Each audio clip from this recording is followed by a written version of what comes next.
Incidents in the Life of a Slave Girl. By Linda Brent.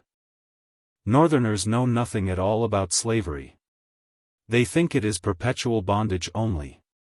They have no conception of the depth of degradation involved in that word, slavery.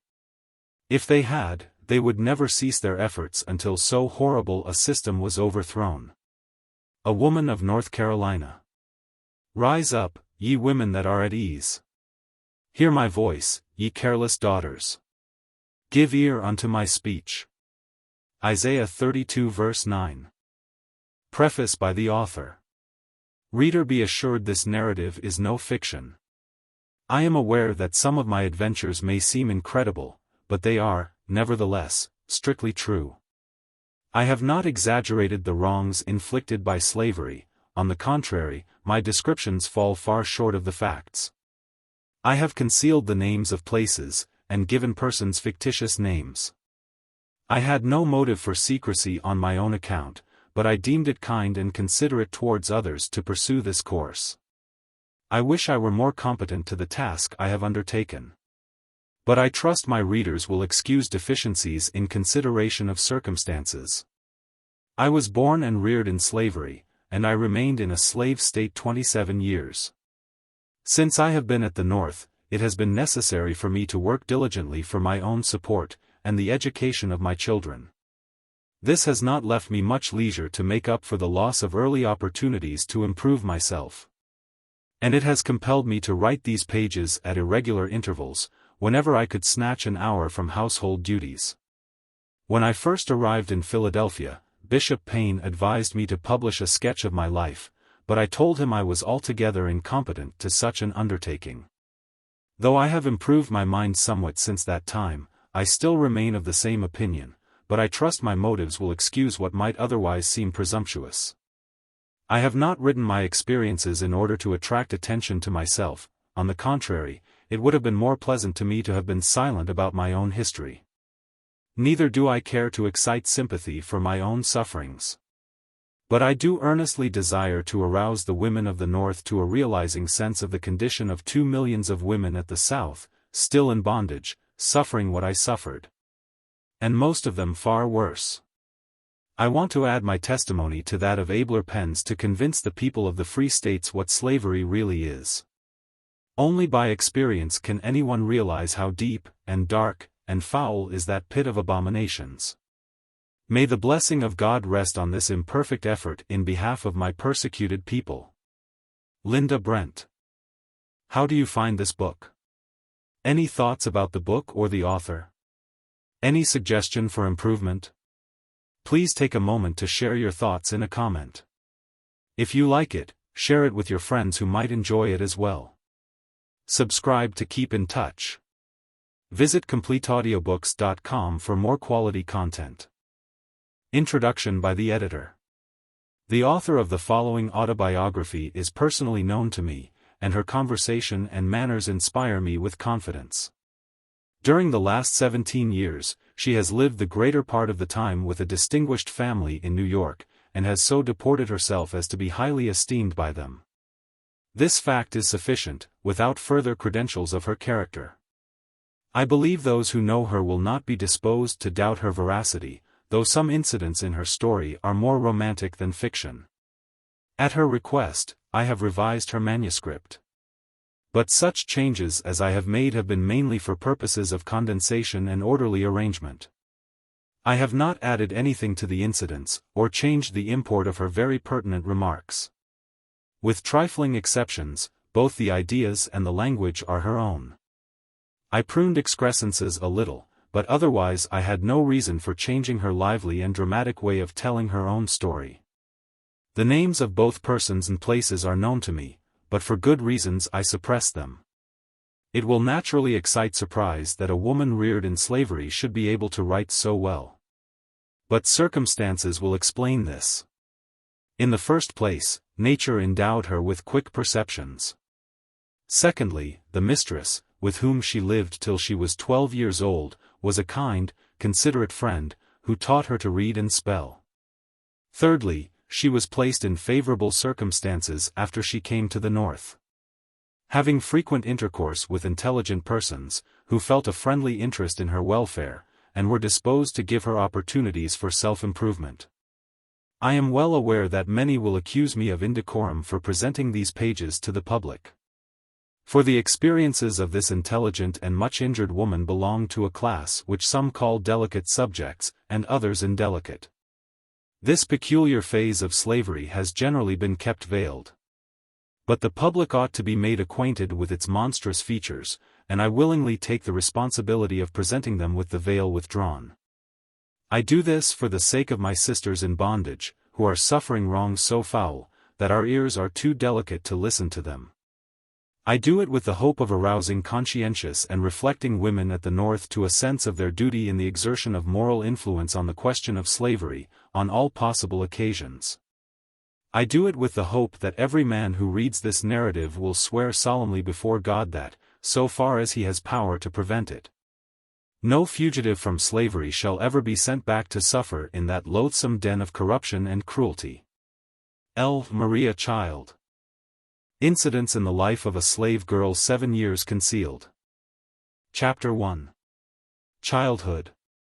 I was born a slave, but I never knew it till 6 years of happy childhood had passed away. My father was a carpenter, and considered so intelligent and skillful in his trade, that, when buildings out of the common line were to be erected, he was sent for from long distances to be head workman.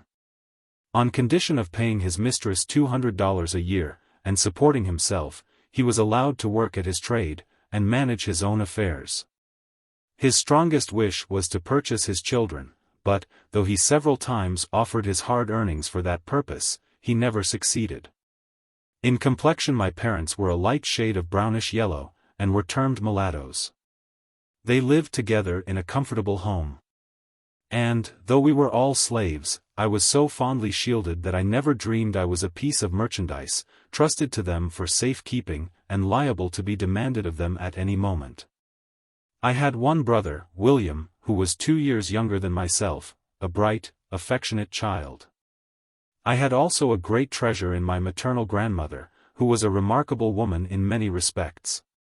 She was the daughter of a planter in South Carolina, who, at his death, left her mother and his 3 children free, with money to go to St. Augustine, where they had relatives.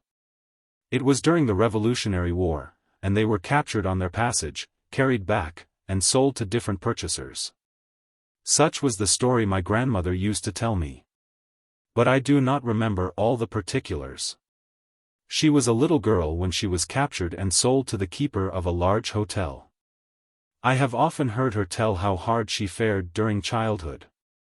But as she grew older she evinced so much intelligence, and was so faithful, that her master and mistress could not help seeing it was for their interest to take care of such a valuable piece of property.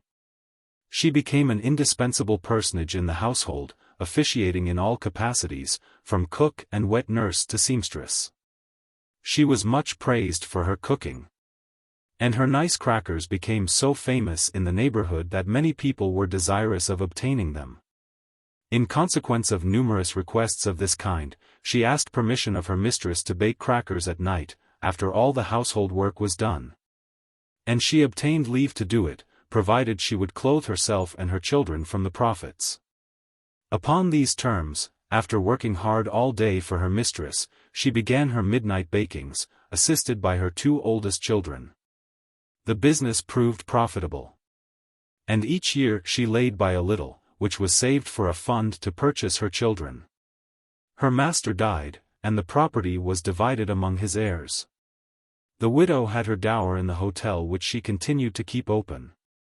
My grandmother remained in her service as a slave, but her children were divided among her master's children. As she had 5, Benjamin, the youngest one, was sold, in order that each heir might have an equal portion of dollars and cents. There was so little difference in our ages that he seemed more like my brother than my uncle. He was a bright, handsome lad, nearly white. For he inherited the complexion my grandmother had derived from Anglo-Saxon ancestors. Though only 10 years old, $720 were paid for him. His sale was a terrible blow to my grandmother, but she was naturally hopeful, and she went to work with renewed energy, trusting in time to be able to purchase some of her children. She had laid up $300, which her mistress one day begged as a loan, promising to pay her soon. The reader probably knows that no promise or writing given to a slave is legally binding, for, according to Southern laws, a slave, being property, can hold no property.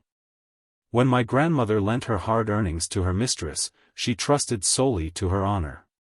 The honor of a slaveholder to a slave. To this good grandmother I was indebted for many comforts.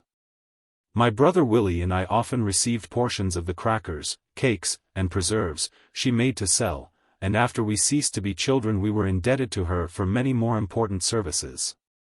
Such were the unusually fortunate circumstances of my early childhood. When I was 6 years old, my mother died, and then, for the first time, I learned, by the talk around me, that I was a slave. My mother's mistress was the daughter of my grandmother's mistress. She was the foster sister of my mother, they were both nourished at my grandmother's breast. In fact, my mother had been weaned at 3 months old, that the babe of the mistress might obtain sufficient food. They played together as children. And, when they became women, my mother was a most faithful servant to her whiter foster sister. On her deathbed her mistress promised that her children should never suffer for anything. And during her lifetime she kept her word. They all spoke kindly of my dead mother, who had been a slave merely in name, but in nature was noble and womanly. I grieved for her, and my young mind was troubled with the thought who would now take care of me and my little brother. I was told that my home was now to be with her mistress. And I found it a happy one. No toilsome or disagreeable duties were imposed on me. My mistress was so kind to me that I was always glad to do her bidding, and proud to labor for her as much as my young years would permit. I would sit by her side for hours, sewing diligently, with a heart as free from care as that of any freeborn white child. When she thought I was tired, she would send me out to run and jump. And away I bounded, to gather berries or flowers to decorate her room. Those were happy days, too happy to last. The slave child had no thought for the morrow. But there came that blight, which too surely waits on every human being born to be a chattel. When I was nearly 12 years old, my kind mistress sickened and died. As I saw the cheek grow paler, and the eye more glassy, how earnestly I prayed in my heart that she might live. I loved her, for she had been almost like a mother to me. My prayers were not answered. She died, and they buried her in the little churchyard, where, day after day, my tears fell upon her grave. I was sent to spend a week with my grandmother. I was now old enough to begin to think of the future, and again I asked myself what they would do with me. I felt sure I should never find another mistress so kind as the one who was gone. She had promised my dying mother that her children should never suffer for anything. And when I remembered that, and recalled her many proofs of attachment to me, I could not help having some hopes that she had left me free. My friends were almost certain it would be so. They thought she would be sure to do it, on account of my mother's love and faithful service. But, alas! We all know that the memory of a faithful slave does not avail much to save her children from the auction block. After a brief period of suspense, the will of my mistress was read, and we learned that she had bequeathed me to her sister's daughter, a child of 5 years old. So vanished our hopes. My mistress had taught me the precepts of God's word, "Thou shalt love thy neighbor as thyself. Whatsoever ye would that men should do unto you, do ye even so unto them." But I was her slave, and I suppose she did not recognize me as her neighbor. I would give much to blot out from my memory that one great wrong. As a child, I loved my mistress. And, looking back on the happy days I spent with her, I try to think with less bitterness of this act of injustice. While I was with her, she taught me to read and spell.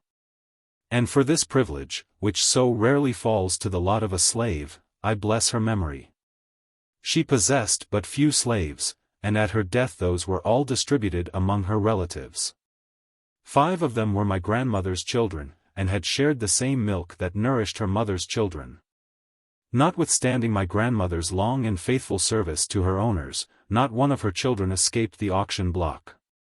These God-breathing machines are no more, in the sight of their masters, than the cotton they plant, or the horses they tend. Chapter 2. The New Master and Mistress.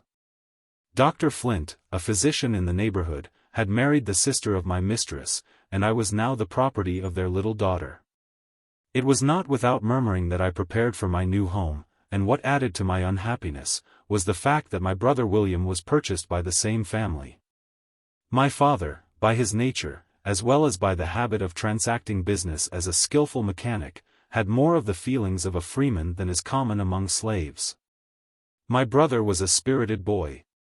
And being brought up under such influences, he daily detested the name of master and mistress. One day, when his father and his mistress both happened to call him at the same time, he hesitated between the two, being perplexed to know which had the strongest claim upon his obedience. He finally concluded to go to his mistress. When my father reproved him for it, he said, "You both called me, and I didn't know which I ought to go to first." "You are my child," replied our father, "and when I call you, you should come immediately, if you have to pass through fire and water." Poor Willie! He was now to learn his first lesson of obedience to a master. Grandmother tried to cheer us with hopeful words, and they found an echo in the credulous hearts of youth. When we entered our new home we encountered cold looks, cold words, and cold treatment. We were glad when the night came. On my narrow bed I moaned and wept, I felt so desolate and alone. I had been there nearly a year, when a dear little friend of mine was buried. I heard her mother sob, as the clods fell on the coffin of her only child, and I turned away from the grave, feeling thankful that I still had something left to love. I met my grandmother, who said, "Come with me, Linda," and from her tone I knew that something sad had happened. She led me apart from the people, and then said, "My child, your father is dead." Dead? How could I believe it? He had died so suddenly I had not even heard that he was sick. I went home with my grandmother. My heart rebelled against God, who had taken from me mother, father, mistress, and friend. The good grandmother tried to comfort me. "Who knows the ways of God?" said she. "Perhaps they have been kindly taken from the evil days to come." Years afterwards I often thought of this. She promised to be a mother to her grandchildren, so far as she might be permitted to do so, and strengthened by her love, I returned to my masters. I thought I should be allowed to go to my father's house the next morning, but I was ordered to go for flowers, that my mistress's house might be decorated for an evening party. I spent the day gathering flowers and weaving them into festoons, while the dead body of my father was lying within a mile of me. What cared my owners for that? He was merely a piece of property. Moreover, they thought he had spoiled his children, by teaching them to feel that they were human beings. This was blasphemous doctrine for a slave to teach. Presumptuous in him, and dangerous to the masters. The next day I followed his remains to a humble grave beside that of my dear mother. There were those who knew my father's worth, and respected his memory. My home now seemed more dreary than ever. The laugh of the little slave children sounded harsh and cruel. It was selfish to feel so about the joy of others. My brother moved about with a very grave face. I tried to comfort him, by saying, "Take courage, Willie, brighter days will come by and by." "You don't know anything about it, Linda," he replied. "We shall have to stay here all our days, we shall never be free." I argued that we were growing older and stronger, and that perhaps we might, before long, be allowed to hire our own time, and then we could earn money to buy our freedom. William declared this was much easier to say than to do. Moreover, he did not intend to buy his freedom. We held daily controversies upon this subject. Little attention was paid to the slaves' meals in Dr. Flint's house. If they could catch a bit of food while it was going, well and good. I gave myself no trouble on that score, for on my various errands I passed my grandmother's house, where there was always something to spare for me. I was frequently threatened with punishment if I stopped there, and my grandmother, to avoid detaining me, often stood at the gate with something for my breakfast or dinner. I was indebted to her for all my comforts, spiritual or temporal. It was her labor that supplied my scanty wardrobe. I have a vivid recollection of the linsey-woolsey dress given me every winter by Mrs. Flint. How I hated it! It was one of the badges of slavery. While my grandmother was thus helping to support me from her hard earnings, the $300 she had lent her mistress were never repaid. When her mistress died, her son-in-law, Dr. Flint, was appointed executor. When grandmother applied to him for payment, he said the estate was insolvent, and the law prohibited payment. It did not, however, prohibit him from retaining the silver candelabra, which had been purchased with that money. I presume they will be handed down in the family, from generation to generation.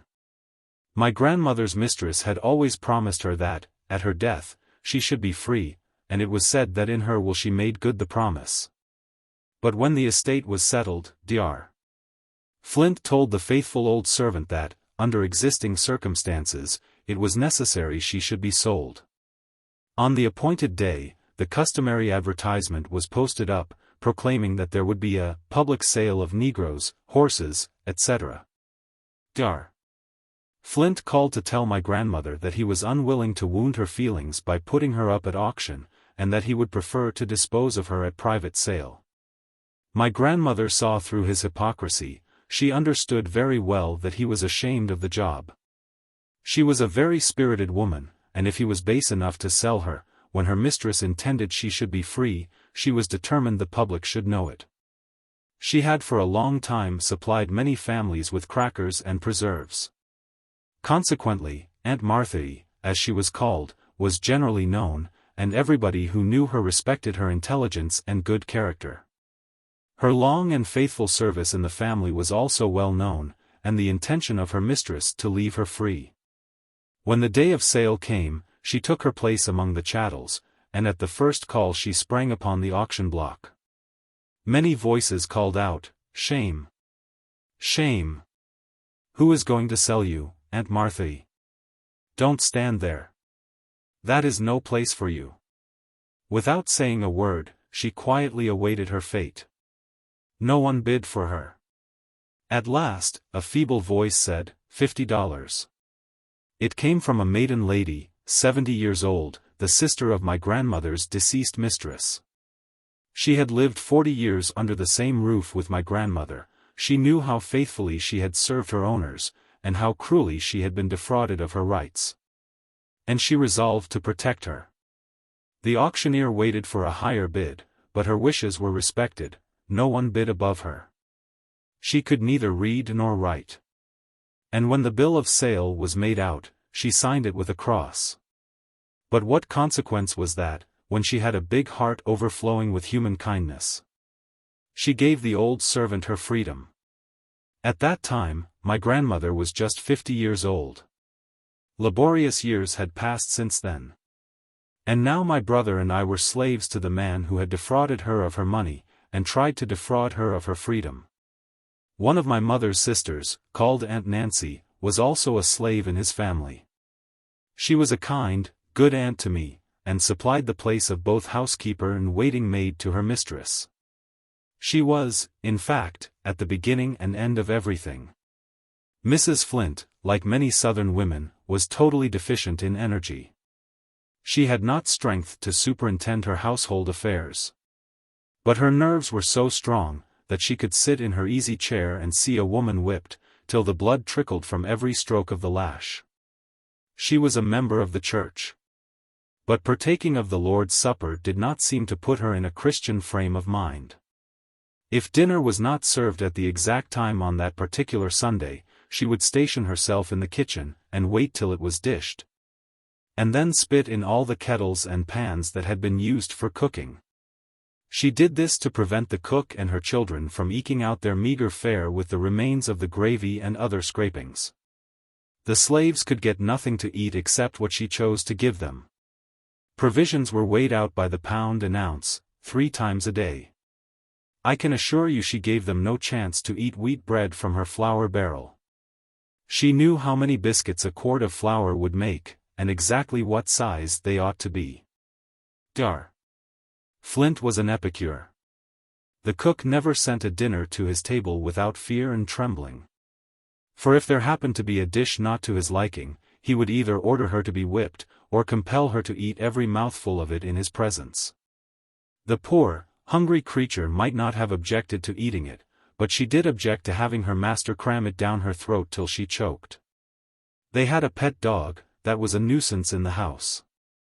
The cook was ordered to make some Indian mush for him. He refused to eat, and when his head was held over it, the froth flowed from his mouth into the basin. He died a few minutes after.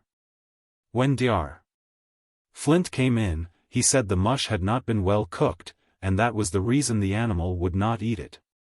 He sent for the cook, and compelled her to eat it. He thought that the woman's stomach was stronger than the dog's, but her sufferings afterwards proved that he was mistaken. This poor woman endured many cruelties from her master and mistress. Sometimes she was locked up, away from her nursing baby, for a whole day and night. When I had been in the family a few weeks, one of the plantation slaves was brought to town, by order of his master. It was near night when he arrived, and Dr. Flint ordered him to be taken to the workhouse, and tied up to the joist, so that his feet would just escape the ground. In that situation he was to wait till the doctor had taken his tea. I shall never forget that night. Never before, in my life, had I heard hundreds of blows fall, in succession, on a human being. His piteous groans, and his, "Oh, pray don't, massa," rang in my ear for months afterwards.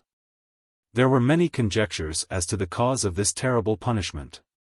Some said master accused him of stealing corn, others said the slave had quarreled with his wife, in presence of the overseer, and had accused his master of being the father of her child. They were both black, and the child was very fair. I went into the workhouse next morning, and saw the cowhide still wet with blood, and the boards all covered with gore. The poor man lived, and continued to quarrel with his wife. A few months afterwards Dr. Flint handed them both over to a slave trader. The guilty man put their value into his pocket, and had the satisfaction of knowing that they were out of sight and hearing. When the mother was delivered into the trader's hands, she said, "You promised to treat me well." To which he replied, "You have let your tongue run too far, damn you." She had forgotten that it was a crime for a slave to tell who was the father of her child. From others than the master persecution also comes in such cases. I once saw a young slave girl dying soon after the birth of a child nearly white. In her agony she cried out, "O Lord, come and take me." Her mistress stood by, and mocked at her like an incarnate fiend. "You suffer, do you?" she exclaimed. "I am glad of it. You deserve it all, and more too."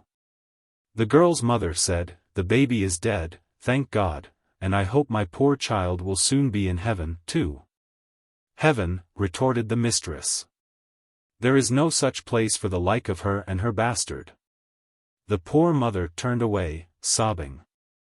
Her dying daughter called her, feebly, and as she bent over her, I heard her say, "Don't grieve so, mother, God knows all about it, and He will have mercy upon me." Her sufferings, afterwards, became so intense, that her mistress felt unable to stay, but when she left the room, the scornful smile was still on her lips. 7 children called her mother. The poor black woman had but the one child, whose eyes she saw closing in death, while she thanked God for taking her away from the greater bitterness of life. Chapter 3. The Slave's New Year's Day. Dr. Flint owned a fine residence in town, several farms, and about 50 slaves, besides hiring a number by the year. Hiring day at the South takes place on the 1st of January. On the 2nd, the slaves are expected to go to their new masters. On a farm, they work until the corn and cotton are laid. They then have 2 holidays. Some masters give them a good dinner under the trees. This over, they work until Christmas Eve. If no heavy charges are meantime brought against them, they are given 4 or 5 holidays, whichever the master or overseer may think proper. Then comes New Year's Eve. And they gather together their little alls, or more properly speaking, their little nothings, and wait anxiously for the dawning of day. At the appointed hour the grounds are thronged with men, women, and children, waiting, like criminals, to hear their doom pronounced. The slave is sure to know who is the most humane, or cruel master, within 40 miles of him. It is easy to find out, on that day, who clothes and feeds his slaves well. For he is surrounded by a crowd, begging, "Please, massa, hire me this year. I will work very hard, massa." If a slave is unwilling to go with his new master, he is whipped, or locked up in jail, until he consents to go, and promises not to run away during the year. Should he chance to change his mind, thinking it justifiable to violate an extorted promise, woe unto him if he is caught. The whip is used till the blood flows at his feet. And his stiffened limbs are put in chains, to be dragged in the field for days and days. If he lives until the next year, perhaps the same man will hire him again, without even giving him an opportunity of going to the hiring ground. After those for hire are disposed of, those for sale are called up. Oh, you happy free women, contrast your New Year's Day with that of the poor bondwoman. With you it is a pleasant season, and the light of the day is blessed. Friendly wishes meet you everywhere, and gifts are showered upon you. Even hearts that have been estranged from you soften at this season, and lips that have been silent echo back, "I wish you a happy new year." Children bring their little offerings, and raise their rosy lips for a caress. They are your own, and no hand but that of death can take them from you. But to the slave mother New Year's Day comes laden with peculiar sorrows. She sits on her cold cabin floor, watching the children who may all be torn from her the next morning. And often does she wish that she and they might die before the day dawns. She may be an ignorant creature, degraded by the system that has brutalized her from childhood. But she has a mother's instincts, and is capable of feeling a mother's agonies. On one of these sale days, I saw a mother lead 7 children to the auction block. She knew that some of them would be taken from her, but they took all. The children were sold to a slave trader, and their mother was bought by a man in her own town. Before night her children were all far away. She begged the trader to tell her where he intended to take them. This he refused to do. How could he, when he knew he would sell them, one by one, wherever he could command the highest price? I met that mother in the street, and her wild, haggard face lives today in my mind. She wrung her hands in anguish, and exclaimed, "Gone. All gone. Why don't God kill me?" I had no words wherewith to comfort her. Instances of this kind are of daily, of hourly occurrence. Slaveholders have a method, peculiar to their institution, of getting rid of old slaves, whose lives have been worn out in their service. I knew an old woman, who for 70 years faithfully served her master. She had become almost helpless, from hard labor and disease. Her owners moved to Alabama, and the old black woman was left to be sold to anybody who would give $20 for her. Chapter 4. The Slave Who Dared to Feel Like a Man. 2 years had passed since I entered Dr. Flint's family, and those years had brought much of the knowledge that comes from experience, though they had afforded little opportunity for any other kinds of knowledge. My grandmother had, as much as possible, been a mother to her orphan grandchildren. By perseverance and unwearied industry, she was now mistress of a snug little home, surrounded with the necessaries of life. She would have been happy could her children have shared them with her. There remained but 3 children and 2 grandchildren, all slaves. Most earnestly did she strive to make us feel that it was the will of God, that He had seen fit to place us under such circumstances, and though it seemed hard, we ought to pray for contentment. It was a beautiful faith, coming from a mother who could not call her children her own. But I, and Benjamin, her youngest boy, condemned it. We reasoned that it was much more the will of God that we should be situated as she was. We longed for a home like hers. There we always found sweet balsam for our troubles. She was so loving, so sympathizing. She always met us with a smile, and listened with patience to all our sorrows. She spoke so hopefully, that unconsciously the clouds gave place to sunshine. There was a grand big oven there, too, that baked bread and nice things for the town, and we knew there was always a choice bit in store for us. But, alas! Even the charms of the old oven failed to reconcile us to our hard lot. Benjamin was now a tall, handsome lad, strongly and gracefully made, and with a spirit too bold and daring for a slave. My brother William, now 12 years old, had the same aversion to the word master that he had when he was an urchin of 7 years. I was his confidant. He came to me with all his troubles. I remember one instance in particular. It was on a lovely spring morning, and when I marked the sunlight dancing here and there, its beauty seemed to mock my sadness. For my master, whose restless, craving, vicious nature roved about day and night, seeking whom to devour, had just left me, with stinging, scorching words, words that scathed ear and brain like fire. Oh, how I despised him! I thought how glad I should be, if some day when he walked the earth, it would open and swallow him up, and disencumber the world of a plague.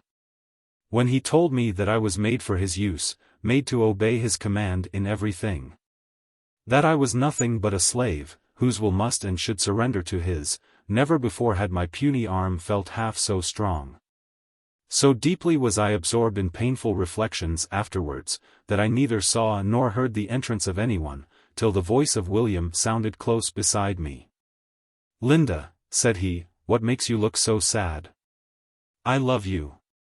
"Oh, Linda, isn't this a bad world? Everybody seems so cross and unhappy. I wish I had died when poor father did."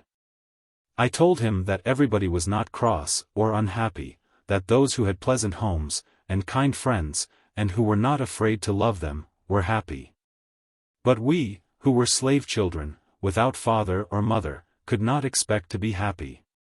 We must be good, perhaps that would bring us contentment. "Yes," he said, "I try to be good. But what's the use? They are all the time troubling me." Then he proceeded to relate his afternoon's difficulty with young Master Nicholas. It seemed that the brother of Master Nicholas had pleased himself with making up stories about William. Master Nicholas said he should be flogged, and he would do it. Whereupon he went to work.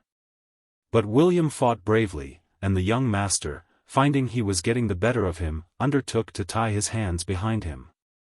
He failed in that likewise. By dint of kicking and fisting, William came out of the skirmish none the worse for a few scratches. He continued to discourse on his young master's meanness. How he whipped the little boys, but was a perfect coward when a tussle ensued between him and white boys of his own size.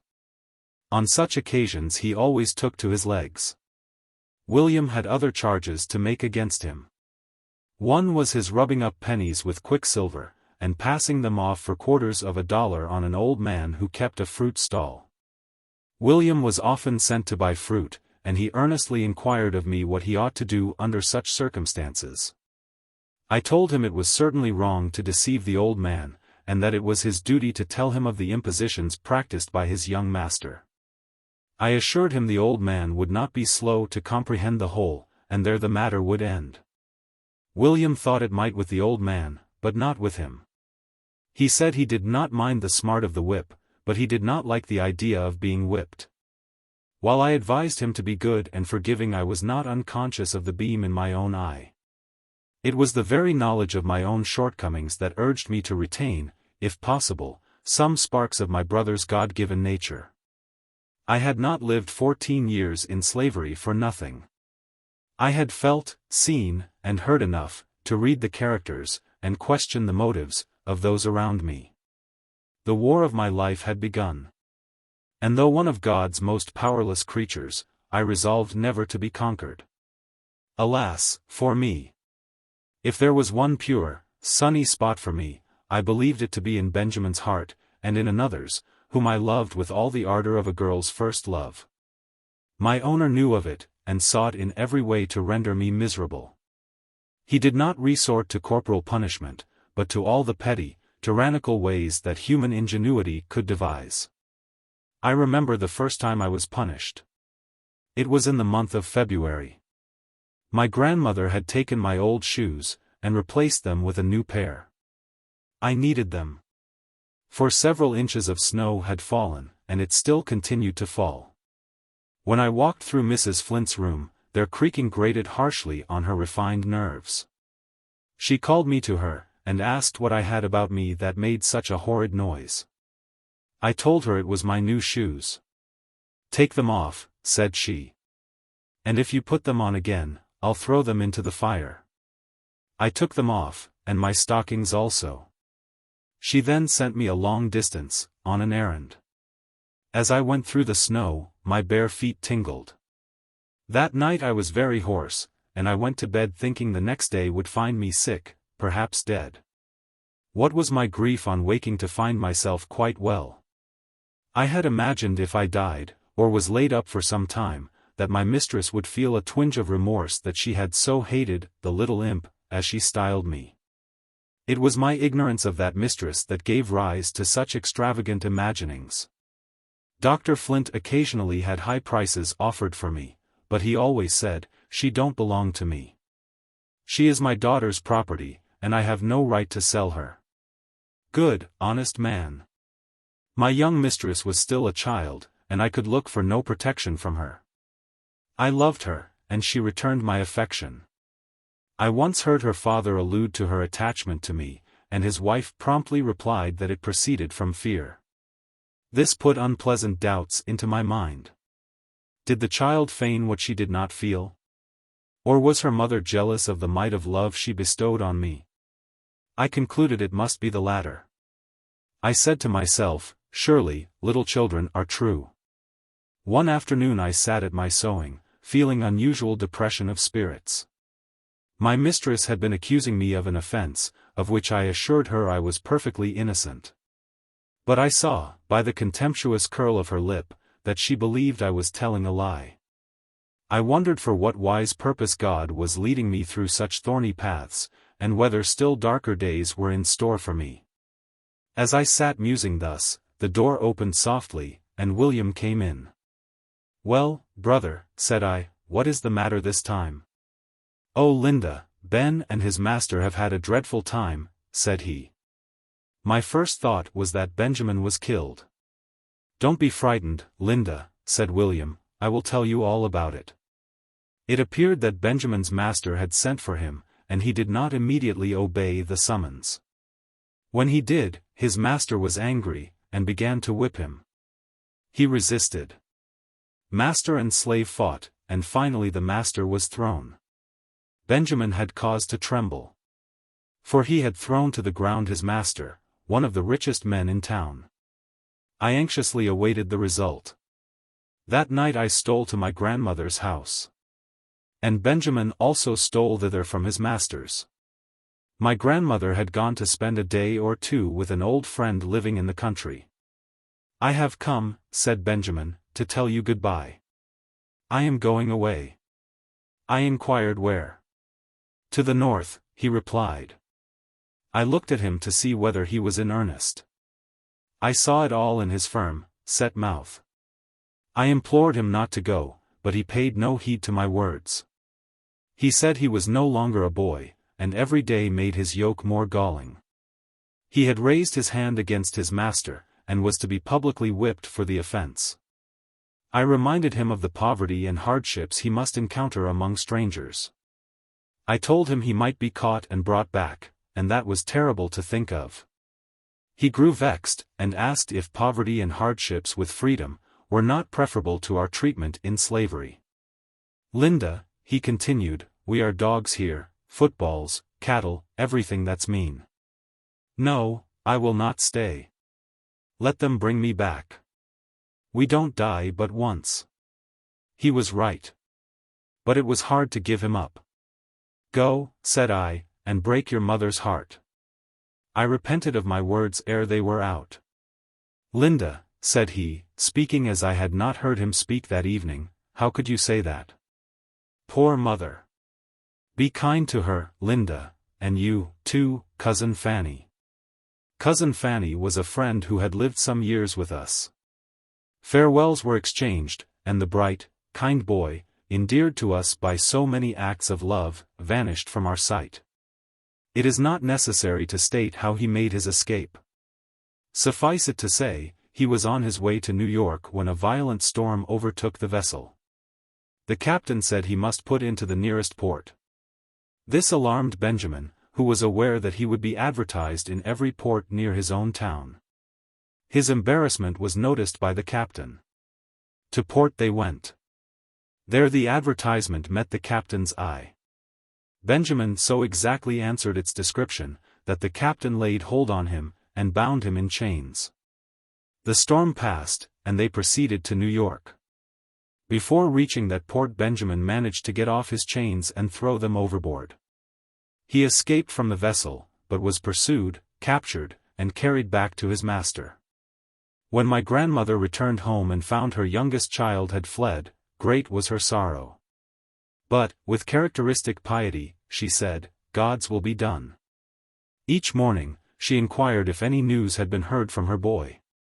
Yes, news was heard. The master was rejoicing over a letter, announcing the capture of his human chattel. That day seems but as yesterday, so well do I remember it. I saw him led through the streets in chains, to jail. His face was ghastly pale, yet full of determination. He had begged one of the sailors to go to his mother's house and ask her not to meet him. He said the sight of her distress would take from him all self-control. She yearned to see him, and she went, but she screened herself in the crowd, that it might be as her child had said. We were not allowed to visit him, but we had known the jailer for years, and he was a kind-hearted man. At midnight he opened the jail door for my grandmother and myself to enter, in disguise. When we entered the cell not a sound broke the stillness. "Benjamin, Benjamin," whispered my grandmother. No answer. "Benjamin," she again faltered. There was a jingle of chains. The moon had just risen, and cast an uncertain light through the bars of the window. We knelt down and took Benjamin's cold hands in ours. We did not speak. Sobs were heard, and Benjamin's lips were unsealed, for his mother was weeping on his neck. How vividly does memory bring back that sad night. Mother and son talked together. He asked her pardon for the suffering he had caused her. She said she had nothing to forgive, she could not blame his desire for freedom. He told her that when he was captured, he broke away, and was about casting himself into the river, when thoughts of her came over him, and he desisted. She asked if he did not also think of God. I fancied I saw his face grow fierce in the moonlight. He answered, "No, I did not think of him. When a man is hunted like a wild beast he forgets there is a God, a heaven. He forgets everything in his struggle to get beyond the reach of the bloodhounds." "Don't talk so, Benjamin," said she. "Put your trust in God. Be humble, my child, and your master will forgive you." "Forgive me for what, mother? For not letting him treat me like a dog?" "No. I will never humble myself to him. I have worked for him for nothing all my life, and I am repaid with stripes and imprisonment. Here I will stay till I die, or till he sells me." The poor mother shuddered at his words. I think he felt it, for when he next spoke, his voice was calmer. "Don't fret about me, mother. I ain't worth it," said he. "I wish I had some of your goodness. You bear everything patiently, just as though you thought it was all right. I wish I could." She told him she had not always been so. Once, she was like him. But when sore troubles came upon her, and she had no arm to lean upon, she learned to call on God, and he lightened her burdens. She besought him to do likewise. We overstayed our time, and were obliged to hurry from the jail. Benjamin had been imprisoned 3 weeks, when my grandmother went to intercede for him with his master. He was immovable. He said Benjamin should serve as an example to the rest of his slaves, he should be kept in jail till he was subdued, or be sold if he got but $1 for him.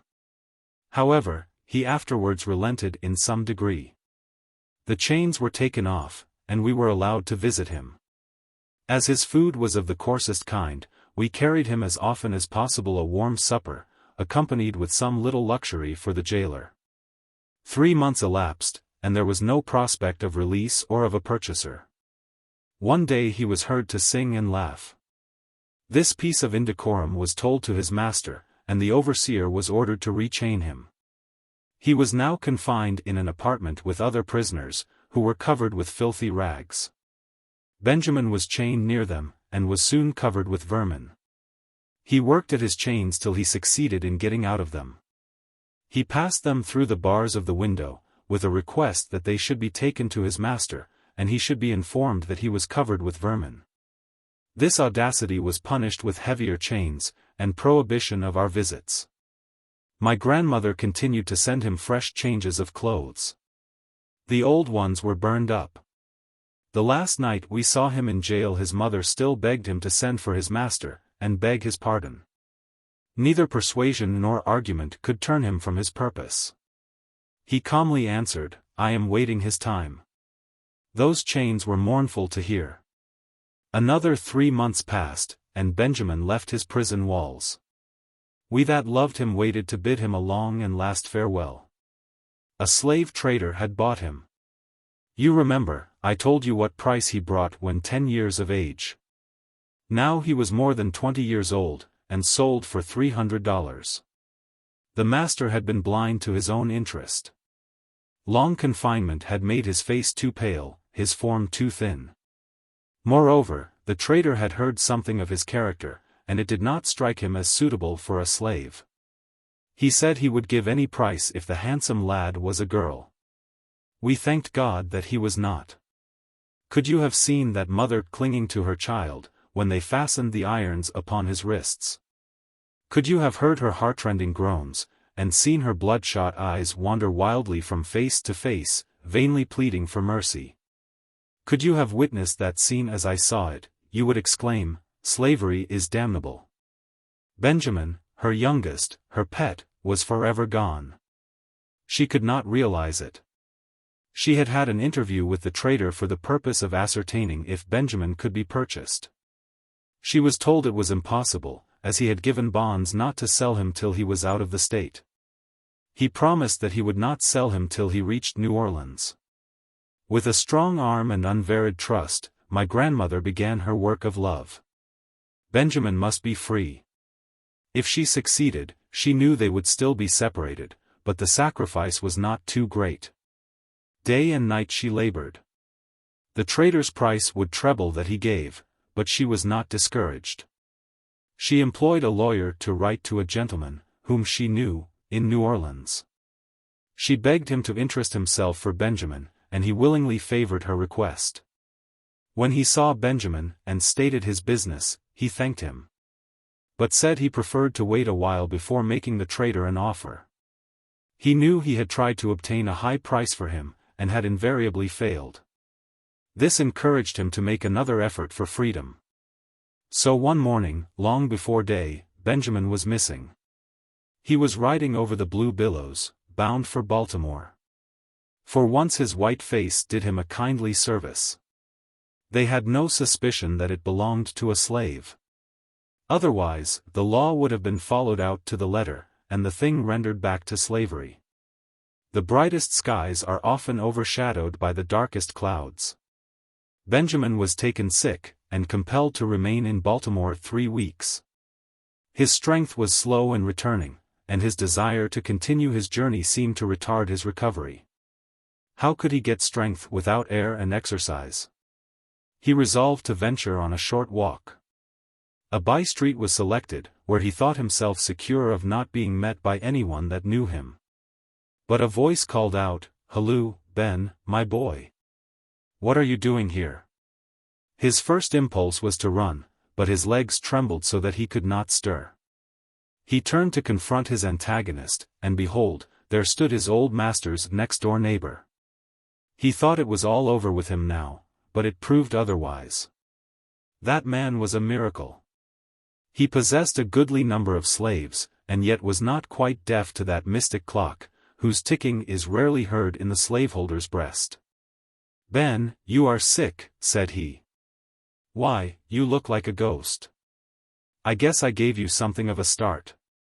Never mind, Ben, I am not going to touch you. You had a pretty tough time of it, and you may go on your way rejoicing for all me. But I would advise you to get out of this place plaguey quick, for there are several gentlemen here from our town. He described the nearest and safest route to New York, and added, I shall be glad to tell your mother I have seen you. Goodbye, Ben. Benjamin turned away, filled with gratitude, and surprised that the town he hated contained such a gem worthy of a purer setting. This gentleman was a Northerner by birth, and had married a Southern lady. On his return, he told my grandmother that he had seen her son, and of the service he had rendered him. Benjamin reached New York safely, and concluded to stop there until he had gained strength enough to proceed further. It happened that my grandmother's only remaining son had sailed for the same city on business for his mistress. Through God's providence, the brothers met. You may be sure it was a happy meeting. "Oh Phil," exclaimed Benjamin, "I am here at last." Then he told him how near he came to dying, almost in sight of free land, and how he prayed that he might live to get one breath of free air. He said life was worth something now, and it would be hard to die. In the old jail he had not valued it. Once, he was tempted to destroy it, but something, he did not know what, had prevented him. Perhaps it was fear. He had heard those who professed to be religious declare there was no heaven for self-murderers. And as his life had been pretty hot here, he did not desire a continuation of the same in another world. "If I die now," he exclaimed, "thank God, I shall die a freeman." He begged my Uncle Philip not to return south, but stay and work with him, till they earned enough to buy those at home. His brother told him it would kill their mother if he deserted her in her trouble. She had pledged her house, and with difficulty had raised money to buy him. Would he be bought? "No, never," he replied. "Do you suppose, Phil, when I have got so far out of their clutches, I will give them 1 red cent? No. And do you suppose I would turn mother out of her home in her old age? That I would let her pay all those hard-earned dollars for me, and never to see me? For you know she will stay south as long as her other children are slaves. What a good mother. Tell her to buy you, Phil. You have been a comfort to her, and I have been a trouble. And Linda, poor Linda, what'll become of her? Phil, you don't know what a life they lead her. She has told me something about it, and I wish old Flint was dead, or a better man. When I was in jail, he asked her if she didn't want him to ask my master to forgive me, and take me home again. She told him, no, that I didn't want to go back. He got mad, and said we were all alike. I never despise my own master half as much as I do that man. There is many a worse slaveholder than my master, but for all that I would not be his slave. While Benjamin was sick, he had parted with nearly all his clothes to pay necessary expenses. But he did not part with a little pin I fastened in his bosom when we parted. It was the most valuable thing I owned, and I thought none more worthy to wear it. He had it still. His brother furnished him with clothes, and gave him what money he had. They parted with moistened eyes, and as Benjamin turned away, he said, "Phil, I part with all my kindred." And so it proved. We never heard from him again. Uncle Philip came home, and the first words he uttered when he entered the house were, "Mother, Ben is free. I have seen him in New York." She stood looking at him with a bewildered air. "Mother, don't you believe it?" he said, laying his hand softly upon her shoulder. She raised her hands, and exclaimed, "God be praised. Let us thank him." She dropped on her knees, and poured forth her heart in prayer. Then Philip must sit down and repeat to her every word Benjamin had said. He told her all. Only he forbore to mention how sick and pale her darling looked. Why should he distress her when she could do him no good? The brave old woman still toiled on, hoping to rescue some of her other children. After a while she succeeded in buying Philip. She paid $800, and came home with the precious document that secured his freedom. The happy mother and son sat together by the old hearthstone that night, telling how proud they were of each other, and how they would prove to the world that they could take care of themselves, as they had long taken care of others. We all concluded by saying, "He that is willing to be a slave, let him be a slave." Chapter 5. The Trials of Girlhood. During the first years of my service in Dr. Flint's family, I was accustomed to share some indulgences with the children of my mistress. Though this seemed to me no more than right, I was grateful for it, and tried to merit the kindness by the faithful discharge of my duties. But I now entered on my 15th year, a sad epoch in the life of a slave girl. My master began to whisper foul words in my ear. Young as I was, I could not remain ignorant of their import. I tried to treat them with indifference or contempt. The master's age, my extreme youth, and the fear that his conduct would be reported to my grandmother, made him bear this treatment for many months. He was a crafty man, and resorted to many means to accomplish his purposes. Sometimes he had stormy, terrific ways, that made his victims tremble. Sometimes he assumed a gentleness that he thought must surely subdue. Of the two, I preferred his stormy moods, although they left me trembling. He tried his utmost to corrupt the pure principles my grandmother had instilled. He peopled my young mind with unclean images, such as only a vile monster could think of. I turned from him with disgust and hatred. But he was my master. I was compelled to live under the same roof with him, where I saw a man 40 years my senior daily violating the most sacred commandments of nature. He told me I was his property, that I must be subject to his will in all things. My soul revolted against the mean tyranny. But where could I turn for protection? No matter whether the slave girl be as black as ebony or as fair as her mistress. In either case, there is no shadow of law to protect her from insult, from violence, or even from death. All these are inflicted by fiends who bear the shape of men. The mistress, who ought to protect the helpless victim, has no other feelings towards her but those of jealousy and rage. The degradation, the wrongs, the vices, that grow out of slavery, are more than I can describe. They are greater than you would willingly believe. Surely, if you credited one half the truths that are told you concerning the helpless millions suffering in this cruel bondage, you at the North would not help to tighten the yoke. You surely would refuse to do for the master, on your own soil, the mean and cruel work which trained bloodhounds and the lowest class of whites do for him at the South. Everywhere the years bring to all enough of sin and sorrow, but in slavery the very dawn of life is darkened by these shadows. Even the little child, who is accustomed to wait on her mistress and her children, will learn, before she is 12 years old, why it is that her mistress hates such and such a one among the slaves. Perhaps the child's own mother is among those hated ones.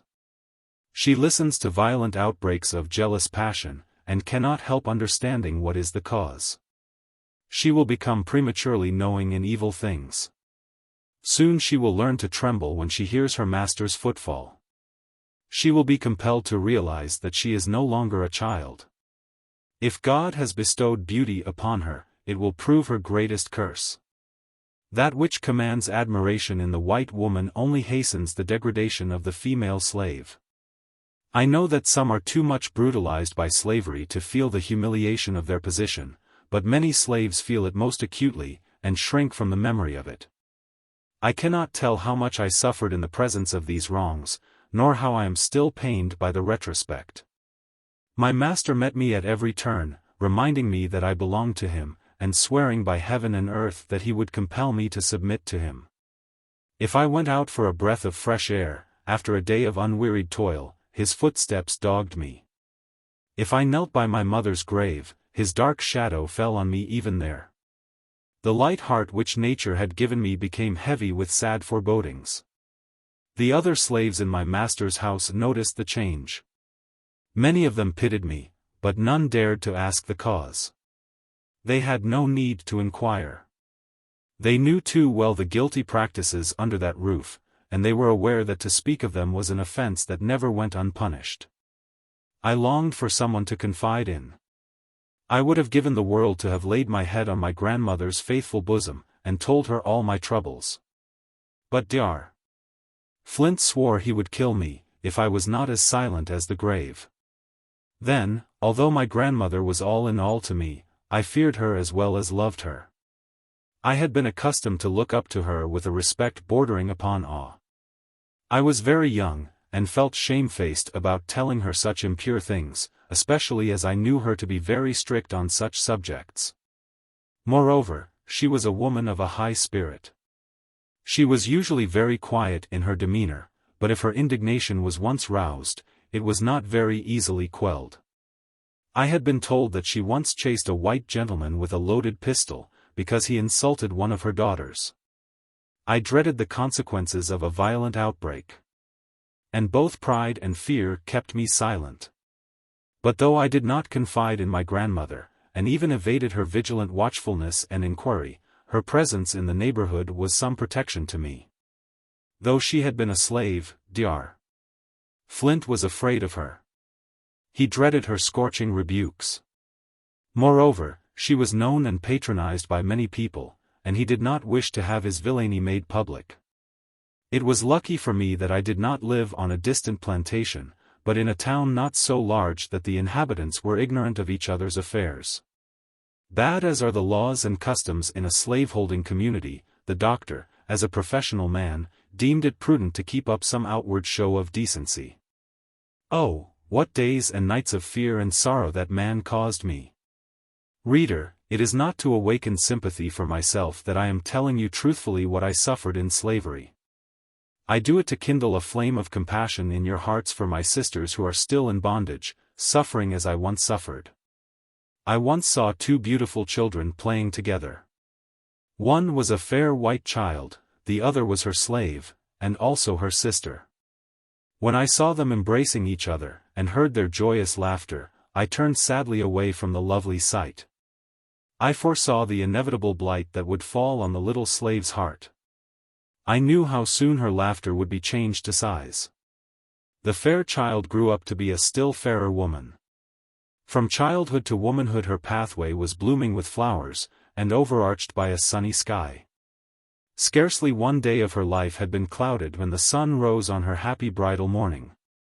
How had those years dealt with her slave sister, the little playmate of her childhood?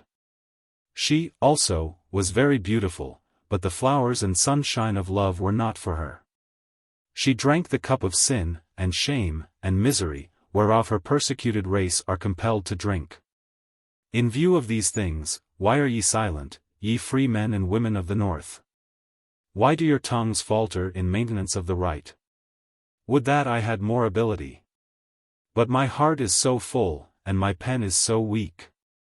There are noble men and women who plead for us, striving to help those who cannot help themselves.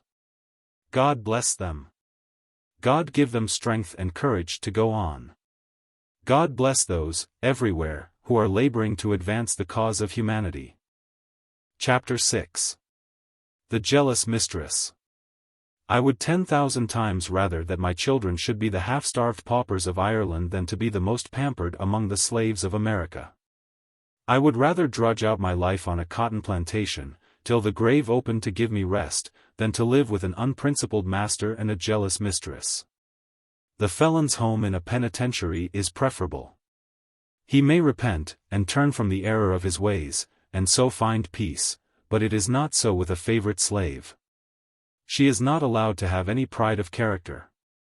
It is deemed a crime in her to wish to be virtuous. Mrs. Flint possessed the key to her husband's character before I was born.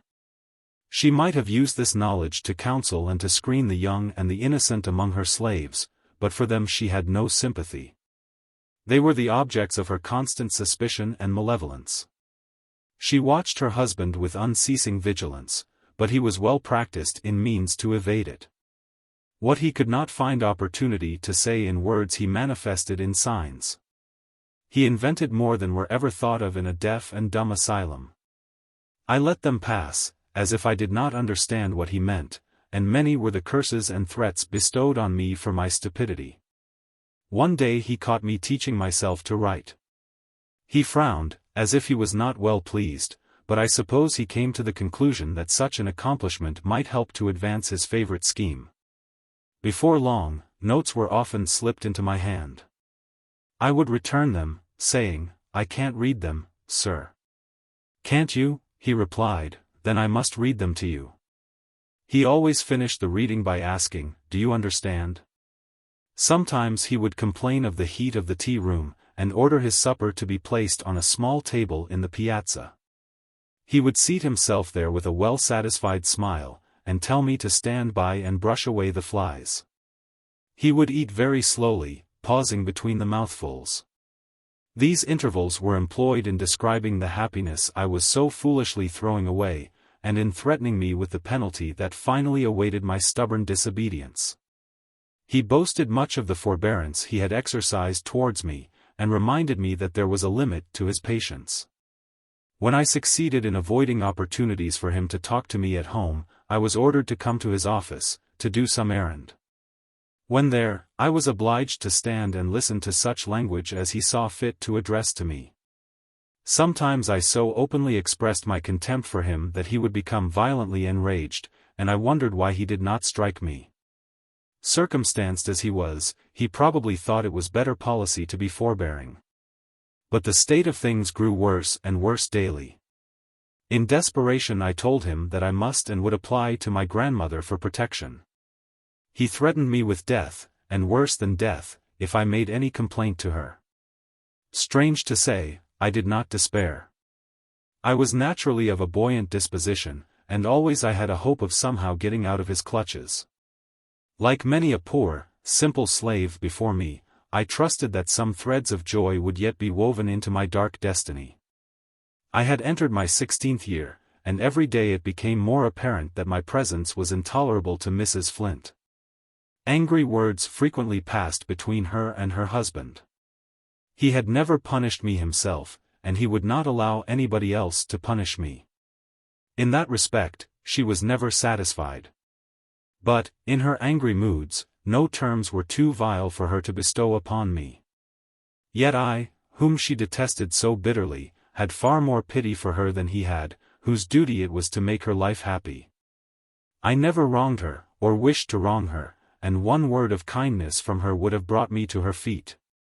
After repeated quarrels between the doctor and his wife, he announced his intention to take his youngest daughter, then 4 years old, to sleep in his apartment. It was necessary that a servant should sleep in the same room, to be on hand if the child stirred.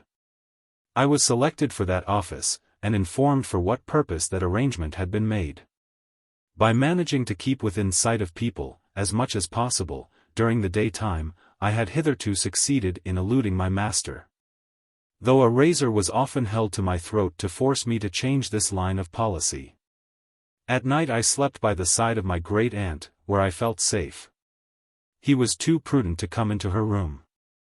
She was an old woman, and had been in the family many years. Moreover, as a married man, and a professional man, he deemed it necessary to save appearances in some degree. But he resolved to remove the obstacle in the way of his scheme. And he thought he had planned it so that he should evade suspicion. He was well aware how much I prized my refuge by the side of my old aunt, and he determined to dispossess me of it. The first night the doctor had the little child in his room alone.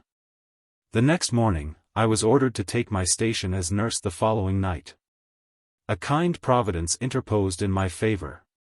During the day Mrs. Flint heard of this new arrangement, and a storm followed. I rejoiced to hear it rage. After a while my mistress sent for me to come to her room. Her first question was, "Did you know you were to sleep in the doctor's room?" "Yes, ma'am." "Who told you?" "My master." "Will you answer truly all the questions I ask?" "Yes, ma'am." "Tell me, then, as you hope to be forgiven, are you innocent of what I have accused you?" "I am." She handed me a Bible, and said, "Lay your hand on your heart, kiss this holy book, and swear before God that you tell me the truth."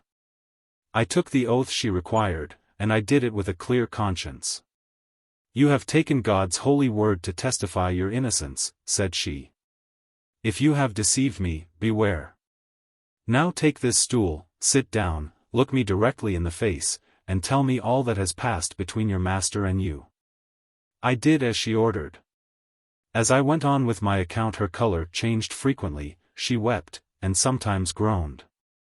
She spoke in tones so sad, that I was touched by her grief. The tears came to my eyes. But I was soon convinced that her emotions arose from anger and wounded pride. She felt that her marriage vows were desecrated, her dignity insulted. But she had no compassion for the poor victim of her husband's perfidy. She pitied herself as a martyr. But she was incapable of feeling for the condition of shame and misery in which her unfortunate, helpless slave was placed. Yet perhaps she had some touch of feeling for me. For when the conference was ended, she spoke kindly, and promised to protect me. I should have been much comforted by this assurance if I could have had confidence in it. But my experiences in slavery had filled me with distrust. She was not a very refined woman, and had not much control over her passions.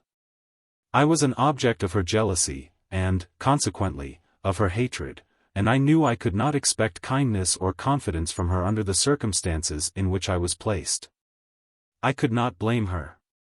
Slaveholders' wives feel as other women would under similar circumstances.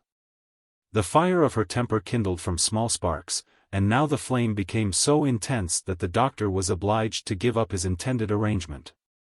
I knew I had ignited the torch, and I expected to suffer for it afterwards, but I felt too thankful to my mistress for the timely aid she rendered me to care much about that.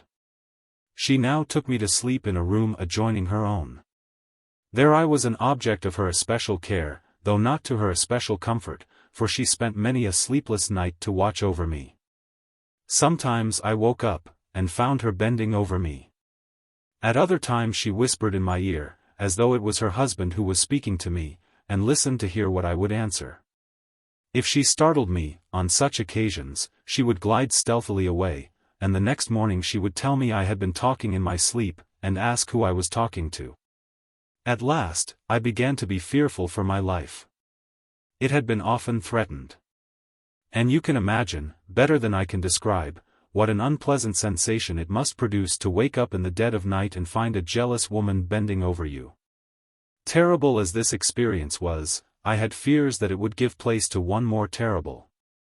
My mistress grew weary of her vigils, they did not prove satisfactory. She changed her tactics. She now tried the trick of accusing my master of crime, in my presence, and gave my name as the author of the accusation. To my utter astonishment, he replied, "I don't believe it. But if she did acknowledge it, you tortured her into exposing me." Tortured into exposing him. Truly, Satan had no difficulty in distinguishing the color of his soul. I understood his object in making this false representation. It was to show me that I gained nothing by seeking the protection of my mistress, that the power was still all in his own hands. I pitied Mrs. Flint. She was a second wife, many years the junior of her husband, and the hoary-headed miscreant was enough to try the patience of a wiser and better woman. She was completely foiled, and knew not how to proceed. She would gladly have had me flogged for my supposed false oath, but, as I have already stated, the doctor never allowed anyone to whip me. The old sinner was politic.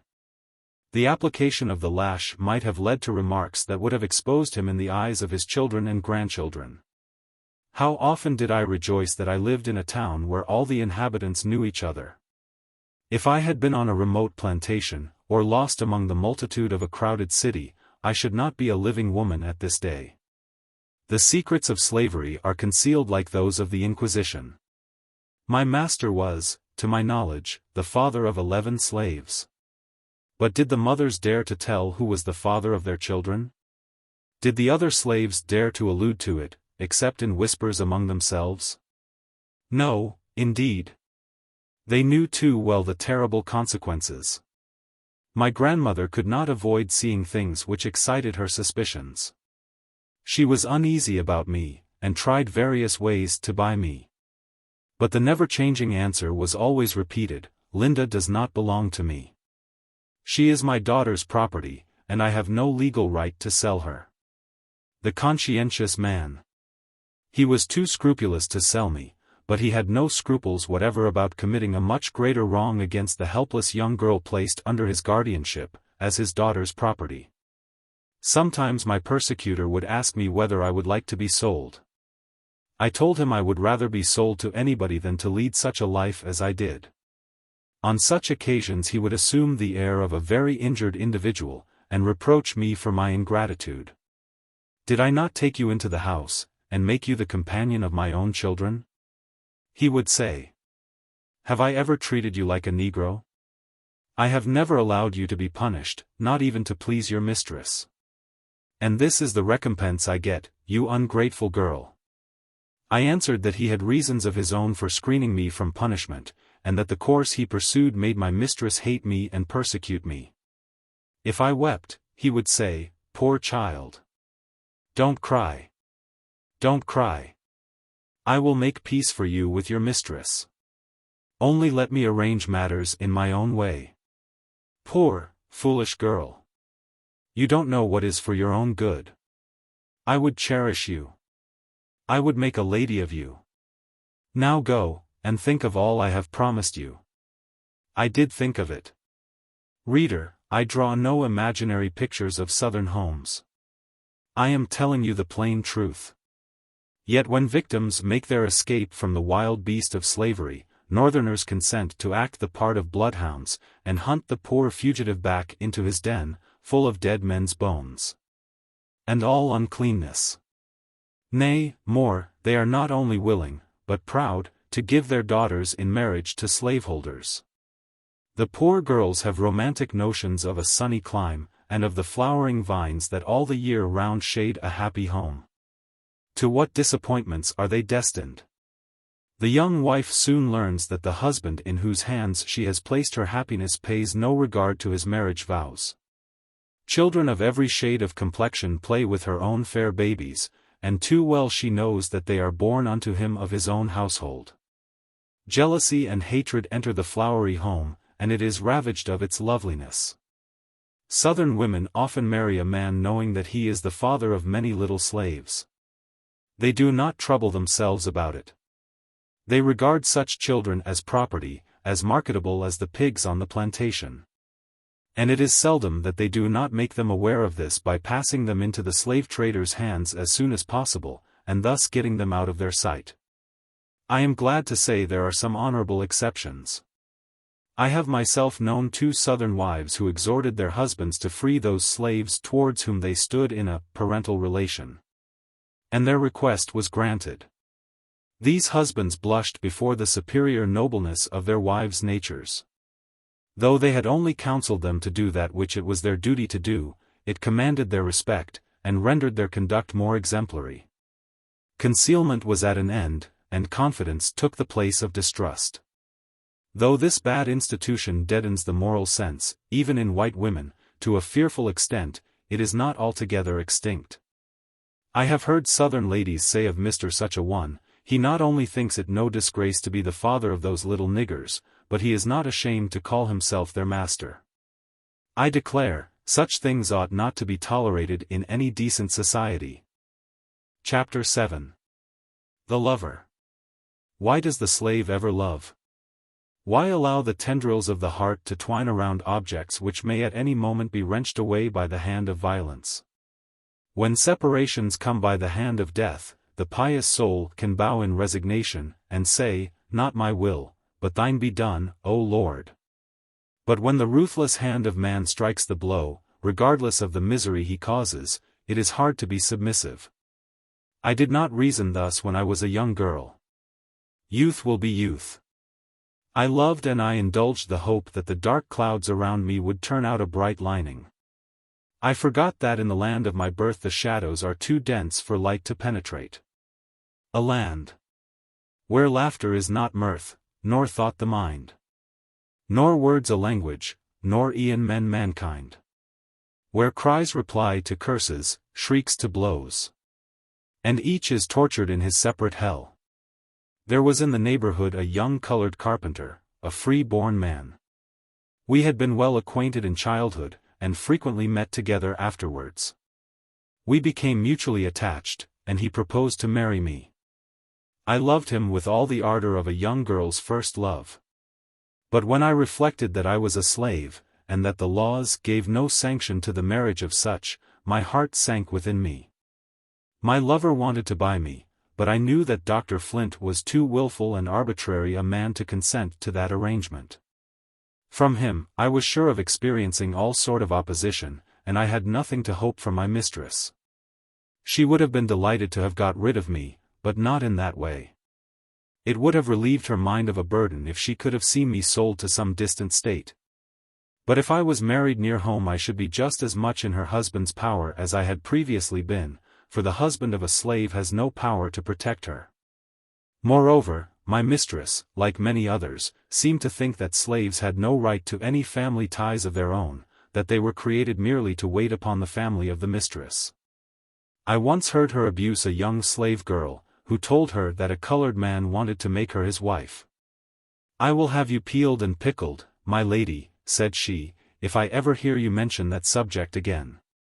Do you suppose that I will have you tending my children with the children of that nigger?" The girl to whom she said this had a mulatto child, of course not acknowledged by its father. The poor black man who loved her would have been proud to acknowledge his helpless offspring. Many and anxious were the thoughts I revolved in my mind. I was at a loss what to do. Above all things, I was desirous to spare my lover the insults that had cut so deeply into my own soul.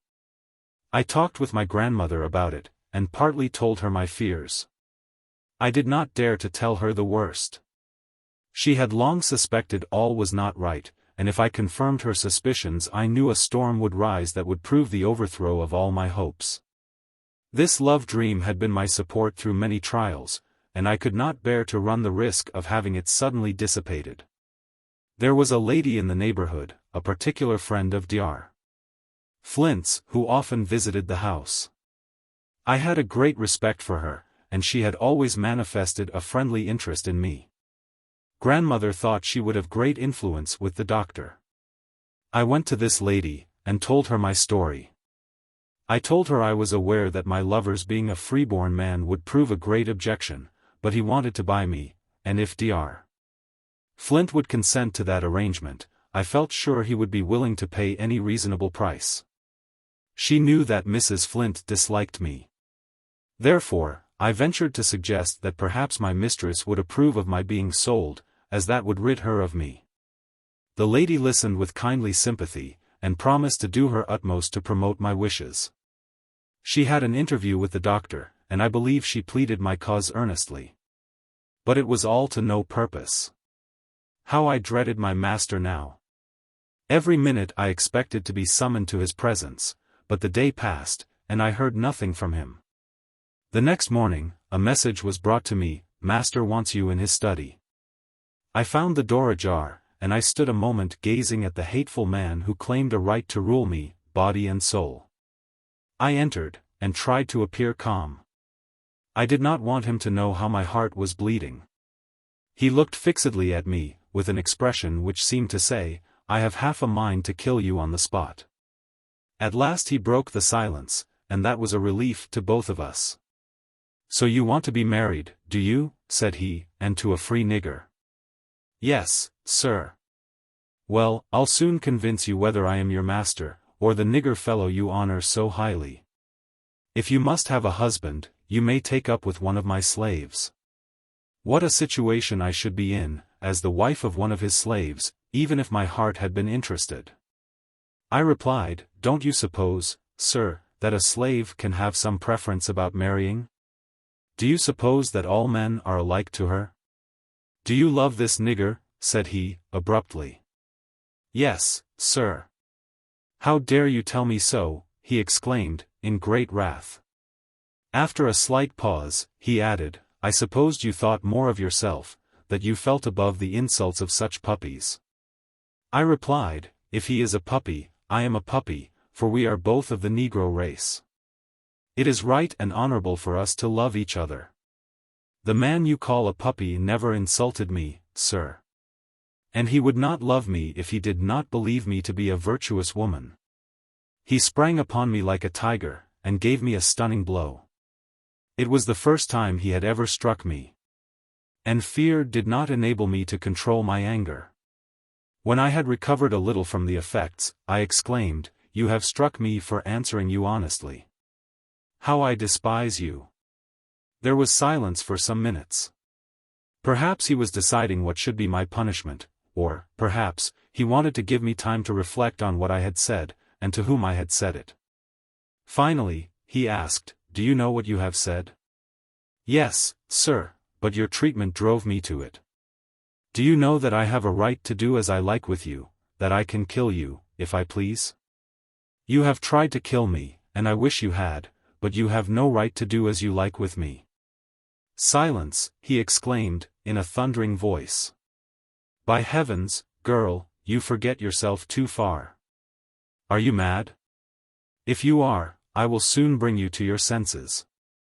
Do you think any other master would bear what I have borne from you this morning? Many masters would have killed you on the spot. How would you like to be sent to jail for your insolence?" "I know I have been disrespectful, sir," I replied, "but you drove me to it, I couldn't help it. As for the jail, there would be more peace for me there than there is here." "You deserve to go there," said he, "and to be under such treatment, that you would forget the meaning of the word peace. It would do you good. It would take some of your high notions out of you. But I am not ready to send you there yet, notwithstanding your ingratitude for all my kindness and forbearance. You have been the plague of my life. I have wanted to make you happy, and I have been repaid with the basest ingratitude. But though you have proved yourself incapable of appreciating my kindness, I will be lenient towards you, Linda. I will give you one more chance to redeem your character. If you behave yourself and do as I require, I will forgive you and treat you as I always have done, but if you disobey me, I will punish you as I would the meanest slave on my plantation. Never let me hear that fellow's name mentioned again. If I ever know of your speaking to him, I will cowhide you both. And if I catch him lurking about my premises, I will shoot him as soon as I would a dog. Do you hear what I say? I'll teach you a lesson about marriage and free niggers. Now go, and let this be the last time I have occasion to speak to you on this subject." Reader, did you ever hate? I hope not. I never did but once, and I trust one never shall again. Somebody has called it the atmosphere of hell, and I believe it is so. For a fortnight the doctor did not speak to me. He thought to mortify me, to make me feel that I had disgraced myself by receiving the honorable addresses of a respectable colored man, in preference to the base proposals of a white man. But though his lips disdained to address me, his eyes were very loquacious. No animal ever watched its prey more narrowly than he watched me. He knew that I could write, though he had failed to make me read his letters, and he was now troubled lest I should exchange letters with another man. After a while he became weary of silence. And I was sorry for it. One morning, as he passed through the hall, to leave the house, he contrived to thrust a note into my hand. I thought I had better read it, and spare myself the vexation of having him read it to me. It expressed regret for the blow he had given me, and reminded me that I myself was wholly to blame for it. He hoped I had become convinced of the injury I was doing myself by incurring his displeasure. He wrote that he had made up his mind to go to Louisiana. That he should take several slaves with him, and intended I should be one of the number. My mistress would remain where she was, therefore I should have nothing to fear from that quarter. If I merited kindness from him, he assured me that it would be lavishly bestowed. He begged me to think over the matter, and answer the following day. The next morning I was called to carry a pair of scissors to his room. I laid them on the table, with the letter beside them. He thought it was my answer, and did not call me back. I went as usual to attend my young mistress to and from school. He met me in the street, and ordered me to stop at his office on my way back. When I entered, he showed me his letter, and asked me why I had not answered it. I replied, "I am your daughter's property, and it is in your power to send me, or take me, wherever you please." He said he was very glad to find me so willing to go, and that we should start early in the autumn. He had a large practice in the town, and I rather thought he had made up the story merely to frighten me. However that might be, I was determined that I would never go to Louisiana with him. Summer passed away, and early in the autumn Dr. Flint's eldest son was sent to Louisiana to examine the country, with a view to emigrating. That news did not disturb me. I knew very well that I should not be sent with him. That I had not been taken to the plantation before this time, was owing to the fact that his son was there. He was jealous of his son. And jealousy of the overseer had kept him from punishing me by sending me into the fields to work. Is it strange, that I was not proud of these protectors? As for the overseer, he was a man for whom I had less respect than I had for a bloodhound. Young Mr. Flint did not bring back a favorable report of Louisiana, and I heard no more of that scheme. Soon after this, my lover met me at the corner of the street, and I stopped to speak to him. Looking up, I saw my master watching us from his window. I hurried home, trembling with fear. I was sent for, immediately, to go to his room. He met me with a blow. "When is mistress to be married?" said he, in a sneering tone. A shower of oaths and imprecations followed. How thankful I was that my lover was a free man. That my tyrant had no power to flog him for speaking to me in the street. Again and again I revolved in my mind how all this would end. There was no hope that the doctor would consent to sell me on any terms. He had an iron will, and was determined to keep me, and to conquer me. My lover was an intelligent and religious man. Even if he could have obtained permission to marry me while I was a slave, the marriage would give him no power to protect me from my master. It would have made him miserable to witness the insults I should have been subjected to. And then, if we had children, I knew they must follow the condition of the mother. What a terrible blight that would be on the heart of a free, intelligent father. For his sake, I felt that I ought not to link his fate with my own unhappy destiny. He was going to Savannah to see about a little property left him by an uncle, and hard as it was to bring my feelings to it, I earnestly entreated him not to come back. I advised him to go to the Free States, where his tongue would not be tied, and where his intelligence would be of more avail to him. He left me, still hoping the day would come when I could be bought. With me the lamp of hope had gone out. The dream of my girlhood was over. I felt lonely and desolate. Still I was not stripped of all. I still had my good grandmother, and my affectionate brother. When he put his arms round my neck, and looked into my eyes, as if to read there the troubles I dared not tell, I felt that I still had something to love. But even that pleasant emotion was chilled by the reflection that he might be torn from me at any moment, by some sudden freak of my master. If he had known how we loved each other, I think he would have exulted in separating us. We often planned together how we could get to the north. But, as William remarked, such things are easier said than done. My movements were very closely watched, and we had no means of getting any money to defray our expenses. As for grandmother, she was strongly opposed to her children's undertaking any such project. She had not forgotten poor Benjamin's sufferings, and she was afraid that if another child tried to escape, he would have a similar or a worse fate. To me, nothing seemed more dreadful than my present life.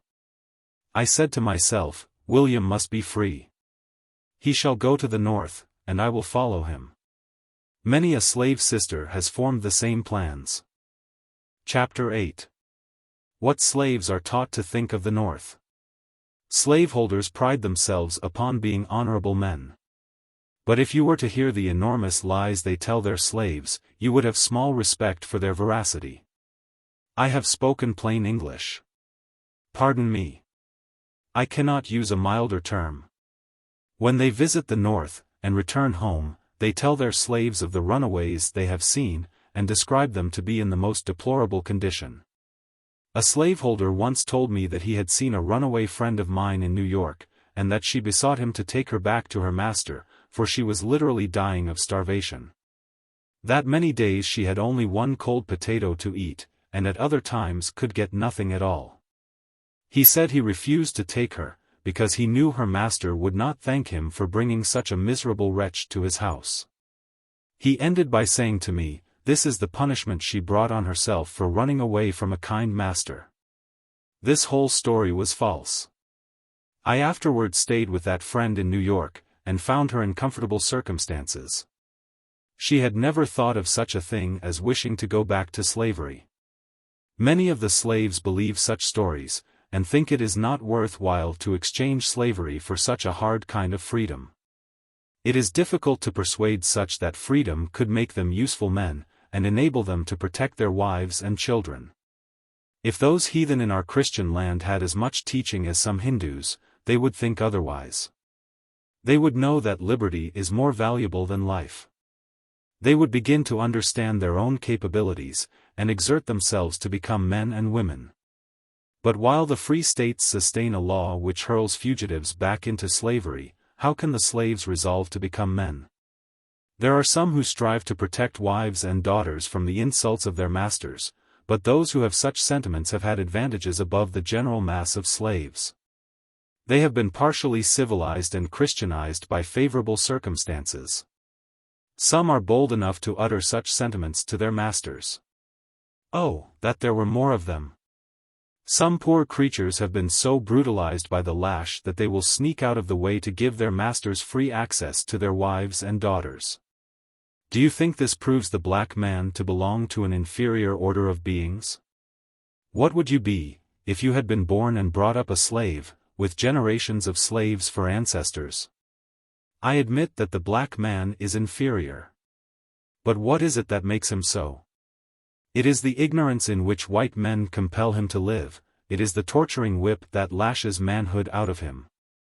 It is the fierce bloodhounds of the South, and the scarcely less cruel human bloodhounds of the North, who enforce the Fugitive Slave Law. They do the work. Southern gentlemen indulge in the most contemptuous expressions about the Yankees, while they, on their part, consent to do the vilest work for them. Such as the ferocious bloodhounds and the despised Negro hunters are employed to do at home. When Southerners go to the North, they are proud to do them honor. But the Northern man is not welcome south of Mason and Dixon's line, unless he suppresses every thought and feeling at variance with their peculiar institution. Nor is it enough to be silent. The masters are not pleased, unless they obtain a greater degree of subservience than that, and they are generally accommodated. Do they respect the Northerner for this? I trow not. Even the slaves despise a Northern man with Southern principles, and that is the class they generally see. When Northerners go to the South to reside, they prove very apt scholars. They soon imbibe the sentiments and disposition of their neighbors, and generally go beyond their teachers. Of the two, they are proverbially the hardest masters. They seem to satisfy their consciences with the doctrine that God created the Africans to be slaves. What a libel upon the Heavenly Father, who made of one blood all nations of men. And then who are Africans? Who can measure the amount of Anglo-Saxon blood coursing in the veins of American slaves? I have spoken of the pains slaveholders take to give their slaves a bad opinion of the North, but, notwithstanding this, intelligent slaves are aware that they have many friends in the free states. Even the most ignorant have some confused notions about it. They knew that I could read. And I was often asked if I had seen anything in the newspapers about white folks over in the Big North, who were trying to get their freedom for them. Some believe that the abolitionists have already made them free, and that it is established by law, but that their masters prevent the law from going into effect. One woman begged me to get a newspaper and read it over. She said her husband told her that the black people had sent word to the Queen of America that they were all slaves. That she didn't believe it, and went to Washington City to see the president about it. They quarreled, she drew her sword upon him, and swore that he should help her to make them all free. That poor, ignorant woman thought that America was governed by a queen, to whom the president was subordinate. I wish the president was subordinate to Queen Justice. Chapter 9. Sketches of Neighboring Slaveholders. There was a planter in the country, not far from U.S., whom I will call Mr. Litch. He was an ill-bred, uneducated man, but very wealthy. He had 600 slaves, many of whom he did not know by sight. His extensive plantation was managed by well-paid overseers. There was a jail and a whipping post on his grounds. And whatever cruelties were perpetrated there, they passed without comment. He was so effectually screened by his great wealth that he was called to no account for his crimes, not even for murder. Various were the punishments resorted to. A favorite one was to tie a rope round a man's body, and suspend him from the ground. A fire was kindled over him, from which was suspended a piece of fat pork. As this cooked, the scalding drops of fat continually fell on the bare flesh. On his own plantation, he required very strict obedience to the 8th commandment. But depredations on the neighbors were allowable, provided the culprit managed to evade detection or suspicion. If a neighbor brought a charge of theft against any of his slaves, he was browbeaten by the master, who assured him that his slaves had enough of everything at home, and had no inducement to steal. No sooner was the neighbor's back turned, than the accused was sought out, and whipped for his lack of discretion. If a slave stole from him even a pound of meat or a peck of corn, if detection followed, he was put in chains and imprisoned, and so kept till his form was attenuated by hunger and suffering. A freshet once bore his wine cellar and meat house miles away from the plantation. Some slaves followed, and secured bits of meat and bottles of wine. 2 were detected. A ham and some liquor being found in their huts. They were summoned by their master. No words were used, but a club felled them to the ground. A rough box was their coffin, and their interment was a dog's burial. Nothing was said. Murder was so common on his plantation that he feared to be alone after nightfall. He might have believed in ghosts. His brother, if not equal in wealth, was at least equal in cruelty. His bloodhounds were well trained. Their pen was spacious, and a terror to the slaves. They were let loose on a runway, and, if they tracked him, they literally tore the flesh from his bones. When this slaveholder died, his shrieks and groans were so frightful that they appalled his own friends. His last words were, "I am going to hell, bury my money with me." After death his eyes remained open. To press the lids down, silver dollars were laid on them. These were buried with him. From this circumstance, a rumor went abroad that his coffin was filled with money. 3 times his grave was opened, and his coffin taken out. The last time, his body was found on the ground, and a flock of buzzards were pecking at it. He was again interred, and a sentinel set over his grave. The perpetrators were never discovered. Cruelty is contagious in uncivilized communities. Mr. Conant, a neighbor of Mr. Litch, returned from town one evening in a partial state of intoxication. His body servant gave him some offense. He was divested of his clothes, except his shirt, whipped, and tied to a large tree in front of the house. It was a stormy night in winter. The wind blew bitterly cold, and the boughs of the old tree crackled under falling sleet. A member of the family, fearing he would freeze to death, begged that he might be taken down. But the master would not relent. He remained there 3 hours, and, when he was cut down, he was more dead than alive. Another slave, who stole a pig from this master, to appease his hunger, was terribly flogged. In desperation, he tried to run away. But at the end of 2 miles, he was so faint with loss of blood, he thought he was dying. He had a wife, and he longed to see her once more. Too sick to walk, he crept back that long distance on his hands and knees. When he reached his master's, it was night. He had not strength to rise and open the gate. He moaned, and tried to call for help. I had a friend living in the same family. At last his cry reached her. She went out and found the prostrate man at the gate. She ran back to the house for assistance, and 2 men returned with her. They carried him in, and laid him on the floor. The back of his shirt was one clot of blood. By means of lard, my friend loosened it from the raw flesh. She bandaged him, gave him cool drink, and left him to rest. The master said he deserved 100 more lashes. When his own labor was stolen from him, he had stolen food to appease his hunger. This was his crime.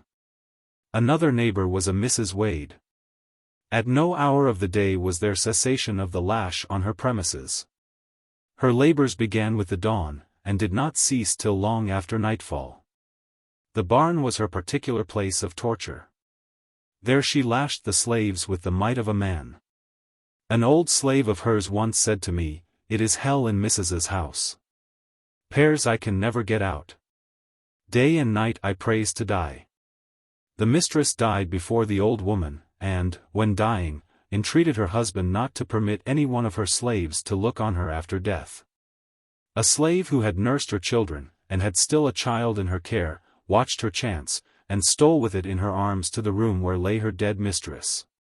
She gazed a while on her, then raised her hand and dealt 2 blows on her face, saying, as she did so, "The devil is got you now." She forgot that the child was looking on. She had just begun to talk, and she said to her father, "I did see Ma, and Mammy did strike Ma," so, striking her own face with her little hand. The master was startled. He could not imagine how the nurse could obtain access to the room where the corpse lay, for he kept the door locked. He questioned her. She confessed that what the child had said was true, and told how she had procured the key. She was sold to Georgia. "In my childhood I knew a valuable slave, named Charity, and loved her, as all children did. Her young mistress married, and took her to Louisiana. Her little boy, James, was sold to a good sort of master. He became involved in debt, and James was sold again to a wealthy slaveholder, noted for his cruelty. With this man he grew up to manhood, receiving the treatment of a dog. After a severe whipping, to save himself from further infliction of the lash, with which he was threatened, he took to the woods. He was in a most miserable condition, cut by the cowskin, half naked, half starved, and without the means of procuring a crust of bread. Some weeks after his escape, he was captured, tied, and carried back to his master's plantation. This man considered punishment in his jail, on bread and water, after receiving hundreds of lashes, too mild for the poor slave's offense. Therefore he decided, after the overseer should have whipped him to his satisfaction, to have him placed between the screws of the cotton gin, to stay as long as he had been in the woods. This wretched creature was cut with the whip from his head to his feet, then washed with strong brine, to prevent the flesh from mortifying, and make it heal sooner than it otherwise would. He was then put into the cotton gin, which was screwed down, only allowing him room to turn on his side when he could not lie on his back. Every morning a slave was sent with a piece of bread and bowl of water, which was placed within reach of the poor fellow. The slave was charged, under penalty of severe punishment, not to speak to him. For days passed, and the slave continued to carry the bread and water. On the second morning, he found the bread gone, but the water untouched. When he had been in the press 4 days and 5 nights, the slave informed his master that the water had not been used for 4 mornings, and that horrible stench came from the gin house. The overseer was sent to examine into it. When the press was unscrewed, the dead body was found partly eaten by rats and vermin. Perhaps the rats that devoured his bread had gnawed him before life was extinct. Poor Charity! Grandmother and I often asked each other how her affectionate heart would bear the news, if she should ever hear of the murder of her son. We had known her husband, and knew that James was like him in manliness and intelligence. These were the qualities that made it so hard for him to be a plantation slave. They put him into a rough box, and buried him with less feeling than would have been manifested for an old house dog. Nobody asked any questions. He was a slave. And the feeling was that the master had a right to do what he pleased with his own property. And what did he care for the value of a slave? He had hundreds of them. When they had finished their daily toil, they must hurry to eat their little morsels, and be ready to extinguish their pine knots before 9 o'clock, when the overseer went his patrol rounds. He entered every cabin, to see that men and their wives had gone to bed together, lest the men, from over-fatigue, should fall asleep in the chimney corner, and remain there till the morning horn called them to their daily task. Women are considered of no value, unless they continually increase their owner's stock. They are put on a par with animals. This same master shot a woman through the head, who had run away and been brought back to him. No one called him to account for it. If a slave resisted being whipped, the bloodhounds were unpacked, and set upon him, to tear his flesh from his bones. The master who did these things was highly educated, and styled a perfect gentleman. He also boasted the name and standing of a Christian, though Satan never had a truer follower. I could tell of more slaveholders as cruel as those I have described. They are not exceptions to the general rule. I do not say there are no humane slaveholders. Such characters do exist, notwithstanding the hardening influences around them. But they are, like angels' visits, few and far between. I knew a young lady who was one of these rare specimens. She was an orphan, and inherited as slaves a woman and her 6 children. Their father was a free man. They had a comfortable home of their own, parents and children living together. The mother and eldest daughter served their mistress during the day, and at night returned to their dwelling, which was on the premises.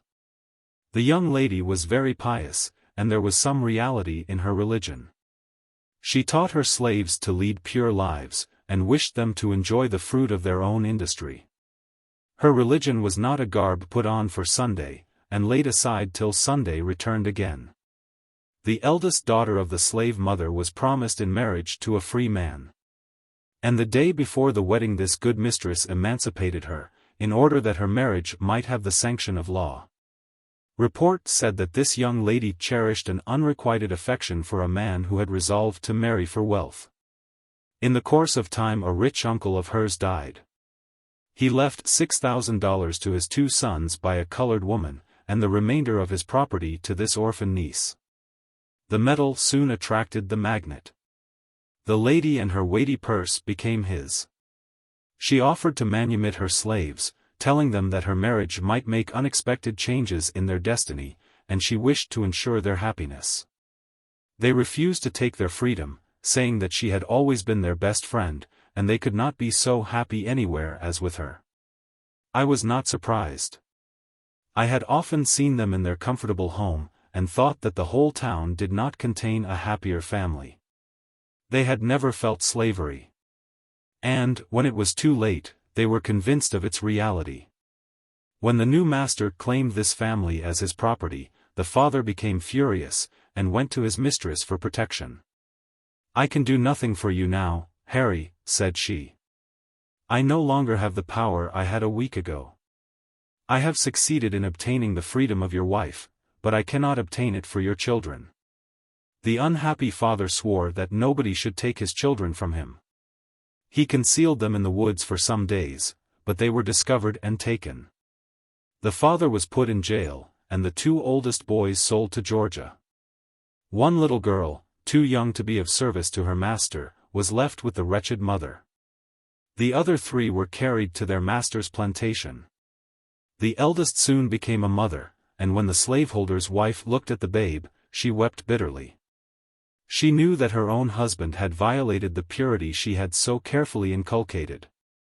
She had a 2nd child by her master, and then he sold her and his offspring to his brother. She bore 2 children to the brother and was sold again. The next sister went crazy. The life she was compelled to lead drove her mad. The 3rd one became the mother of 5 daughters. Before the birth of the 4th the pious mistress died. To the last, she rendered every kindness to the slaves that her unfortunate circumstances permitted. She passed away peacefully, glad to close her eyes on a life which had been made so wretched by the man she loved. This man squandered the fortune he had received, and sought to retrieve his affairs by a 2nd marriage, but, having retired after a night of drunken debauch, he was found dead in the morning. He was called a good master, for he fed and clothed his slaves better than most masters, and the lash was not heard on his plantation so frequently as on many others.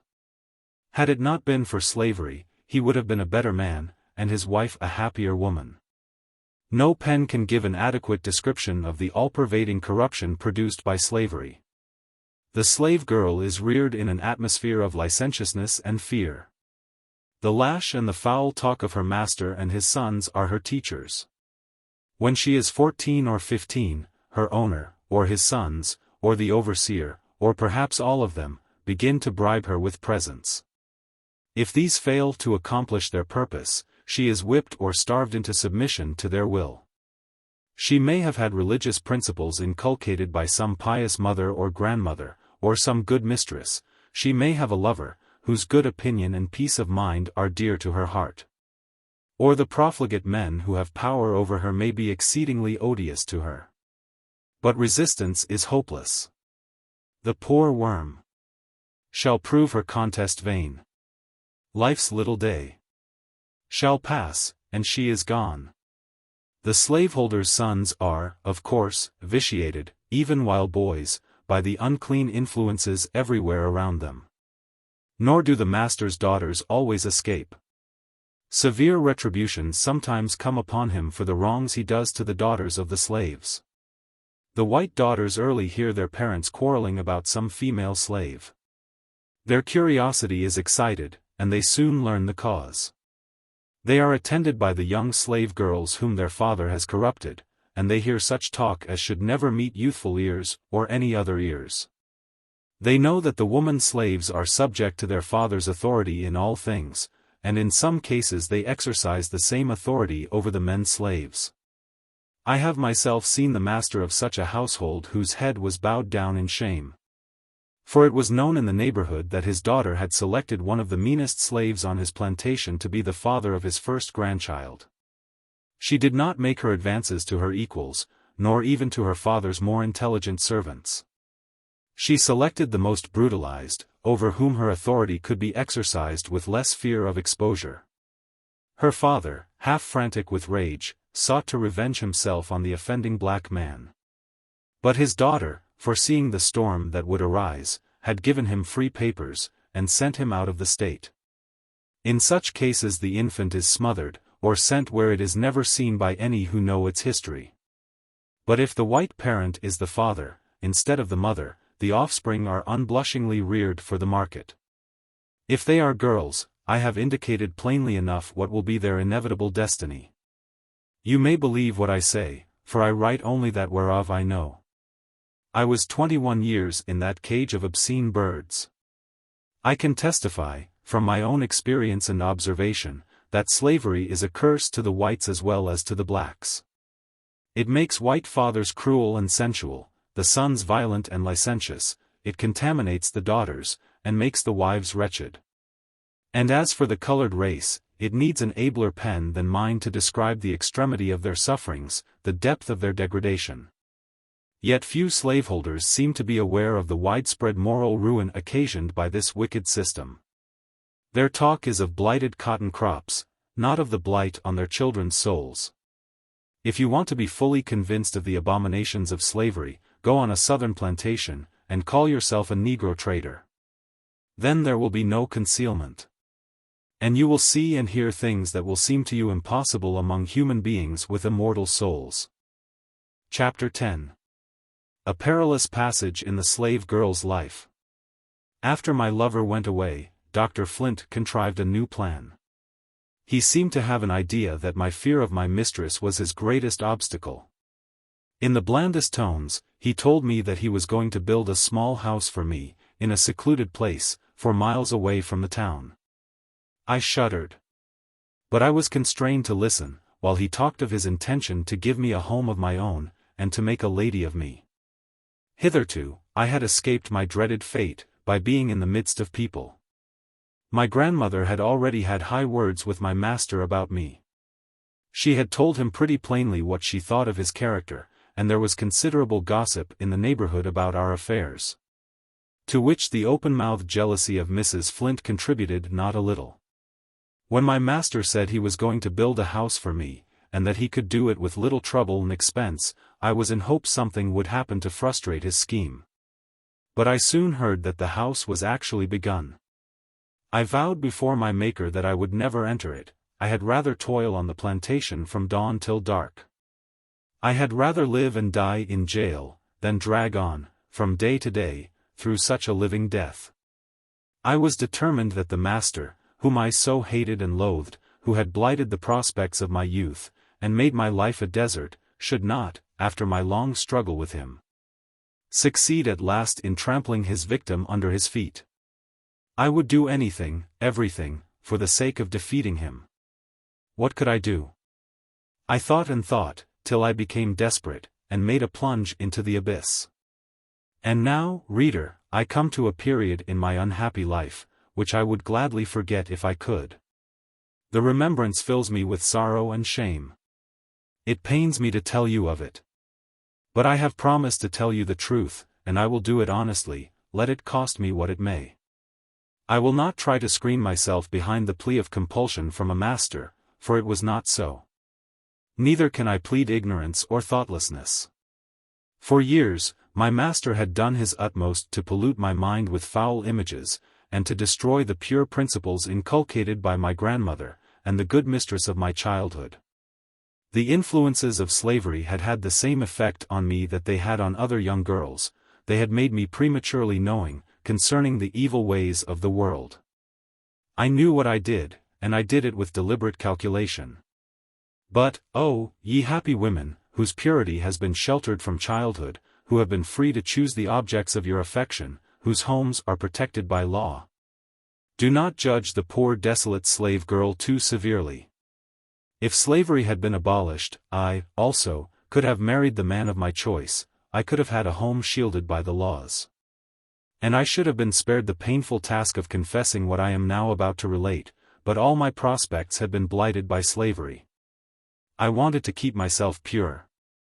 And, under the most adverse circumstances, I tried hard to preserve my self-respect, but I was struggling alone in the powerful grasp of the demon slavery, and the monster proved too strong for me. I felt as if I was forsaken by God and man, as if all my efforts must be frustrated, and I became reckless in my despair. I have told you that Dr. Flint's persecutions and his wife's jealousy had given rise to some gossip in the neighborhood. Among others, it chanced that a white unmarried gentleman had obtained some knowledge of the circumstances in which I was placed. He knew my grandmother, and often spoke to me in the street. He became interested for me, and asked questions about my master, which I answered in part. He expressed a great deal of sympathy, and a wish to aid me. He constantly sought opportunities to see me, and wrote to me frequently. I was a poor slave girl, only 15 years old. So much attention from a superior person was, of course, flattering. For human nature is the same in all. I also felt grateful for his sympathy, and encouraged by his kind words. It seemed to me a great thing to have such a friend. By degrees, a more tender feeling crept into my heart. He was an educated and eloquent gentleman, too eloquent, alas, for the poor slave girl who trusted in him. Of course I saw whither all this was tending. I knew the impassable gulf between us. But to be an object of interest to a man who is not married, and who is not her master, is agreeable to the pride and feelings of a slave. If her miserable situation has left her any pride or sentiment, it seems less degrading to give oneself, than to submit to compulsion. There is something akin to freedom in having a lover who has no control over you, except that which he gains by kindness and attachment.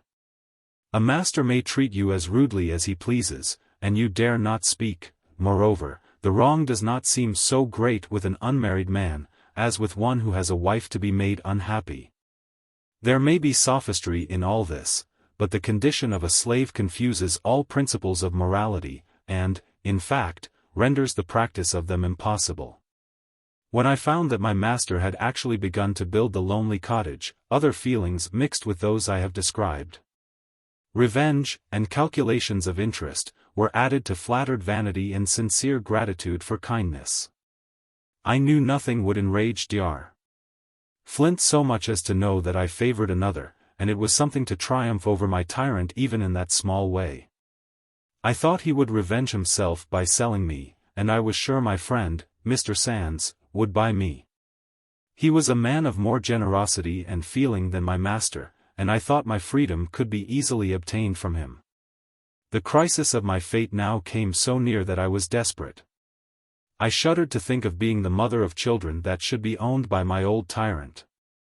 I knew that as soon as a new fancy took him, his victims were sold far off to get rid of them.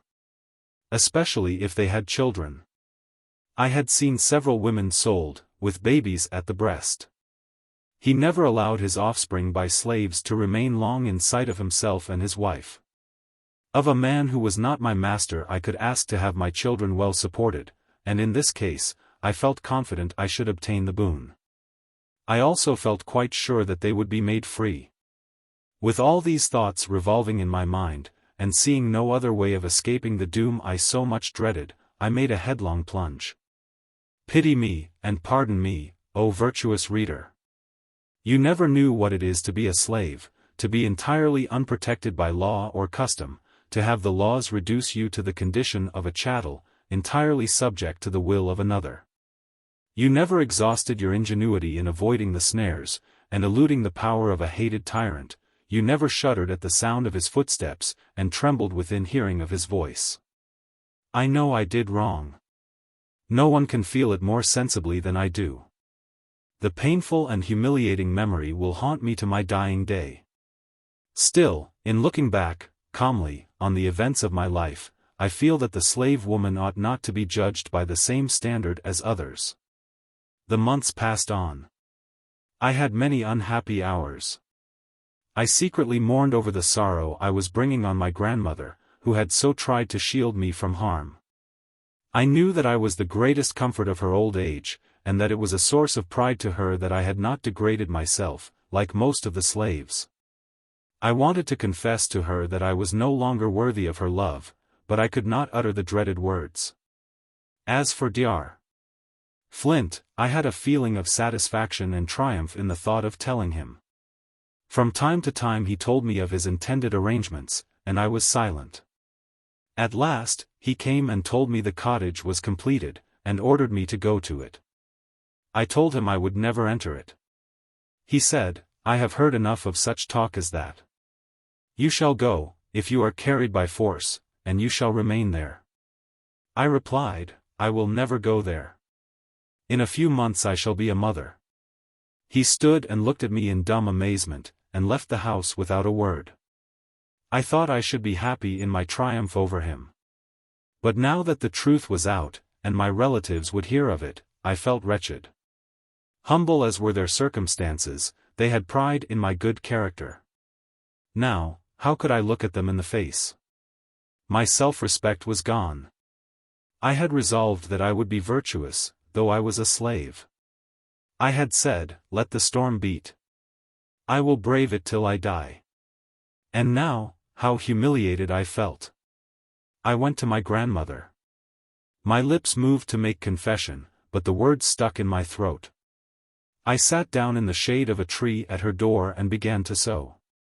I think she saw something unusual was the matter with me. The mother of slaves is very watchful. She knows there is no security for her children. After they have entered their teens she lives in daily expectation of trouble. This leads to many questions. If the girl is of a sensitive nature, timidity keeps her from answering truthfully, and this well-meant course has a tendency to drive her from maternal counsels. Presently, in came my mistress, like a mad woman, and accused me concerning her husband. My grandmother, whose suspicions had been previously awakened, believed what she said. She exclaimed, "Oh Linda! Has it come to this? I had rather see you dead than to see you as you now are. You are a disgrace to your dead mother." She tore from my fingers my mother's wedding ring and her silver thimble. "Go away," she exclaimed, "and never come to my house again." Her reproaches fell so hot and heavy, that they left me no chance to answer. Bitter tears, such as the eyes never shed but once, were my only answer. I rose from my seat, but fell back again, sobbing. She did not speak to me, but the tears were running down her furrowed cheeks, and they scorched me like fire. She had always been so kind to me. So kind. How I longed to throw myself at her feet, and tell her all the truth. But she had ordered me to go, and never to come there again. After a few minutes, I mustered strength, and started to obey her. With what feelings did I now close that little gate, which I used to open with such an eager hand in my childhood? It closed upon me with a sound I never heard before. Where could I go? I was afraid to return to my masters. I walked on recklessly, not caring where I went, or what would become of me. When I had gone 4 or 5 miles, fatigue compelled me to stop. I sat down on the stump of an old tree. The stars were shining through the boughs above me. How they mocked me, with their bright, calm light. The hours passed by, and as I sat there alone a chilliness and deadly sickness came over me. I sank on the ground. My mind was full of horrid thoughts. I prayed to die, but the prayer was not answered. At last, with great effort I roused myself, and walked some distance further, to the house of a woman who had been a friend of my mother. When I told her why I was there, she spoke soothingly to me. But I could not be comforted. I thought I could bear my shame if I could only be reconciled to my grandmother. I longed to open my heart to her. I thought if she could know the real state of the case, and all I had been bearing for years, she would perhaps judge me less harshly. My friend advised me to send for her. I did so. But days of agonizing suspense passed before she came. Had she utterly forsaken me? No. She came at last. I knelt before her, and told her the things that had poisoned my life. How long I had been persecuted, that I saw no way of escape, and in an hour of extremity I had become desperate. She listened in silence. I told her I would bear anything and do anything, if in time I had hopes of obtaining her forgiveness. I begged of her to pity me, for my dead mother's sake. And she did pity me. She did not say, "I forgive you," but she looked at me lovingly, with her eyes full of tears. She laid her old hand gently on my head, and murmured, "Poor child. Poor child." Chapter 11. The New Tie to Life. I returned to my good grandmother's house. She had an interview with Mr. Sands. When she asked him why he could not have left her one ewe lamb, whether there were not plenty of slaves who did not care about character, he made no answer, but he spoke kind and encouraging words. He promised to care for my child, and to buy me, be the conditions what they might. I had not seen Dr. Flint for 5 days. I had never seen him since I made the avowal to him. He talked of the disgrace I had brought on myself, how I had sinned against my master, and mortified my old grandmother. He intimated that if I had accepted his proposals, he, as a physician, could have saved me from exposure. He even condescended to pity me. Could he have offered wormwood more bitter? He, whose persecutions had been the cause of my sin. "Linda," said he, "though you have been criminal towards me, I feel for you, and I can pardon you if you obey my wishes. Tell me whether the fellow you wanted to marry is the father of your child. If you deceive me, you shall feel the fires of hell." I did not feel as proud as I had done. My strongest weapon with him was gone. I was lowered in my own estimation, and had resolved to bear his abuse in silence.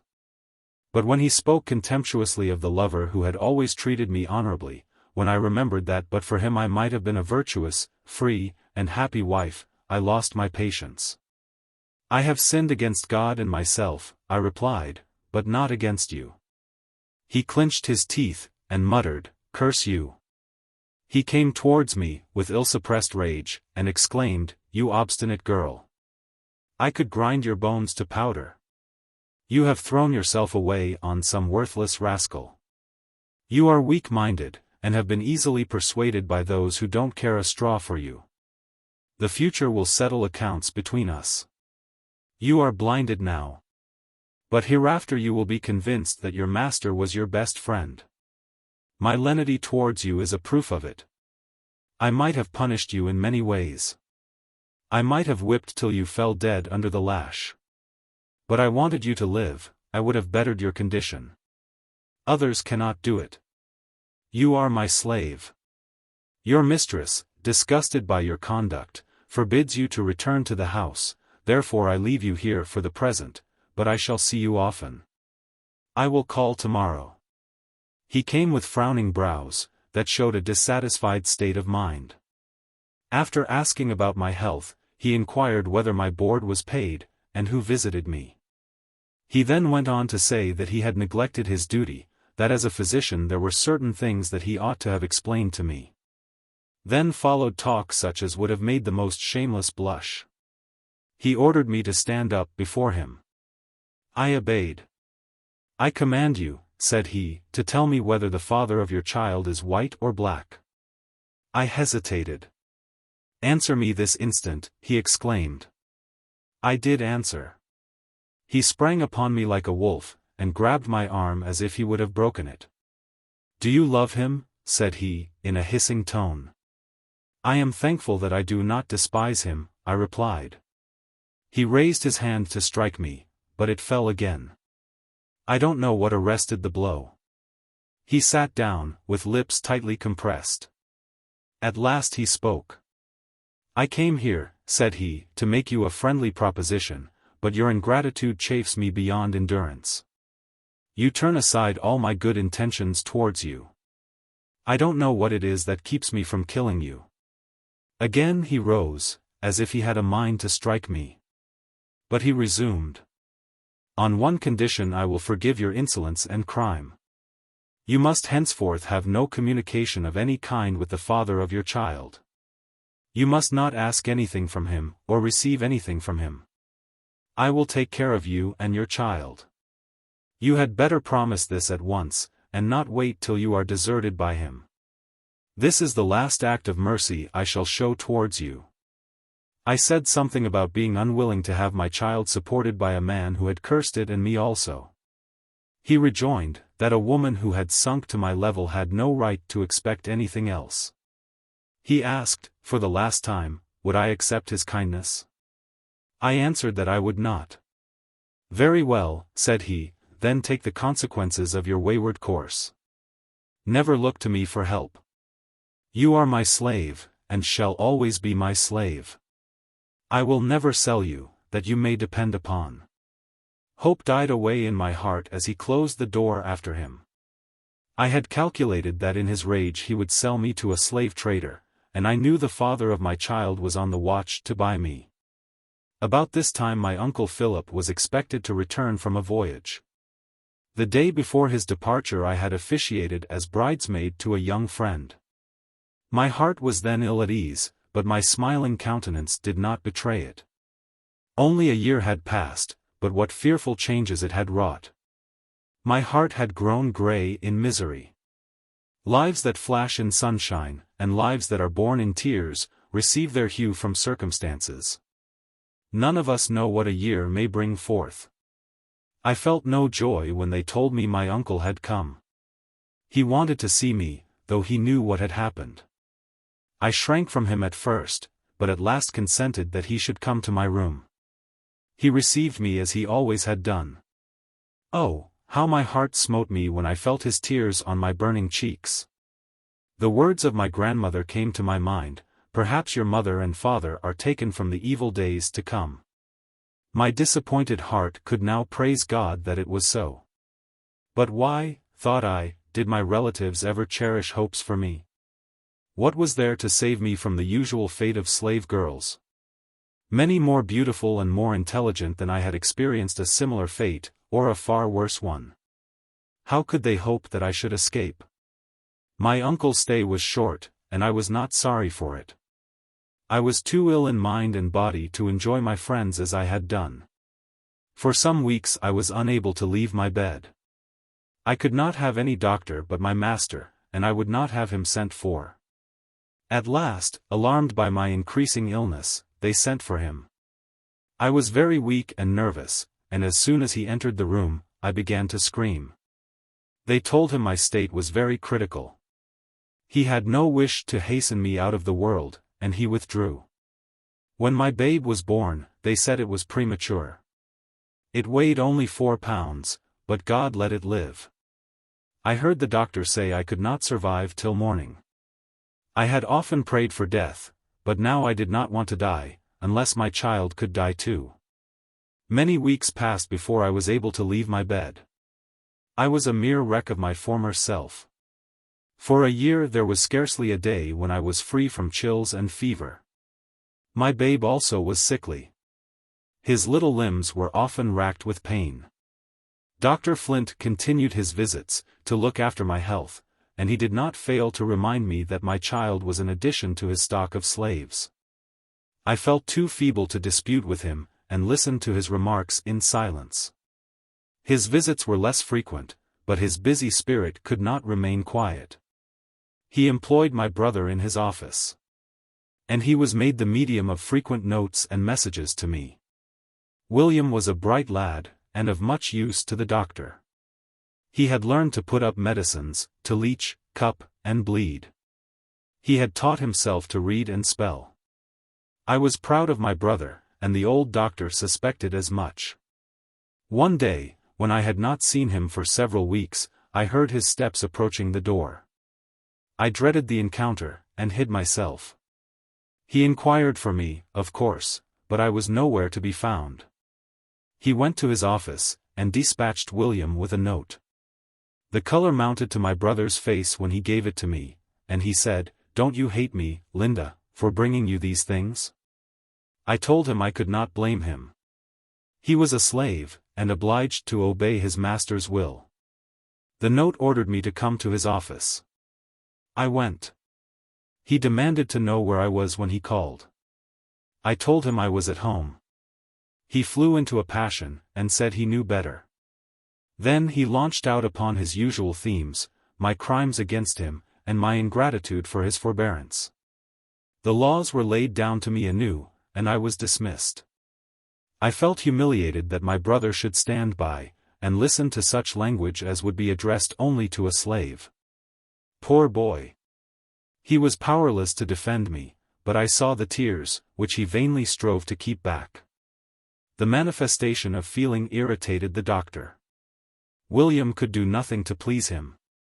One morning he did not arrive at the office so early as usual, and that circumstance afforded his master an opportunity to vent his spleen. He was put in jail. The next day my brother sent a trader to the doctor, with a request to be sold.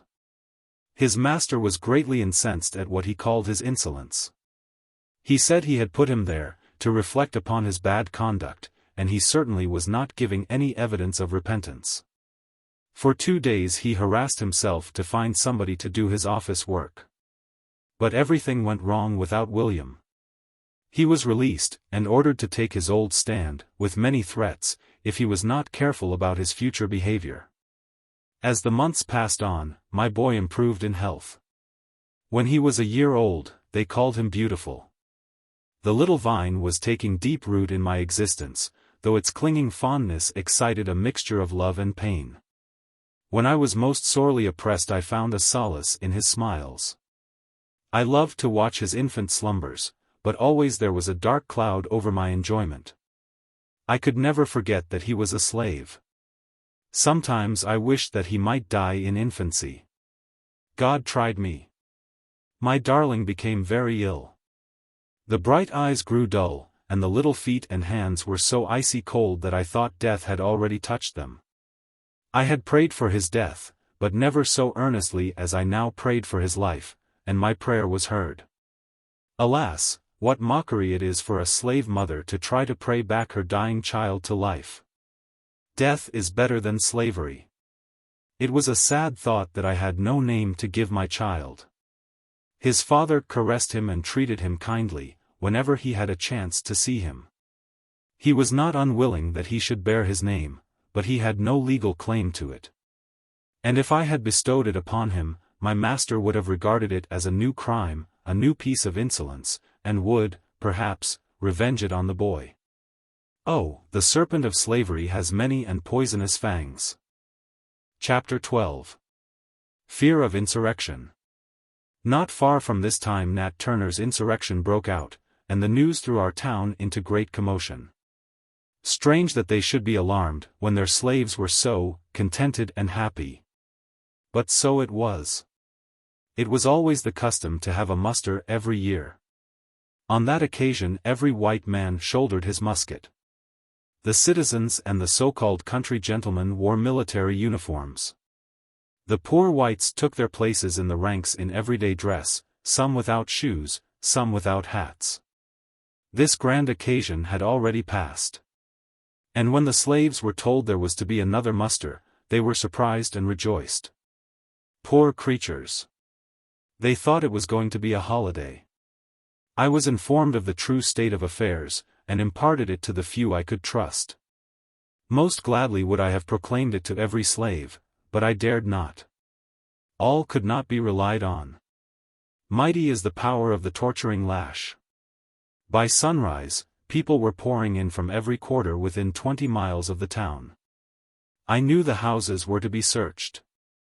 And I expected it would be done by country bullies and the poor whites. I knew nothing annoyed them so much as to see colored people living in comfort and respectability. So I made arrangements for them with especial care.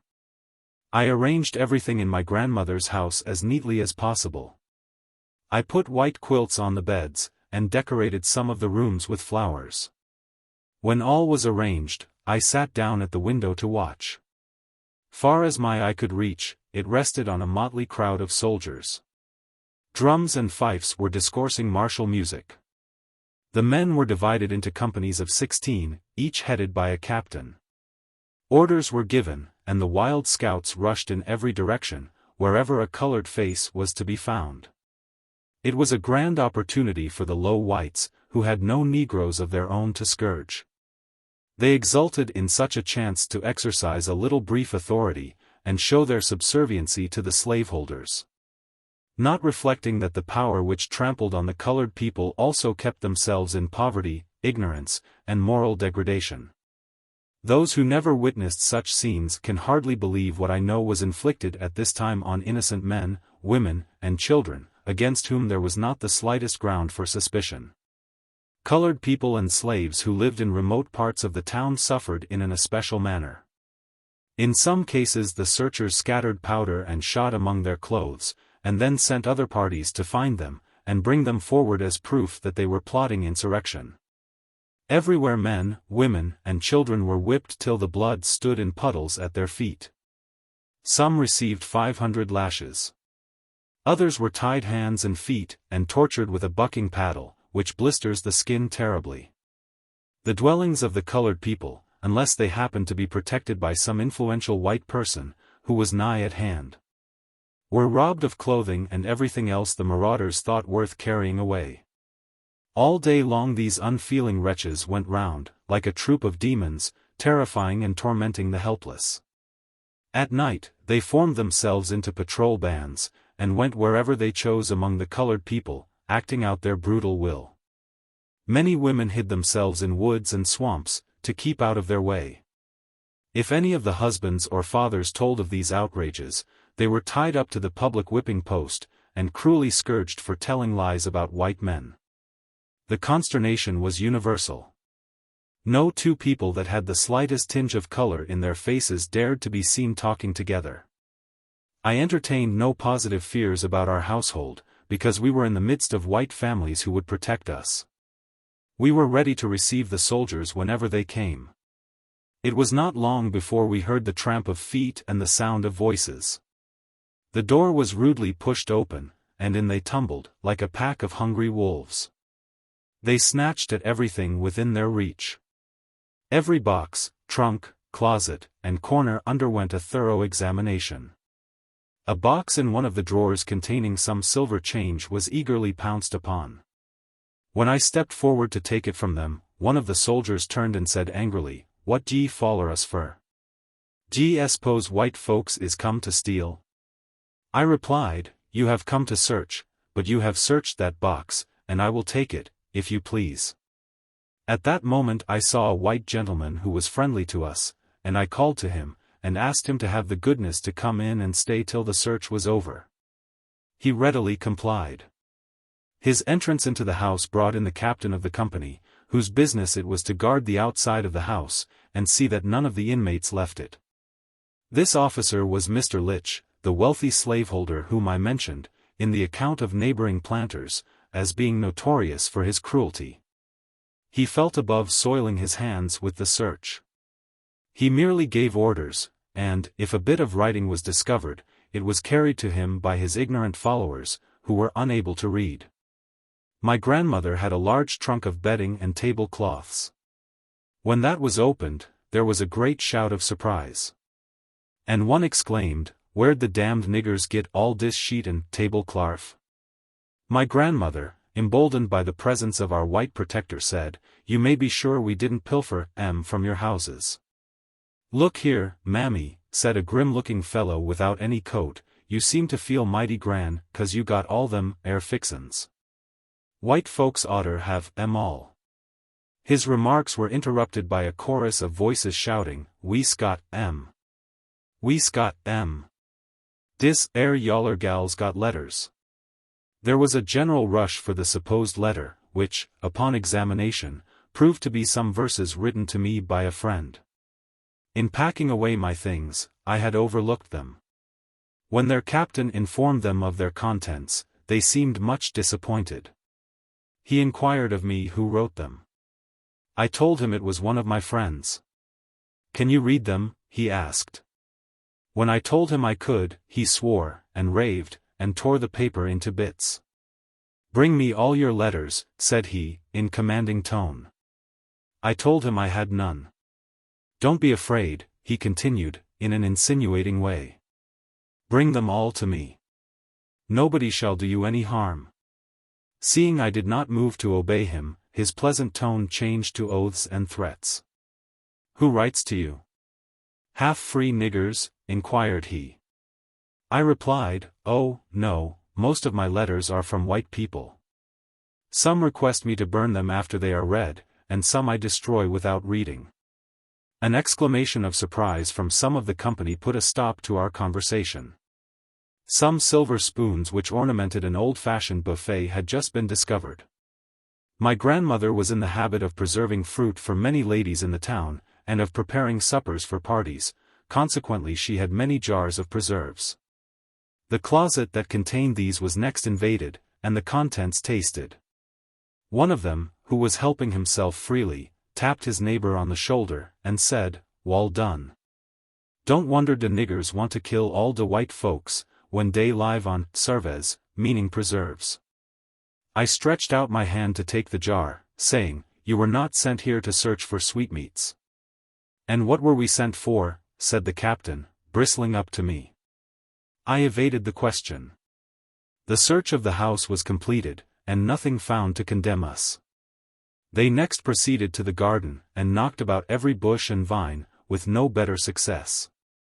The captain called his men together, and, after a short consultation, the order to march was given. As they passed out of the gate, the captain turned back, and pronounced a malediction on the house. He said it ought to be burned to the ground, and each of its inmates receive 39 lashes. We came out of this affair very fortunately, not losing anything except some wearing apparel. Towards evening the turbulence increased. The soldiers, stimulated by drink, committed still greater cruelties.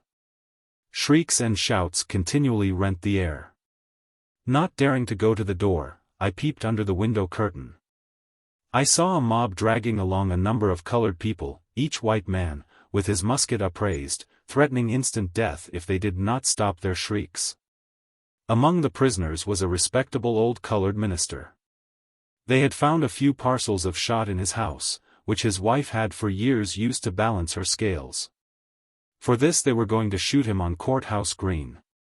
What a spectacle was that for a civilized country! A rabble, staggering under intoxication, assuming to be the administrators of justice. The better class of the community exerted their influence to save the innocent, persecuted people. And in several instances they succeeded, by keeping them shut up in jail till the excitement abated. At last the white citizens found that their own property was not safe from the lawless rabble they had summoned to protect them. They rallied the drunken swarm, drove them back into the country, and set a guard over the town. The next day, the town patrols were commissioned to search colored people that lived out of the city. And the most shocking outrages were committed with perfect impunity. Every day for a fortnight, if I looked out, I saw horsemen with some poor panting Negro tied to their saddles, and compelled by the lash to keep up with their speed, till they arrived at the jail yard. Those who had been whipped too unmercifully to walk were washed with brine, tossed into a cart, and carried to jail. One black man, who had not fortitude to endure scourging, promised to give information about the conspiracy. But it turned out that he knew nothing at all. He had not even heard the name of Nat Turner. The poor fellow had, however, made up a story, which augmented his own sufferings and those of the colored people. The day patrol continued for some weeks, and at sundown a night guard was substituted. Nothing at all was proved against the colored people, bond or free. The wrath of the slaveholders was somewhat appeased by the capture of Nat Turner. The imprisoned were released. The slaves were sent to their masters, and the free were permitted to return to their ravaged homes. Visiting was strictly forbidden on the plantations. The slaves begged the privilege of again meeting at their little church in the woods, with their burying ground around it. It was built by the colored people, and they had no higher happiness than to meet there and sing hymns together, and pour out their hearts in spontaneous prayer. Their request was denied, and the church was demolished.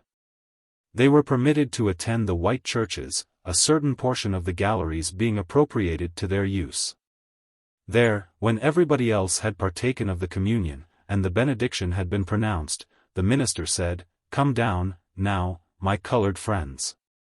They obeyed the summons, and partook of the bread and wine, in commemoration of the meek and lowly Jesus, who said, "God is your Father, and all ye are brethren." Chapter 13. The Church and Slavery. After the alarm caused by Nat Turner's insurrection had subsided, the slaveholders came to the conclusion that it would be well to give the slaves enough of religious instruction to keep them from murdering their masters. The Episcopal clergyman offered to hold a separate service on Sundays for their benefit. His colored members were very few, and also very respectable, a fact which I presume had some weight with him. The difficulty was to decide on a suitable place for them to worship. The Methodist and Baptist churches admitted them in the afternoon. But their carpets and cushions were not so costly as those at the Episcopal church. It was at last decided that they should meet at the house of a free colored man, who was a member. I was invited to attend, because I could read. Sunday evening came, and, trusting to the cover of night, I ventured out. I rarely ventured out by daylight, for I always went with fear, expecting at every turn to encounter Dr. Flint, who was sure to turn me back, or order me to his office to inquire where I got my bonnet, or some other article of dress. When the Reverend Mr. Pike came, there were some 20 persons present. The reverend gentleman knelt in prayer, then seated himself, and requested all present, who could read, to open their books, while he gave out the portions he wished them to repeat or respond to. His text was, "Servants, be obedient to them that are your masters according to the flesh, with fear and trembling, in singleness of your heart, as unto Christ." Pious Mr. Pike brushed up his hair till it stood upright, and, in deep, solemn tones, began, "Hearken, ye servants. Give strict heed unto my words. You are rebellious sinners. Your hearts are filled with all manner of evil. 'Tis the devil who tempts you. God is angry with you, and will surely punish you, if you don't forsake your wicked ways. You that live in town are eye servants behind your master's back. Instead of serving your masters faithfully, which is pleasing in the sight of your heavenly master, you are idle, and shirk your work. God sees you. You tell lies. God hears you. Instead of being engaged in worshipping him, you are hidden away somewhere, feasting on your master's substance. Tossing coffee grounds with some wicked fortune-teller, or cutting cards with another old hag. Your masters may not find you out, but God sees you, and will punish you. Oh, the depravity of your hearts! When your master's work is done, are you quietly together, thinking of the goodness of God to such sinful creatures? No. You are quarreling, and tying up little bags of roots to bury under the doorsteps to poison each other with. God sees you. You men steal away to every grog shop to sell your master's corn, that you may buy rum to drink. God sees you. You sneak into the back streets, or among the bushes, to pitch coppers. Although your masters may not find you out, God sees you, and he will punish you. You must forsake your sinful ways, and be faithful servants. Obey your old master and your young master, your old mistress and your young mistress. If you disobey your earthly master, you offend your heavenly master. You must obey God's commandments. When you go from here, don't stop at the corners of the streets to talk, but go directly home, and let your master and mistress see that you have come. The benediction was pronounced. We went home, highly amused at Brother Pike's gospel teaching, and we determined to hear him again. I went the next Sabbath evening, and heard pretty much a repetition of the last discourse. At the close of the meeting, Mr. Pike informed us that he found it very inconvenient to meet at the friend's house, and he should be glad to see us, every Sunday evening, at his own kitchen. I went home with the feeling that I had heard the Reverend Mr. Pike for the last time. Some of his members repaired to his house, and found that the kitchen sported 2 tallow candles. The first time, I am sure, since its present occupant owned it, for the servants never had anything but pine knots. It was so long before the reverend gentleman descended from his comfortable parlor that the slaves left, and went to enjoy a Methodist shout. They never seem so happy as when shouting and singing at religious meetings. Many of them are sincere, and nearer to the gate of heaven than sanctimonious Mr. Pike, and other long-faced Christians, who see wounded Samaritans, and pass by on the other side. The slaves generally compose their own songs and hymns, and they do not trouble their heads much about the measure. They often sing the following verses. Old Satan is one busy old man. He rolls dem blocks all in my way. But Jesus is my bosom friend. He rolls dem blocks away. If I had died when I was young, den how my stammering tongue would have sung. But I am old, and now I stand. A narrow chance for to tread dat heavenly land. I well remember one occasion when I attended a Methodist class meeting. I went with a burdened spirit, and happened to sit next a poor, bereaved mother, whose heart was still heavier than mine. The class leader was the town constable, a man who bought and sold slaves, who whipped his brethren and sisters of the church at the public whipping post, in jail or out of jail. He was ready to perform that Christian office anywhere for 50 cents. This white-faced, black-hearted brother came near us, and said to the stricken woman, "Sister, can't you tell us how the Lord deals with your soul? Do you love him as you did formerly?" She rose to her feet, and said, in piteous tones, "My Lord and Master, help me. My load is more than I can bear. God has hid himself from me, and I am left in darkness and misery." Then, striking her breast, she continued, "I can't tell you what is in here. They've got all my children. Last week they took the last one. God only knows where they've sold her. They let me have her 16 years, and then, oh. Pray for her brothers and sisters. I've got nothing to live for now. God make my time short." She sat down, quivering in every limb. I saw that constable class leader become crimson in the face with suppressed laughter, while he held up his handkerchief. That those who were weeping for the poor woman's calamity might not see his merriment. Then, with assumed gravity, he said to the bereaved mother, "Sister, pray to the Lord that every dispensation of his divine will may be sanctified to the good of your poor needy soul." The congregation struck up a hymn, and sung as though they were as free as the birds that warbled round us. Old Satan thought he had a mighty aim. He missed my soul, and caught my sins. Cry amen, cry amen, cry amen to God. He took my sins upon his back. Went muttering and grumbling down to hell. Cry amen, cry amen, cry amen to God. Old Satan's church is here below. Up to God's free church I hope to go. Cry amen, cry amen, cry amen to God. Precious are such moments to the poor slaves. If you were to hear them at such times, you might think they were happy. But can that hour of singing and shouting sustain them through the dreary week, toiling without wages, under constant dread of the lash? The Episcopal clergyman, who, ever since my earliest recollection, had been a sort of god among the slaveholders, concluded, as his family was large, that he must go where money was more abundant. A very different clergyman took his place. The change was very agreeable to the colored people, who said, "God has sent us a good man this time." They loved him, and their children followed him for a smile or a kind word. Even the slaveholders felt his influence. He brought to the rectory 5 slaves. His wife taught them to read and write, and to be useful to her and themselves. As soon as he was settled, he turned his attention to the needy slaves around him. He urged upon his parishioners the duty of having a meeting expressly for them every Sunday, with a sermon adapted to their comprehension. After much argument and importunity, it was finally agreed that they might occupy the gallery of the church on Sunday evenings.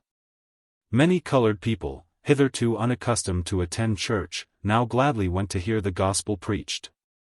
The sermons were simple, and they understood them. Moreover, it was the first time they had ever been addressed as human beings. It was not long before his white parishioners began to be dissatisfied. He was accused of preaching better sermons to the Negroes than he did to them. He honestly confessed that he bestowed more pains upon those sermons than upon any others.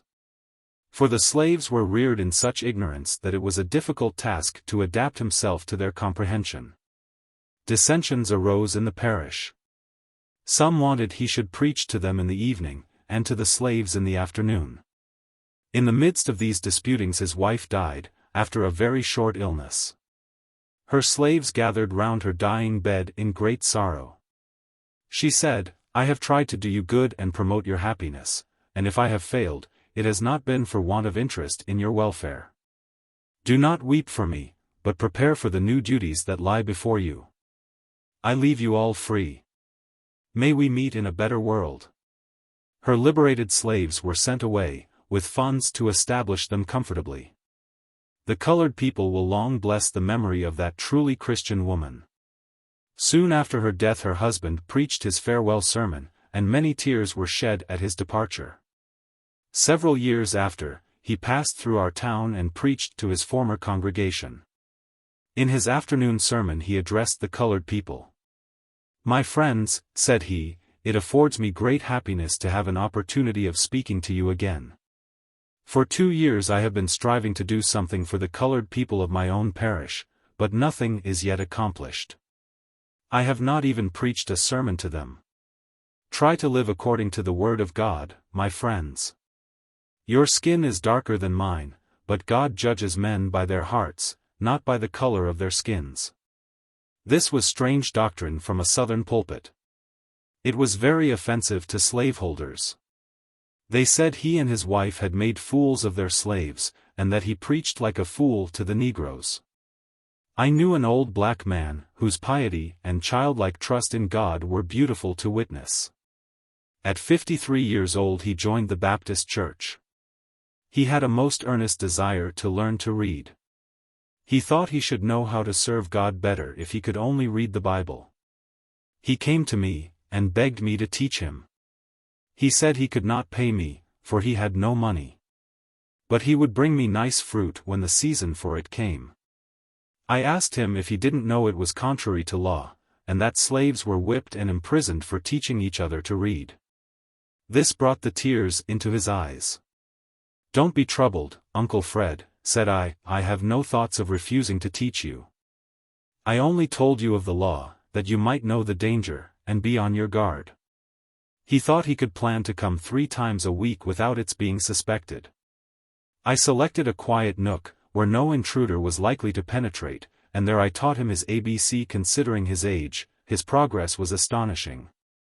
As soon as he could spell in 2 syllables he wanted to spell out words in the Bible. The happy smile that illuminated his face put joy into my heart. After spelling out a few words, he paused, and said, "Honey, it 'pears when I can read dis good book I shall be nearer to God. White man is got all the sense. He can larn easy. It ain't easy for ol' black man like me. I only wants to read dis book, dat I may know how to live, den I have no fear about dying. I tried to encourage him by speaking of the rapid progress he had made. Have patience, child, he replied. I larns slow. I had no need of patience. His gratitude, and the happiness imparted, were more than a recompense for all my trouble. At the end of 6 months he had read through the New Testament, and could find any text in it. One day, when he had recited unusually well, I said, Uncle Fred, how do you manage to get your lessons so well? Lord bless you, Chilly, he replied. You never gives me a lesson dat I don't pray to God to help me to understand what I spells and what I reads. And he does help me, Chilly. Bless his holy name. There are thousands, who, like good Uncle Fred, are thirsting for the water of life, but the law forbids it, and the churches withhold it. They send the Bible to heathen abroad, and neglect the heathen at home. I am glad that missionaries go out to the dark corners of the earth, but I ask them not to overlook the dark corners at home. Talk to American slaveholders as you talk to savages in Africa. Tell them it was wrong to traffic in men. Tell them it is sinful to sell their own children, and atrocious to violate their own daughters. Tell them that all men are brethren, and that man has no right to shut out the light of knowledge from his brother. Tell them they are answerable to God for sealing up the fountain of life from souls that are thirsting for it. There are men who would gladly undertake such missionary work as this, but, alas, their number is small. They are hated by the South, and would be driven from its soil, or dragged to prison to die, as others have been before them. The field is ripe for the harvest, and awaits the reapers. Perhaps the great-grandchildren of Uncle Fred may have freely imparted to them the divine treasures, which he sought by stealth, at the risk of the prison and the scourge. Are doctors of divinity blind, or are they hypocrites? I suppose some are the one, and some the other. But I think if they felt the interest in the poor and the lowly, that they ought to feel, they would not be so easily blinded. A clergyman who goes to the South, for the first time, has usually some feeling, however vague, that slavery is wrong. The slaveholder suspects this, and plays his game accordingly. He makes himself as agreeable as possible, talks on theology, and other kindred topics. The reverend gentleman is asked to invoke a blessing on a table loaded with luxuries. After dinner he walks round the premises, and sees the beautiful groves and flowering vines, and the comfortable huts of favored household slaves. The Southerner invites him to talk with those slaves. He asks them if they want to be free, and they say, "Oh, no, massa." This is sufficient to satisfy him. He comes home to publish a South Side view of slavery, and to complain of the exaggerations of abolitionists. He assures people that he has been to the South, and seen slavery for himself. That it is a beautiful, patriarchal institution, that the slaves don't want their freedom, that they have hallelujah meetings and other religious privileges. What does he know of the half-starved wretches toiling from dawn till dark on the plantations? Of mothers shrieking for their children, torn from their arms by slave traders? Of young girls dragged down into moral filth? Of pools of blood around the whipping post? Of hounds trained to tear human flesh? Of men screwed into cotton gins to die? The slaveholder showed him none of these things, and the slaves dared not tell of them if he had asked them. There is a great difference between Christianity and religion at the South. If a man goes to the communion table, and pays money into the treasury of the church, no matter if it be the price of blood, he is called religious. If a pastor has offspring by a woman not his wife, the church dismiss him, if she is a white woman, but if she is colored, it does not hinder his continuing to be their good shepherd. When I was told that Dr. Flint had joined the Episcopal Church, I was much surprised. I suppose that religion had a purifying effect on the character of men. But the worst persecutions I endured from him were after he was a communicant. The conversation of the doctor, the day after he had been confirmed, certainly gave me no indication that he had renounced the devil and all his works. In answer to some of his usual talk, I reminded him that he had just joined the church. "Yes, Linda," said he. "It was proper for me to do so. I am getting in years, and my position in society requires it, and it puts an end to all the damned slang. You would do well to join the church, too, Linda." "There are sinners enough in it already," rejoined I. "If I could be allowed to live like a Christian, should be glad." "You can do what I require. And if you are faithful to me, you will be as virtuous as my wife," he replied. I answered that the Bible didn't say so. His voice became hoarse with rage. "How dare you preach to me about your infernal Bible?" he exclaimed. "What right have you, who are my Negro, to talk to me about what you would like and what you wouldn't like? I am your master, and you shall obey me." No wonder the slaves sing, "Ol' Satan's church is here below. Up to God's free church I hope to go." Chapter 14. Another link to life. I had not returned to my master's house since the birth of my child. The old man raved to have me thus removed from his immediate power. But his wife vowed, by all that was good and great, she would kill me if I came back, and he did not doubt her word. Sometimes he would stay away for a season. Then he would come and renew the old threadbare discourse about his forbearance and my ingratitude.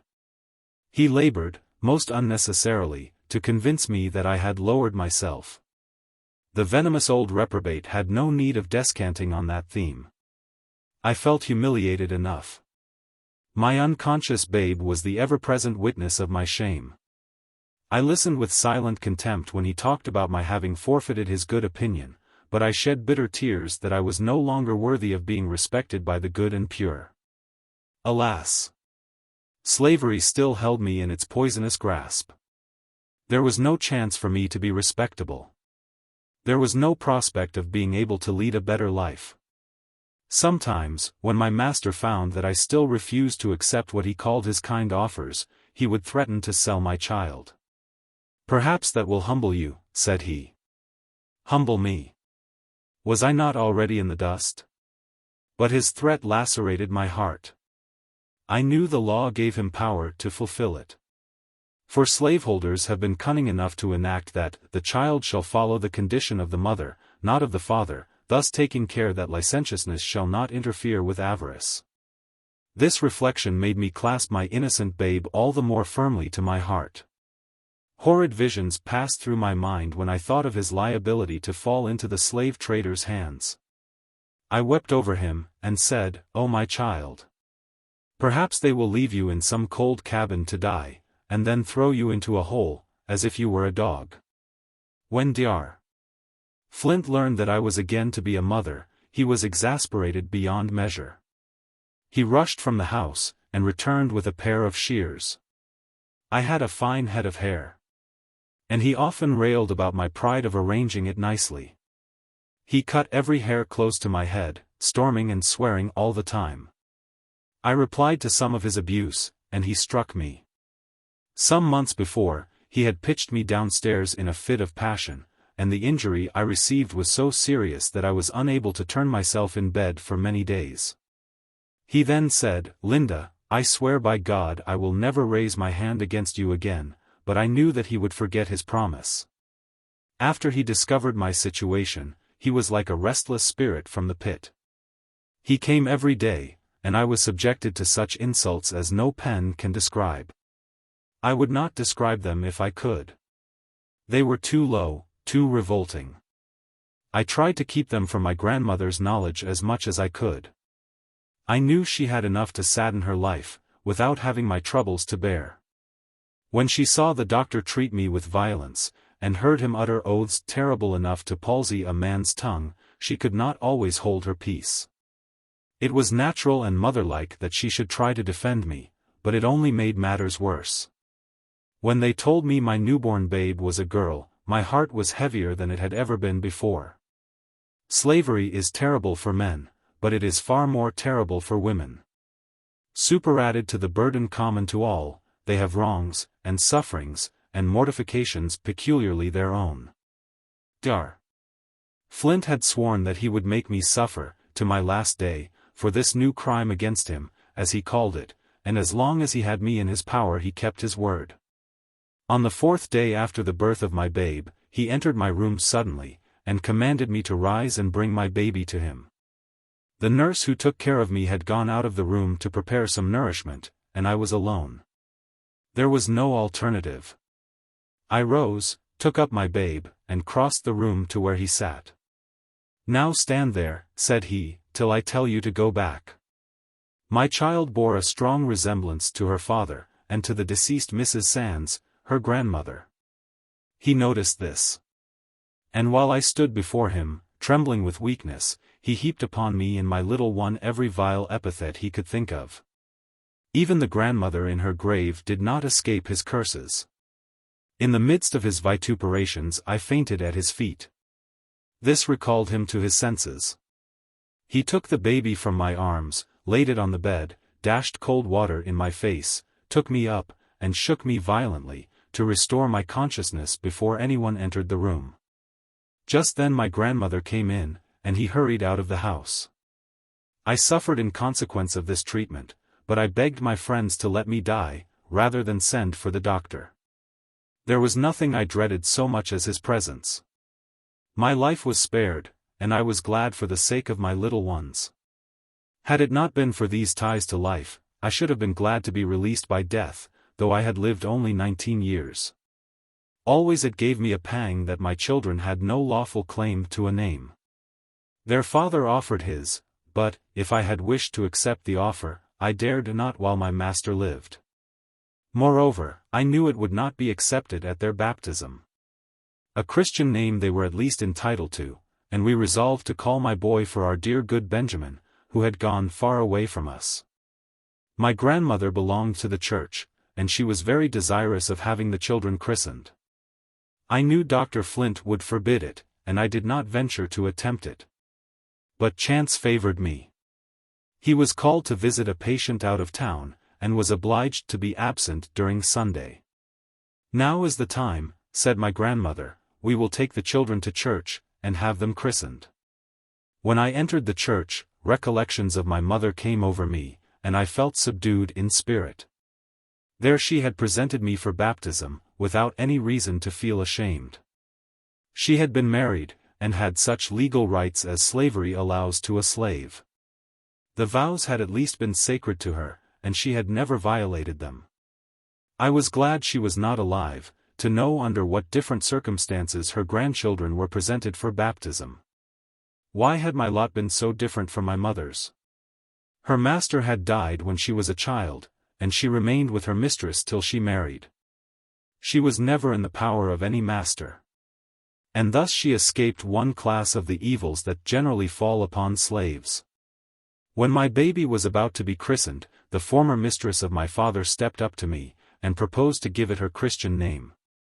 To this I added the surname of my father, who had himself no legal right to it, for my grandfather on the paternal side was a white gentleman. What tangled skeins are the genealogies of slavery! I loved my father, but it mortified me to be obliged to bestow his name on my children. When we left the church, my father's old mistress invited me to go home with her. She clasped a gold chain round my baby's neck. I thanked her for this kindness, but I did not like the emblem. I wanted no chain to be fastened on my daughter, not even if its links were of gold. How earnestly I prayed that she might never feel the weight of slavery's chain, whose iron entereth into the soul. Chapter 15. Continued Persecutions. My children grew finely, and Dr. Flint would often say to me, with an exulting smile, "These brats will bring me a handsome sum of money one of these days." I thought to myself that, God being my helper, they should never pass into his hands. It seemed to me I would rather see them killed than have them given up to his power. The money for the freedom of myself and my children could be obtained, but I derived no advantage from that circumstance. Dr. Flint loved money, but he loved power more. After much discussion, my friends resolved on making another trial. There was a slaveholder about to leave for Texas, and he was commissioned to buy me. He was to begin with $900, and go up to $12. My master refused his offers. "Sir," said he, "she don't belong to me. She is my daughter's property, and I have no right to sell her. I mistrust that you come from her paramour. If so, you may tell him that he cannot buy her for any money, neither can he buy her children." The doctor came to see me the next day, and my heart beat quicker as he entered. I never had seen the old man tread with so majestic a step. He seated himself and looked at me with withering scorn. My children had learned to be afraid of him. The little one would shut her eyes and hide her face on my shoulder whenever she saw him. And Benny, who was now nearly 5 years old, often inquired, "What makes that bad man come here so many times? Does he want to hurt us?" I would clasp the dear boy in my arms, trusting that he would be free before he was old enough to solve the problem. And now, as the doctor sat there so grim and silent, the child left his play and came and nestled up by me. At last my tormentor spoke. "So you are left in disgust, are you?" said he. "It is no more than I expected. You remember I told you years ago that you would be treated so. So he is tired of you? Ha! Ha! Ha! The virtuous madam don't like to hear about it, does she? Ha! Ha! Ha! There was a sting in his calling me virtuous madam. I no longer had the power of answering him as I had formerly done. He continued, "So it seems you are trying to get up another intrigue. Your new paramour came to me, and offered to buy you, but you may be assured you will not succeed. You are mine, and you shall be mine for life. There lives no human being that can take you out of slavery. I would have done it, but you rejected my kind offer." I told him I did not wish to get up any intrigue. That I had never seen the man who offered to buy me. "Do you tell me I lie?" exclaimed he, dragging me from my chair. "Will you say again that you never saw that man?" I answered, "I do say so." He clinched my arm with a volley of oaths. Ben began to scream, and I told him to go to his grandmother. "Don't you stir a step, you little wretch," said he. The child drew nearer to me, and put his arms round me, as if he wanted to protect me. This was too much for my enraged master. He caught him up and hurled him across the room. I thought he was dead, and rushed towards him to take him up. "Not yet," exclaimed the doctor. "Let him lie there till he comes to. Let me go. Let me go," I screamed, "or I will raise the whole house." I struggled and got away, but he clinched me again. Somebody opened the door, and he released me. I picked up my insensible child, and when I turned my tormentor was gone. Anxiously, I bent over the little form, so pale and still. And when the brown eyes at last opened, I don't know whether I was very happy. All the doctor's former persecutions were renewed. He came morning, noon, and night. No jealous lover ever watched a rival more closely than he watched me and the unknown slaveholder, with whom he accused me of wishing to get up an intrigue. When my grandmother was out of the way he searched every room to find him. In one of his visits, he happened to find a young girl, whom he had sold to a trader a few days previous. His statement was, that he sold her because she had been too familiar with the overseer. She had had a bitter life with him, and was glad to be sold. She had no mother, and no near ties. She had been torn from all her family years before. A few friends had entered into bonds for her safety, if the trader would allow her to spend with them the time that intervened between her sale and the gathering up of his human stock. Such a favor was rarely granted. It saved the trader the expense of board and jail fees, and though the amount was small, it was a weighty consideration in a slave trader's mind. Dar. Flint always had an aversion to meeting slaves after he had sold them. He ordered Rose out of the house, but he was no longer her master, and she took no notice of him. For once the crushed Rose was the conqueror. His gray eyes flashed angrily upon her, but that was the extent of his power. "How came this girl here?" he exclaimed. "What right had you to allow it, when you knew I had sold her?" I answered, this is my grandmother's house, and Rose came to see her. I have no right to turn anybody out of doors, that comes here for honest purposes. He gave me the blow that would have fallen upon Rose if she had still been his slave. My grandmother's attention had been attracted by loud voices, and she entered in time to see a second blow dealt. She was not a woman to let such an outrage, in her own house, go unrebuked. The doctor undertook to explain that I had been insolent. Her indignant feelings rose higher and higher, and finally boiled over in words. "Get out of my house," she exclaimed. "Go home, and take care of your wife and children, and you will have enough to do, without watching my family." He threw the birth of my children in her face, and accused her of sanctioning the life I was leading. She told him I was living with her by compulsion of his wife. That he needn't accuse her, for he was the one to blame, he was the one who had caused all the trouble. She grew more and more excited as she went on. "I tell you what, Dr. Flint," said she, "you ain't got many more years to live, and you'd better be saying your prayers. It will take 'em all, and more too, to wash the dirt off your soul." "Do you know whom you are talking to?" he exclaimed. She replied, "Yes, I know very well who I am talking to." He left the house in a great rage. I looked at my grandmother. Our eyes met. Their angry expression had passed away, but she looked sorrowful and weary of incessant strife. I wondered that it did not lessen her love for me, but if it did she never showed it. She was always kind, always ready to sympathize with my troubles. There might have been peace and contentment in that humble home if it had not been for the demon slavery. The winter passed undisturbed by the doctor. The beautiful spring came, and when nature resumes her loveliness, the human soul is apt to revive also. My drooping hopes came to life again with the flowers. I was dreaming of freedom again, more for my children's sake than my own. I planned and I planned. Obstacles hit against plans. There seemed no way of overcoming them, and yet I hoped. Back came the wily doctor. I was not at home when he called. A friend had invited me to a small party, and to gratify her I went. To my great consternation, a messenger came in haste to say that Dr. Flint was at my grandmother's, and insisted on seeing me.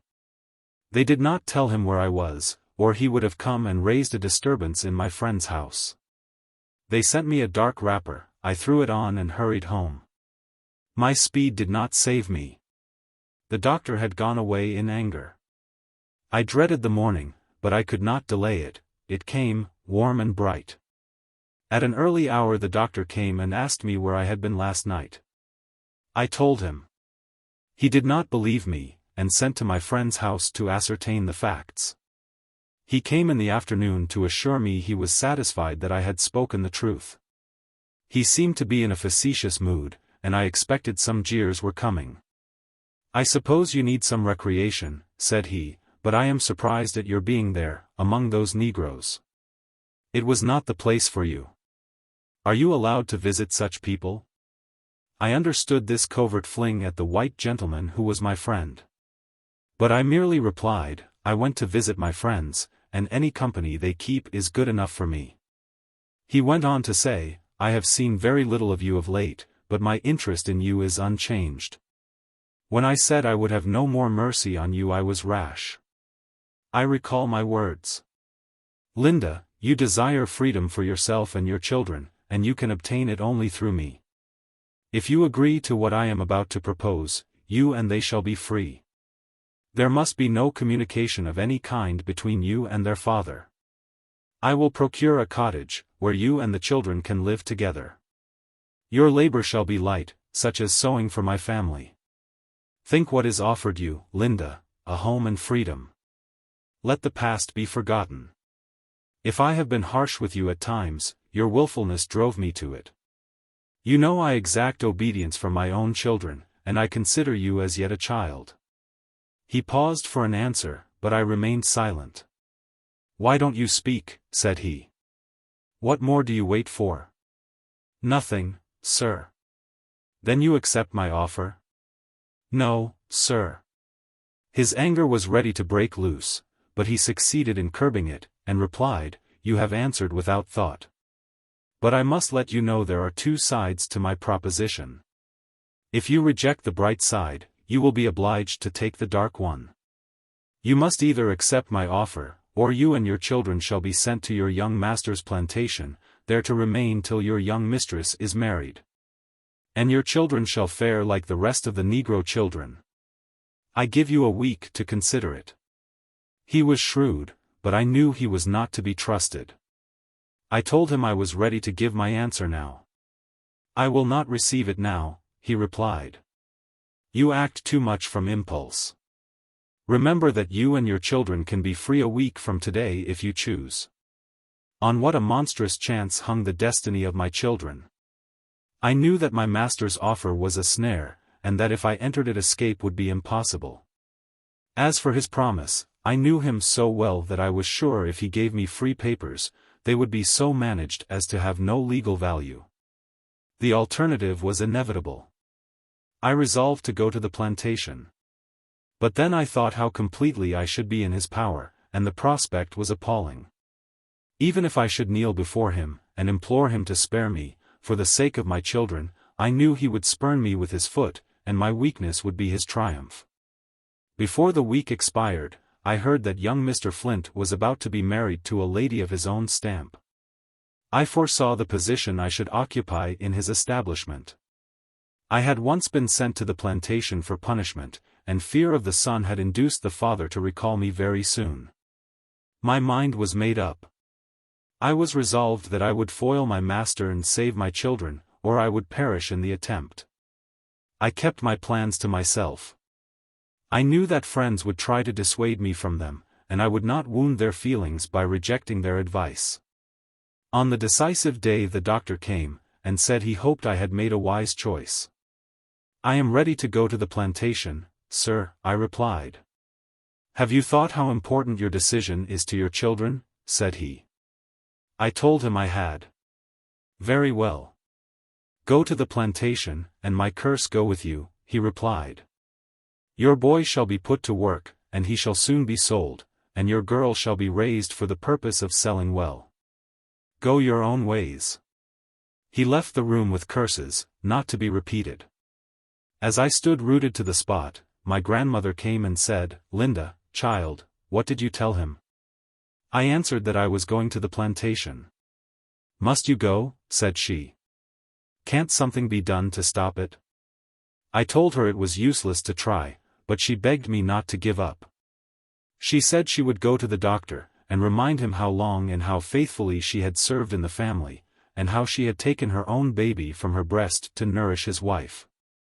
She would tell him I had been out of the family so long they would not miss me. That she would pay them for my time, and the money would procure a woman who had more strength for the situation than I had. I begged her not to go. But she persisted in saying, "He will listen to me, Linda." She went, and was treated as I expected. He coolly listened to what she said, but denied her request. He told her that what he did was for my good, that my feelings were entirely above my situation, and that on the plantation I would receive treatment that was suitable to my behavior. My grandmother was much cast down. I had my secret hopes, but I must fight my battle alone. I had a woman's pride, and a mother's love for my children. And I resolved that out of the darkness of this hour a brighter dawn should rise for them. My master had power and law on his side, I had a determined will. There is might in each. Chapter 16. Scenes at the plantation. Early the next morning I left my grandmother's with my youngest child. My boy was ill, and I left him behind. I had many sad thoughts as the old wagon jolted on. Hitherto, I had suffered alone, now, my little one was to be treated as a slave. As we drew near the great house, I thought of the time when I was formerly sent there out of revenge. I wondered for what purpose I was now sent. I could not tell. I resolved to obey orders so far as duty required, but within myself, I determined to make my stay as short as possible. Mr. Flint was waiting to receive us, and told me to follow him upstairs to receive orders for the day. My little Ellen was left below in the kitchen. It was a change for her, who had always been so carefully tended. My young master said she might amuse herself in the yard. This was kind of him, since the child was hateful to his sight. My task was to fit up the house for the reception of the bride.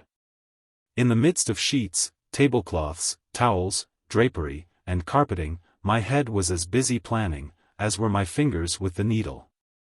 At noon I was allowed to go to Ellen. She had sobbed herself to sleep.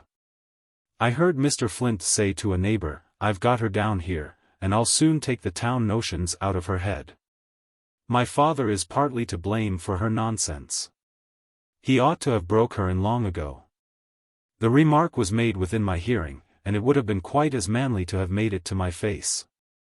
He had said things to my face which might, or might not, have surprised his neighbor if he had known of them.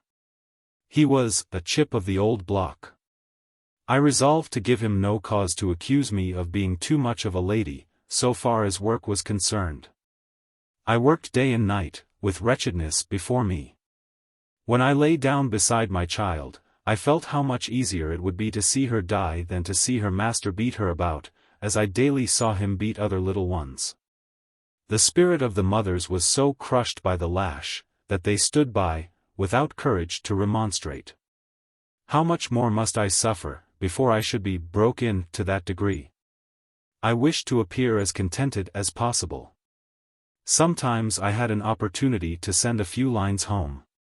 And this brought up recollections that made it difficult, for a time, to seem calm and indifferent to my lot. Notwithstanding my efforts, I saw that Mr. Flint regarded me with a suspicious eye. Ellen broke down under the trials of her new life. Separated from me, with no one to look after her, she wandered about, and in a few days cried herself sick. One day, she sat under the window where I was at work, crying that weary cry which makes a mother's heart bleed. I was obliged to steel myself to bear it. After a while it ceased. I looked out, and she was gone. As it was near noon, I ventured to go down in search of her. The great house was raised 2 feet above the ground. I looked under it, and saw her about midway, fast asleep. I crept under and drew her out.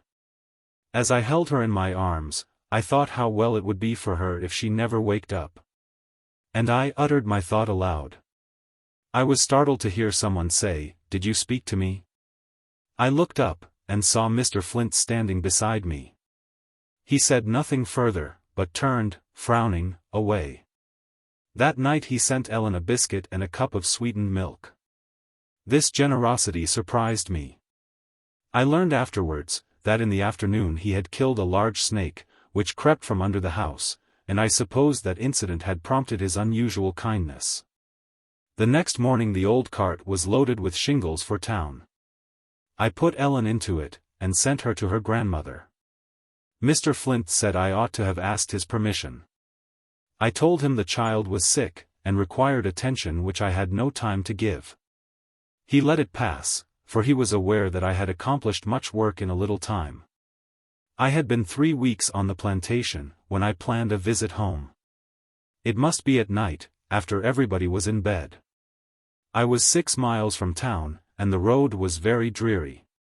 I was to go with a young man, who, I knew, often stole to town to see his mother. One night, when all was quiet, we started. Fear gave speed to our steps, and we were not long in performing the journey. I arrived at my grandmother's. Her bedroom was on the first floor, and the window was open, the weather being warm. I spoke to her and she awoke. She let me in and closed the window, lest some late passer-by should see me. A light was brought, and the whole household gathered round me, some smiling and some crying. I went to look at my children, and thanked God for their happy sleep. The tears fell as I leaned over them. As I moved to leave, Benny stirred. I turned back, and whispered, "Mother is here." After digging at his eyes with his little fist, they opened, and he sat up in bed, looking at me curiously. Having satisfied himself that it was I, he exclaimed, "Oh, Mother! You ain't Dad, are you? They didn't cut off your head at the plantation, did they? My time was up too soon, and my guide was waiting for me. I laid Benny back in his bed, and dried his tears by a promise to come again soon. Rapidly we retraced our steps back to the plantation. About halfway we were met by a company of 4 patrols. Luckily we heard their horses' hoofs before they came in sight, and we had time to hide behind a large tree. They passed, hallooing and shouting in a manner that indicated a recent carousal. How thankful we were that they had not their dogs with them. We hastened our footsteps, and when we arrived on the plantation we heard the sound of the hand mill. The slaves were grinding their corn. We were safely in the house before the horn summoned them to their labor. I divided my little parcel of food with my guide, knowing that he had lost the chance of grinding his corn, and must toil all day in the field. Mr. Flint often took an inspection of the house, to see that no one was idle. The entire management of the work was trusted to me, because he knew nothing about it. And rather than hire a superintendent he contented himself with my arrangements. He had often urged upon his father the necessity of having me at the plantation to take charge of his affairs, and make clothes for the slaves. But the old man knew him too well to consent to that arrangement. When I had been working a month at the plantation, the great-aunt of Mr. Flint came to make him a visit. This was the good old lady who paid $50 for my grandmother, for the purpose of making her free, when she stood on the auction block. My grandmother loved this old lady, whom we all called Miss Fanny. She often came to take tea with us.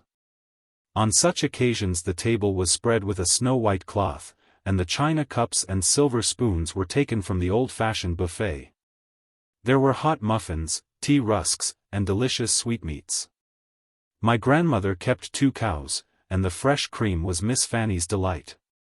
She invariably declared that it was the best in town. The old ladies had cozy times together. They would work and chat, and sometimes, while talking over old times, their spectacles would get dim with tears, and would have to be taken off and wiped. When Miss Fanny bade us goodbye, her bag was filled with grandmother's best cakes, and she was urged to come again soon. There had been a time when Dr. Flint's wife came to take tea with us, and when her children were also sent to have a feast of Aunt Martha's nice cooking. But after I became an object of her jealousy and spite, she was angry with grandmother for giving a shelter to me and my children. She would not even speak to her in the street. This wounded my grandmother's feelings, for she could not retain ill will against the woman whom she had nourished with her milk when a babe. The doctor's wife would gladly have prevented our intercourse with Miss Fanny if she could have done it, but fortunately she was not dependent on the bounty of the Flints. She had enough to be independent, and that is more than can ever be gained from charity, however lavish it may be. Miss Fanny was endeared to me by many recollections, and I was rejoiced to see her at the plantation. The warmth of her large, loyal heart made the house seem pleasanter while she was in it. She stayed a week, and I had many talks with her. She said her principal object in coming was to see how I was treated, and whether anything could be done for me. She inquired whether she could help me in any way. I told her I believed not. She condoled with me in her own peculiar way, saying she wished that I and all my grandmother's family were at rest in our graves, for not until then should she feel any peace about us.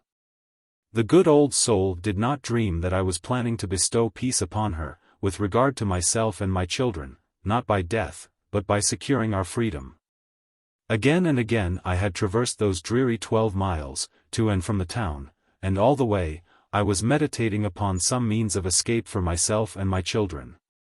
My friends had made every effort that ingenuity could devise to effect our purchase, but all their plans had proved abortive.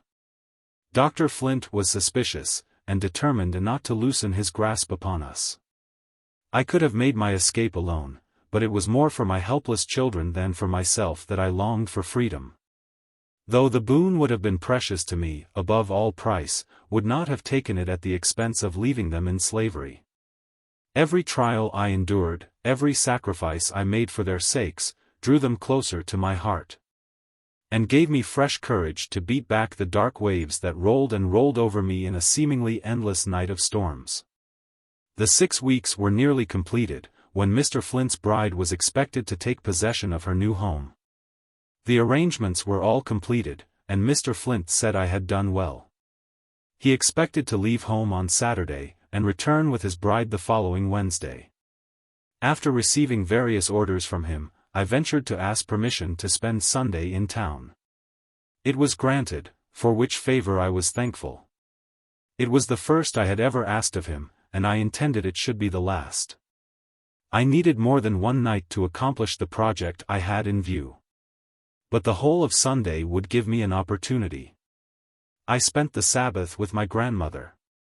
A calmer, more beautiful day never came down out of heaven.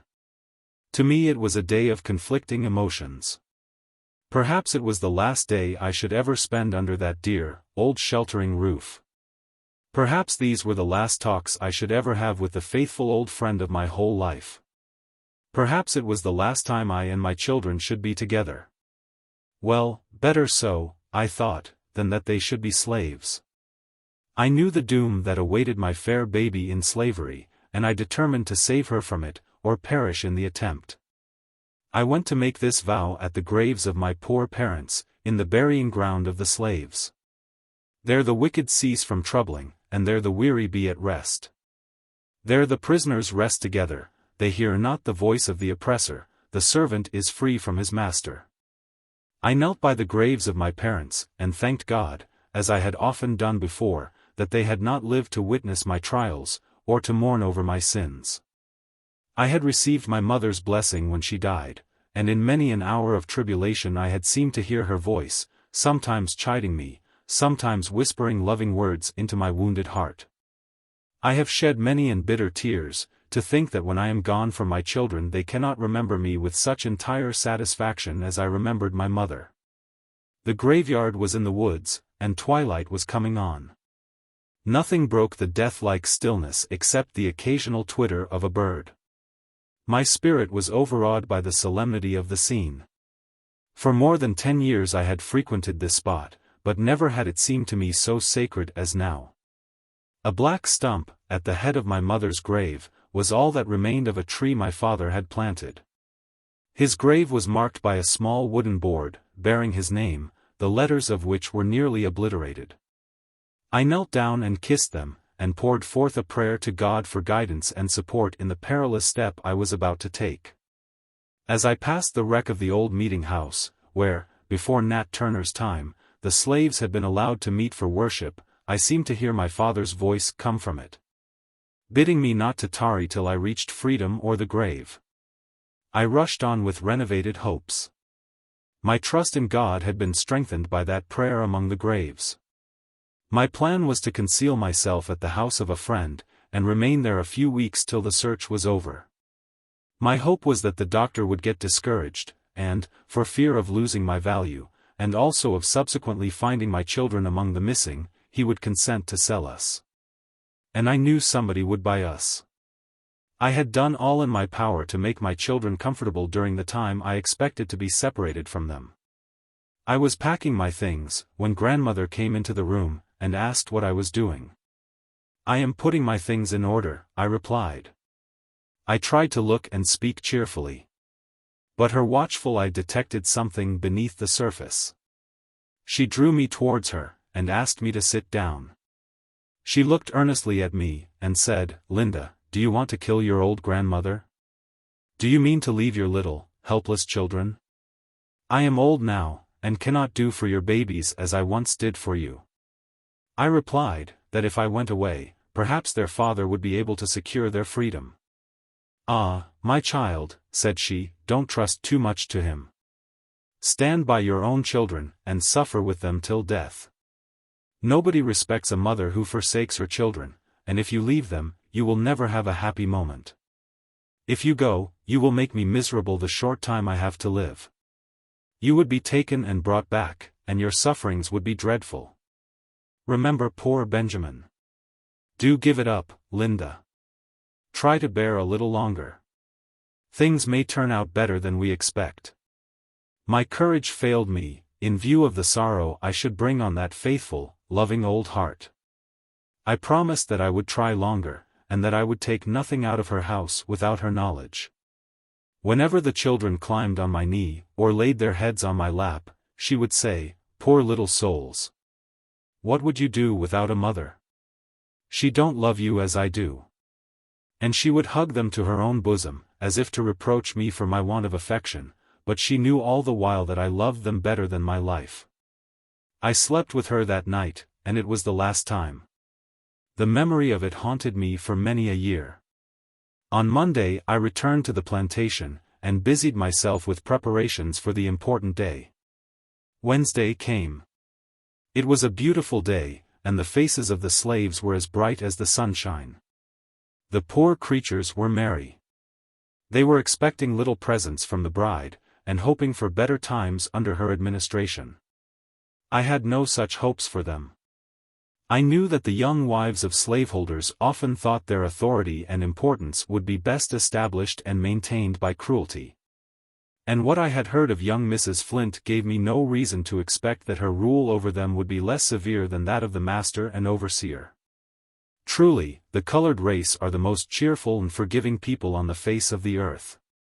That their masters sleep in safety is owing to their superabundance of heart. And yet they look upon their sufferings with less pity than they would bestow on those of a horse or a dog. I stood at the door with others to receive the bridegroom and bride. She was a handsome, delicate-looking girl, and her face flushed with emotion at sight of her new home. I thought it likely that visions of a happy future were rising before her. It made me sad. For I knew how soon clouds would come over her sunshine. She examined every part of the house, and told me she was delighted with the arrangements I had made. I was afraid old Mrs. Flint had tried to prejudice her against me, and I did my best to please her. All passed off smoothly for me until dinner time arrived. I did not mind the embarrassment of waiting on a dinner party, for the first time in my life, half so much as I did the meeting with Dr. Flint and his wife, who would be among the guests. It was a mystery to me why Mrs. Flint had not made her appearance at the plantation during all the time I was putting the house in order. I had not met her, face to face, for 5 years, and I had no wish to see her now. She was a praying woman, and, doubtless, considered my present position a special answer to her prayers. Nothing could please her better than to see me humbled and trampled upon. I was just where she would have me, in the power of a hard, unprincipled master. She did not speak to me when she took her seat at table, but her satisfied, triumphant smile, when I handed her plate, was more eloquent than words. The old doctor was not so quiet in his demonstrations. He ordered me here and there, and spoke with peculiar emphasis when he said, "Your mistress." I was drilled like a disgraced soldier. When all was over, and the last key turned, I sought my pillow, thankful that God had appointed a season of rest for the weary. The next day my new mistress began her housekeeping. I was not exactly appointed maid of all work, but I was to do whatever I was told. Monday evening came. It was always a busy time. On that night the slaves received their weekly allowance of food. 3 pounds of meat, a peck of corn, and perhaps a dozen herring were allowed to each man. Women received 1.5 pounds of meat, a peck of corn, and the same number of herring. Children over 12 years old had half the allowance of the women. The meat was cut and weighed by the foreman of the field hands, and piled on planks before the meat house. Then the second foreman went behind the building, and when the first foreman called out, "Who takes this piece of meat?" he answered by calling somebody's name. This method was resorted to as a means of preventing partiality in distributing the meat. The young mistress came out to see how things were done on her plantation, and she soon gave a specimen of her character. Among those in waiting for their allowance was a very old slave, who had faithfully served the Flint family through 3 generations. When he hobbled up to get his bit of meat, the mistress said he was too old to have any allowance, that when niggers were too old to work, they ought to be fed on grass. Poor old man! He suffered much before he found rest in the grave. My mistress and I got along very well together. At the end of a week, old Mrs. Flint made us another visit, and was closeted a long time with her daughter-in-law. I had my suspicions what was the subject of the conference. The old doctor's wife had been informed that I could leave the plantation on one condition, and she was very desirous to keep me there. If she had trusted me, as I deserved to be trusted by her, she would have had no fears of my accepting that condition. When she entered her carriage to return home, she said to young Mrs. Flint, "Don't neglect to send for them as quick as possible." My heart was on the watch all the time, and I at once concluded that she spoke of my children. The doctor came the next day, and as I entered the room to spread the tea table, I heard him say, "Don't wait any longer. Send for them tomorrow." I saw through the plan. They thought my children's being there would fetter me to the spot, and that it was a good place to break us all into abject submission to our lot as slaves. After the doctor left, a gentleman called, who had always manifested friendly feelings towards my grandmother and her family. Mr. Flint carried him over the plantation to show him the results of labor performed by men and women who were unpaid, miserably clothed, and half famished. The cotton crop was all they thought of. It was duly admired, and the gentleman returned with specimens to show his friends. I was ordered to carry water to wash his hands. As I did so, he said, "Linda, how do you like your new home?" I told him I liked it as well as I expected. He replied, "They don't think you are contented, and tomorrow they are going to bring your children to be with you. I am sorry for you, Linda. I hope they will treat you kindly." I hurried from the room, unable to thank him. My suspicions were correct. My children were to be brought to the plantation to be broke in. To this day I feel grateful to the gentleman who gave me this timely information. It nerved me to immediate action. Chapter 17. The Flight. Mr. Flint was hard pushed for house servants, and rather than lose me he had restrained his malice. I did my work faithfully, though not, of course, with a willing mind. They were evidently afraid I should leave them. Mr. Flint wished that I should sleep in the great house instead of the servants' quarters. His wife agreed to the proposition, but said I mustn't bring my bed into the house, because it would scatter feathers on her carpet. I knew when I went there that they would never think of such a thing as furnishing a bed of any kind for me and my little ones. I therefore carried my own bed, and now I was forbidden to use it. I did as I was ordered. But now that I was certain my children were to be put in their power, in order to give them a stronger hold on me, I resolved to leave them that night. I remembered the grief this step would bring upon my dear old grandmother, and nothing less than the freedom of my children would have induced me to disregard her advice. I went about my evening work with trembling steps. Mr. Flint twice called from his chamber door to inquire why the house was not locked up. I replied that I had not done my work. "You have had time enough to do it," said he. "Take care how you answer me."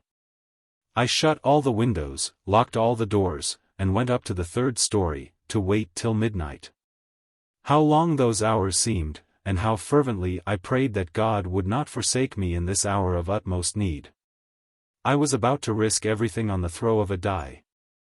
And if I failed, oh, what would become of me and my poor children? They would be made to suffer for my fault. At 12:30 I stole softly downstairs. I stopped on the second floor, thinking I heard a noise. I felt my way down into the parlor, and looked out of the window. The night was so intensely dark that I could see nothing. I raised the window very softly and jumped out. Large drops of rain were falling, and the darkness bewildered me. I dropped on my knees, and breathed a short prayer to God for guidance and protection. I groped my way to the road, and rushed towards the town with almost lightning speed. I arrived at my grandmother's house, but dared not see her. She would say, "Linda, you are killing me," and I knew that would unnerve me. I tapped softly at the window of a room, occupied by a woman, who had lived in the house several years. I knew she was a faithful friend, and could be trusted with my secret. I tapped several times before she heard me. At last she raised the window, and I whispered, "Sally, I have run away. Let me in, quick." She opened the door softly, and said in low tones, "For God's sake, don't. Your grandmother is trying to buy you and the children. Mr. Sands was here last week. He told her he was going away on business, but he wanted her to go ahead about buying you and the children, and he would help her all he could. Don't run away, Linda. Your grandmother is all bowed down with trouble now." I replied, "Sally, they are going to carry my children to the plantation tomorrow. And they will never sell them to anybody so long as they have me in their power. Now, would you advise me to go back?" "No, Chilly, no," answered she. "When Day finds you is gone, Day won't want to play go be the children, but where is you going to hide? Day knows every inch o' be dis house." I told her I had a hiding place, and that was all it was best for her to know. I asked her to go into my room as soon as it was light, and take all my clothes out of my trunk, and pack them in hers. For I knew Mr. Flint and the constable would be there early to search my room. I feared the sight of my children would be too much for my full heart. But I could not go into the uncertain future without one last look. I bent over the bed where lay my little Benny and baby Ellen. Poor little ones. Fatherless and motherless. Memories of their father came over me. He wanted to be kind to them, but they were not all to him, as they were to my womanly heart. I knelt and prayed for the innocent little sleepers. I kissed them lightly, and turned away. As I was about to open the street door, Sally laid her hand on my shoulder, and said, "Linda, is you gwine all alone? Let me call your uncle." "No, Sally," I replied, "I want no one to be brought into trouble on my account." I went forth into the darkness and rain. I ran on till I came to the house of the friend who was to conceal me. Early the next morning Mr. Flint was at my grandmother's inquiring for me. She told him she had not seen me, and supposed I was at the plantation. He watched her face narrowly, and said, "Don't you know anything about her running off?" She assured him that she did not. He went on to say, "Last night she ran off without the least provocation. We had treated her very kindly. My wife liked her. She will soon be found and brought back. Are her children with you?" When told that they were, he said, "I am very glad to hear that. If they are here, she cannot be far off. If I find out that any of my niggers have had anything to do with this damned business, I'll give them 500 lashes." As he started to go to his father's, he turned round and added, persuasively, "Let her be brought back, and she shall have her children to live with her." The tidings made the old doctor rave and storm at a furious rate. It was a busy day for them. My grandmother's house was searched from top to bottom. As my trunk was empty, they concluded I had taken my clothes with me. Before 10 o'clock every vessel northward bound was thoroughly examined, and the law against harboring fugitives was read to all on board.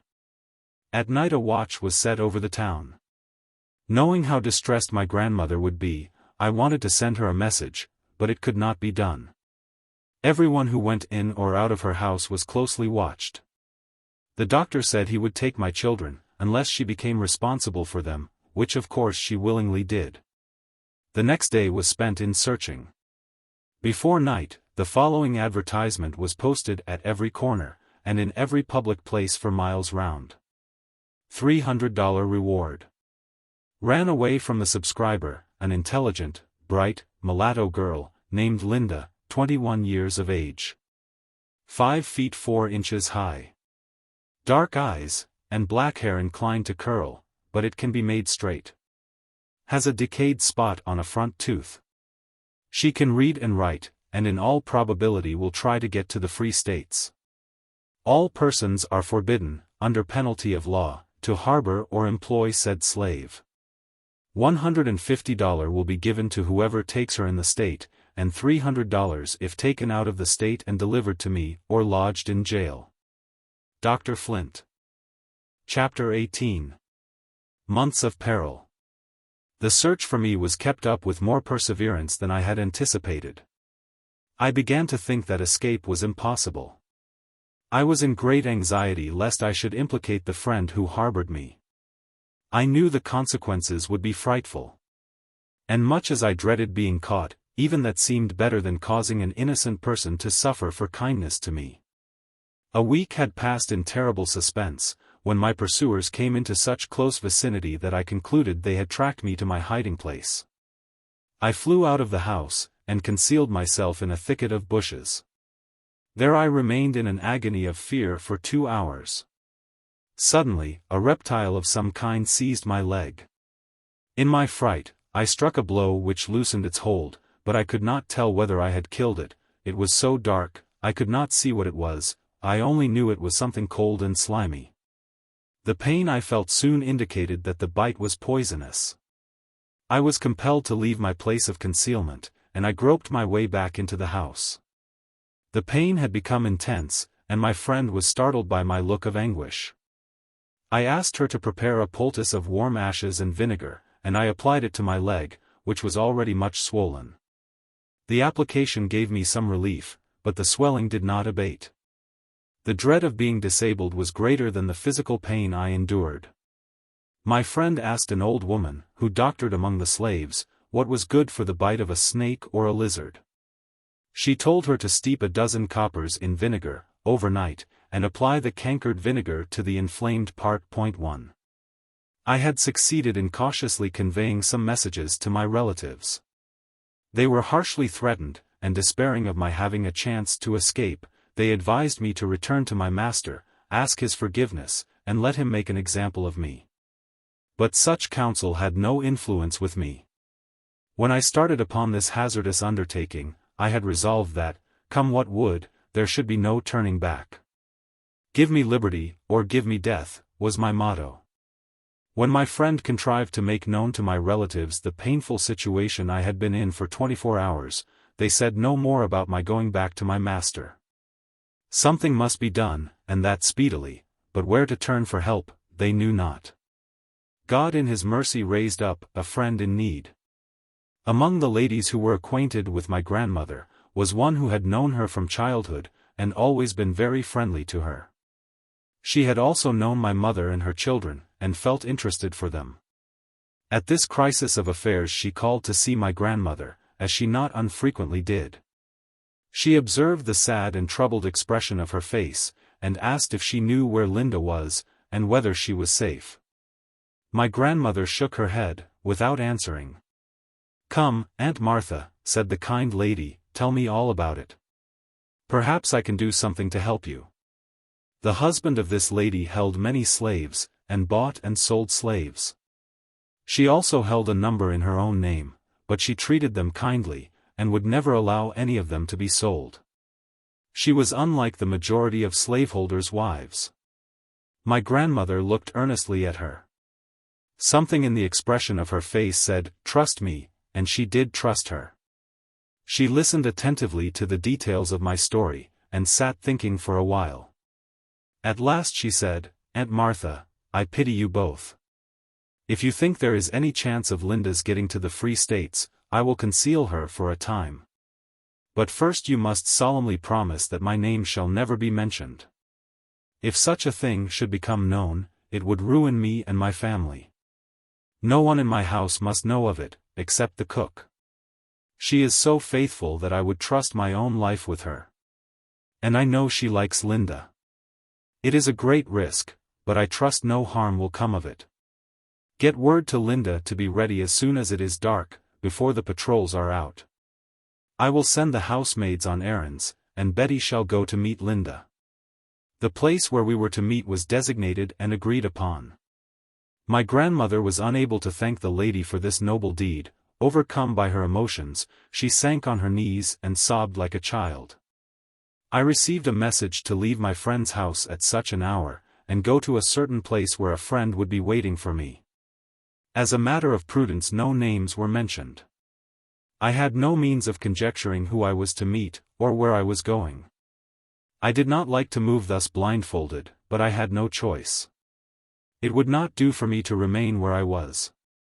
I disguised myself, summoned up courage to meet the worst, and went to the appointed place. My friend Betty was there, she was the last person I expected to see. We hurried along in silence. The pain in my leg was so intense that it seemed as if I should drop, but fear gave me strength. We reached the house and entered unobserved. Her first words were, "Honey, now you is safe. Dem devils ain't coming to search dis house. When I get you into Mrs. Safe Place, I will bring some nice hot supper. I specs you need it after all dis skeering." Betty's vocation led her to think eating the most important thing in life. She did not realize that my heart was too full for me to care much about supper.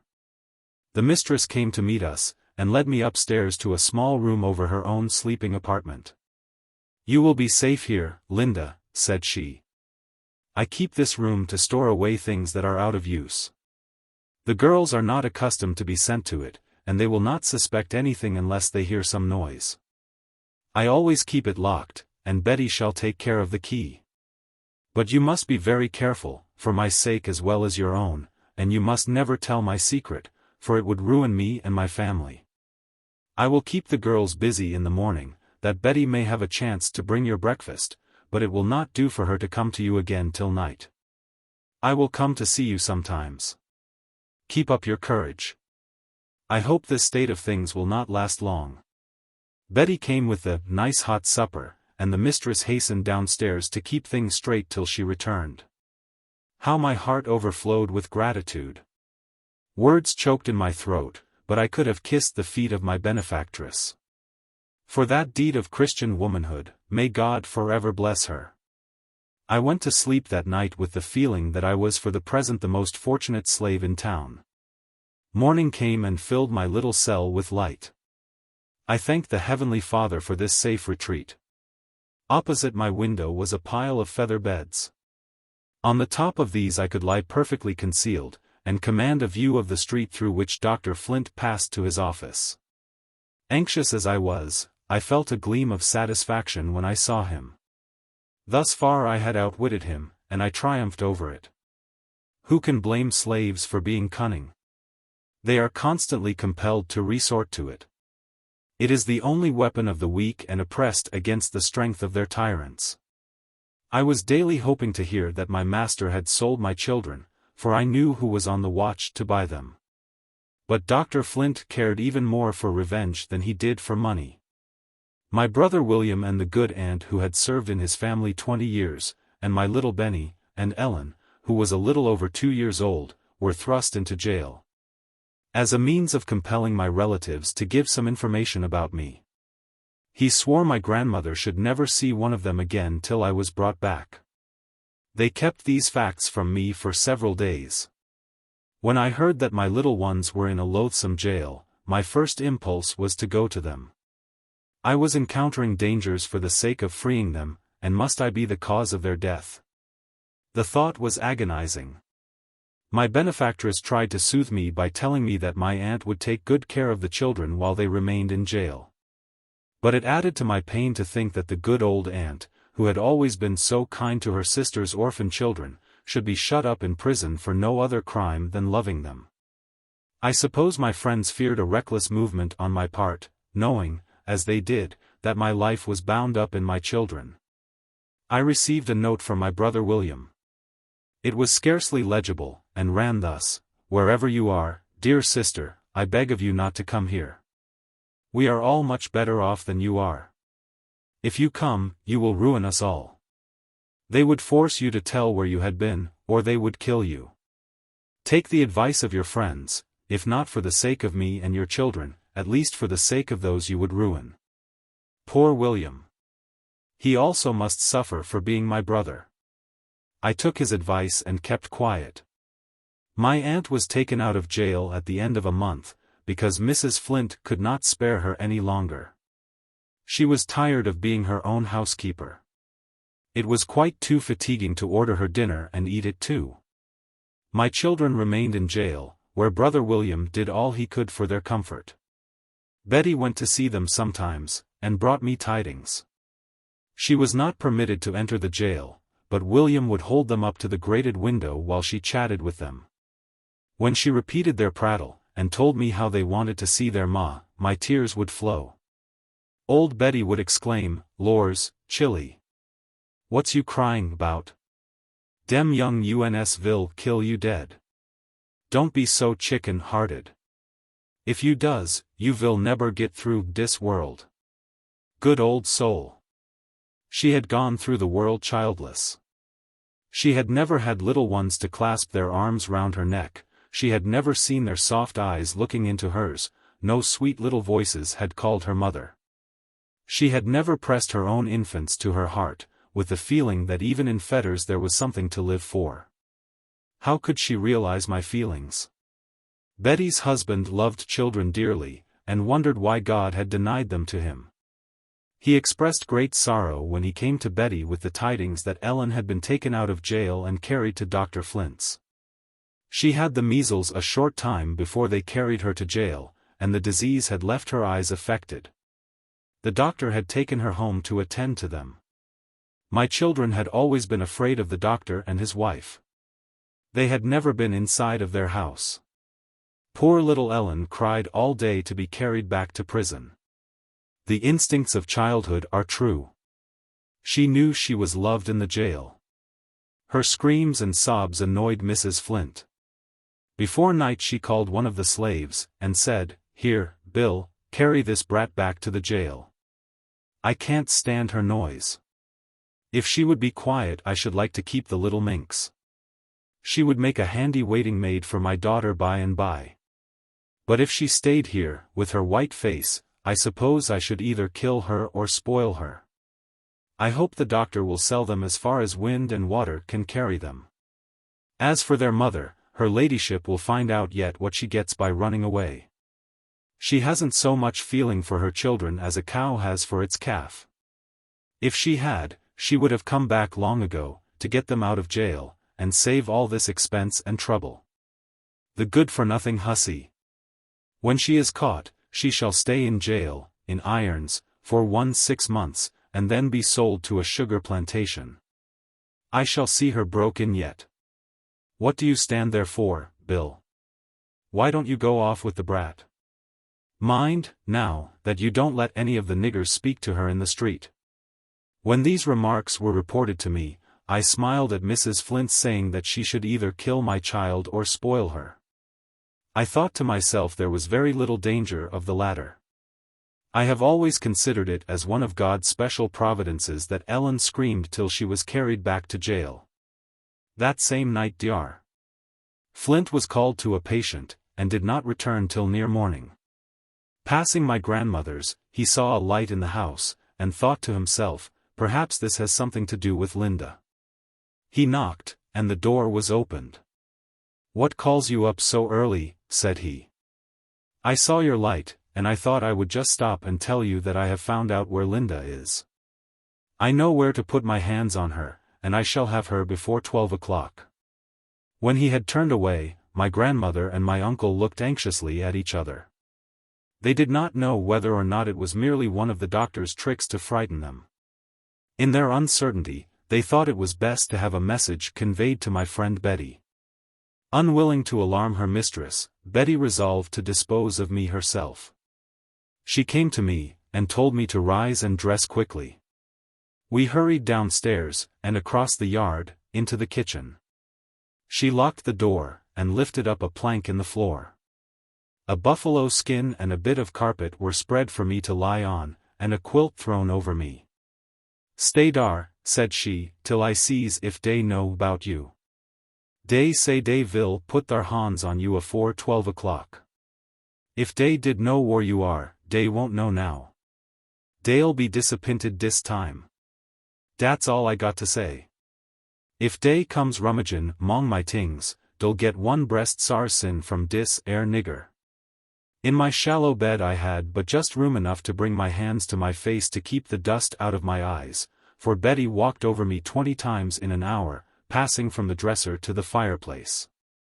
When she was alone, could hear her pronouncing anathemas over Dr. Flint and all his tribe, every now and then saying, with a chuckling laugh, "Dis nigger's too cute for dis time." When the housemaids were about, she had sly ways of drawing them out, that I might hear what they would say. She would repeat stories she had heard about my being in this, or that, or the other place. To which they would answer, that I was not fool enough to be staying round there. That I was in Philadelphia or New York before this time. When all were abed and asleep, Betty raised the plank, and said, "Come out, Chilly, come out. Dey don't know not tin 'bout you. 'Twas only white folks' lies, to skeer de niggers." Some days after this adventure I had a much worse fright. As I sat very still in my retreat above stairs, cheerful visions floated through my mind. I thought Dr. Flint would soon get discouraged, and would be willing to sell my children, when he lost all hopes of making them the means of my discovery. I knew who was ready to buy them. Suddenly I heard a voice that chilled my blood. The sound was too familiar to me, it had been too dreadful, for me not to recognize at once my old master. He was in the house, and I at once concluded he had come to seize me. I looked round in terror. There was no way of escape. The voice receded.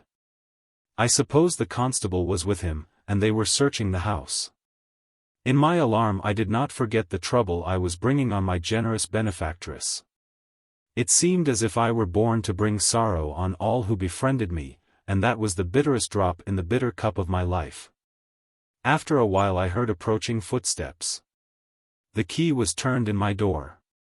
I braced myself against the wall to keep from falling. I ventured to look up, and there stood my kind benefactress alone. I was too much overcome to speak, and sunk down upon the floor. "I thought you would hear your master's voice," she said. "And knowing you would be terrified, I came to tell you there is nothing to fear. You may even indulge in a laugh at the old gentleman's expense.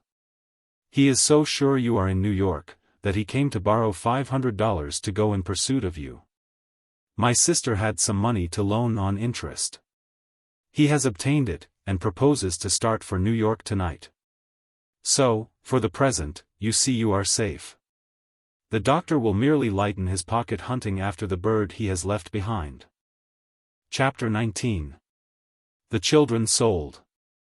The doctor came back from New York, of course without accomplishing his purpose. He had expended considerable money, and was rather disheartened. My brother and the children had now been in jail 2 months, and that also was some expense. My friends thought it was a favorable time to work on his discouraged feelings. Mr. Sands sent a speculator to offer him $900 for my brother William, and $800 for the 2 children. These were high prices, as slaves were then selling. But the offer was rejected. If it had been merely a question of money, the doctor would have sold any boy of Benny's age for $200. But he could not bear to give up the power of revenge. But he was hard-pressed for money, and he revolved the matter in his mind. He knew that if he could keep Ellen till she was 15, he could sell her for a high price, but I presume he reflected that she might die, or might be stolen away. At all events, he came to the conclusion that he had better accept the slave trader's offer. Meeting him in the street, he inquired when he would leave town. "Today, at 10 o'clock, he replied. "Ah, do you go so soon?" said the doctor. "I have been reflecting upon your proposition, and I have concluded to let you have the 3 Negroes if you will say $1,900. After some parley, the trader agreed to his terms. He wanted the bill of sale drawn up and signed immediately, as he had a great deal to attend to during the short time he remained in town. The doctor went to the jail and told William he would take him back into his service if he would promise to behave himself, but he replied that he would rather be sold. "And you shall be sold, you ungrateful rascal," exclaimed the doctor. In less than an hour the money was paid, the papers were signed, sealed, and delivered, and my brother and children were in the hands of the trader. It was a hurried transaction. And after it was over, the doctor's characteristic caution returned. He went back to the speculator, and said, "Sir, I have come to lay you under obligations of $1,000 not to sell any of those Negroes in this state." "You come too late," replied the trader, "our bargain is closed." He had, in fact, already sold them to Mr. Sands, but he did not mention it. The doctor required him to put irons on that rascal, Bill, and to pass through the back streets when he took his gang out of town. The traitor was privately instructed to concede to his wishes. My good old aunt went to the jail to bid the children goodbye, supposing them to be the speculator's property, and that she should never see them again. As she held Benny in her lap, he said, "Aunt Nancy, I want to show you something." He led her to the door and showed her a long row of marks, saying, "Uncle will taught me to count. I have made a mark for every day I have been here, and it is 60 days. It is a long time, and the speculator is going to take me and Ellen away. He's a bad man. It's wrong for him to take grandmother's children. I want to go to my mother." My grandmother was told that the children would be restored to her, but she was requested to act as if they were really to be sent away. Accordingly, she made up a bundle of clothes and went to the jail. When she arrived, she found William handcuffed among the gang, and the children in the traitor's cart. The scene seemed too much like reality. She was afraid there might have been some deception or mistake. She fainted, and was carried home. When the wagon stopped at the hotel, several gentlemen came out and proposed to purchase William, but the traitor refused their offers, without stating that he was already sold. And now came the trying hour for that drove of human beings, driven away like cattle, to be sold they knew not where. Husbands were torn from wives, parents from children, never to look upon each other again this side the grave. There was wringing of hands and cries of despair. Dar. Flint had the supreme satisfaction of seeing the wagon leave town, and Mrs. Flint had the gratification of supposing that my children were going as far as wind and water would carry them. According to agreement, my uncle followed the wagon some miles, until they came to an old farmhouse. There the traitor took the irons from William, and as he did so, he said, "You are a damned clever fellow. I should like to own you myself. Them gentlemen that wanted to buy you said you was a bright, honest chap, and I must get you a good home. I guess your old master will swear tomorrow, and call himself an old fool for selling the children. I reckon he'll never get their mammy back again. I expect she's made tracks for the north. Goodbye, old boy. Remember, I have done you a good turn. You must thank me by coaxing all the pretty gals to go with me next fall. That's going to be my last trip. This trading in niggers is a bad business for a fellow that's got any heart. Move on, you fellows." And the gang went on, God alone knows where. Much as I despise and detest the class of slave traders, whom I regard as the vilest wretches on earth, I must do this man the justice to say that he seemed to have some feeling.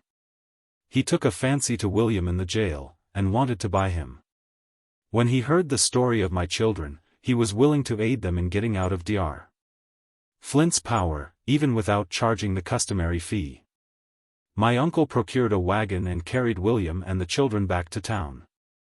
Great was the joy in my grandmother's house. The curtains were closed, and the candles lighted.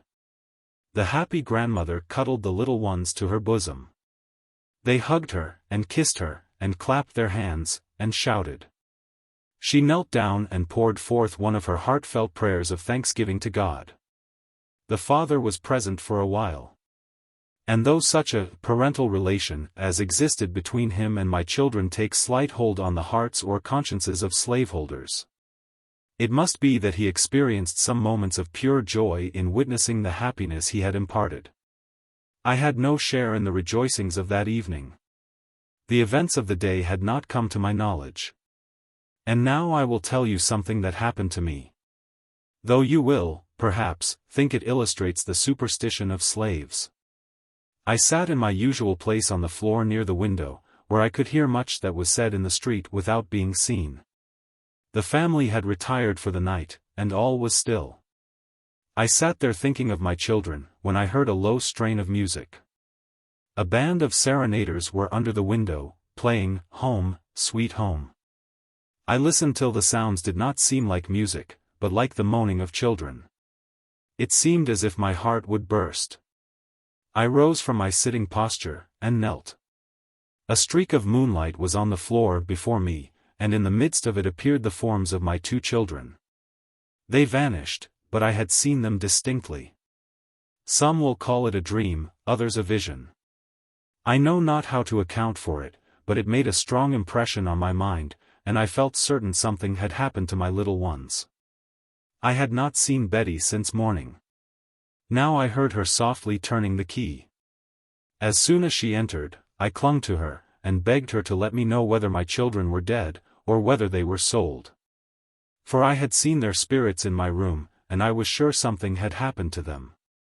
"Lor, Chilly," said she, putting her arms round me, "you's got to hysterics. I'll sleep wid you tonight, 'cause you'll make a noise, and ruin Mrs. Something has stirred you up mightily. When you is done cryin', I'll talk wid you. De chillern is well, and mighty happy. I seed 'em myself. Does dat satisfy you? Dar, Chilly, be still. Somebody vil hear you." I tried to obey her. She lay down, and was soon sound asleep, but no sleep would come to my eyelids. At dawn, Betty was up and off to the kitchen. The hours passed on, and the vision of the night kept constantly recurring to my thoughts. After a while I heard the voices of 2 women in the entry.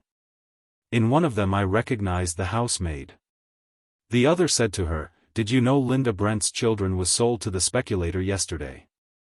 They say ol' Massa Flint was mighty glad to see 'em drove out of town, but they say they've come back agin. I 'spect it's all their daddy's doings. They say he's bought William too. Lor! How it will take hold of ol' Massa Flint. I'm going roon to Aunt Martha's to see 'bout it." I bit my lips till the blood came to keep from crying out. Were my children with their grandmother, or had the speculator carried them off? The suspense was dreadful. Would Betty never come, and tell me the truth about it? At last she came, and I eagerly repeated what I had overheard. Her face was one broad, bright smile.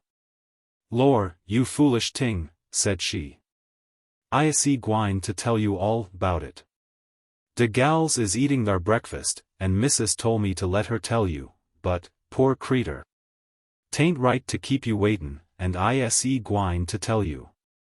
Brudder, chillern, all is bought by de daddy." I see laugh more dan 'nuff, tinking 'bout ol' Massa Flint. Lor, how he vil swore. He's got catched dis time, anyhow. But I must be getting out o' dis, or dem gals vil come and catch me. Betty went off laughing, and I said to myself, "Can it be true that my children are free? I have not suffered for them in vain. Thank God."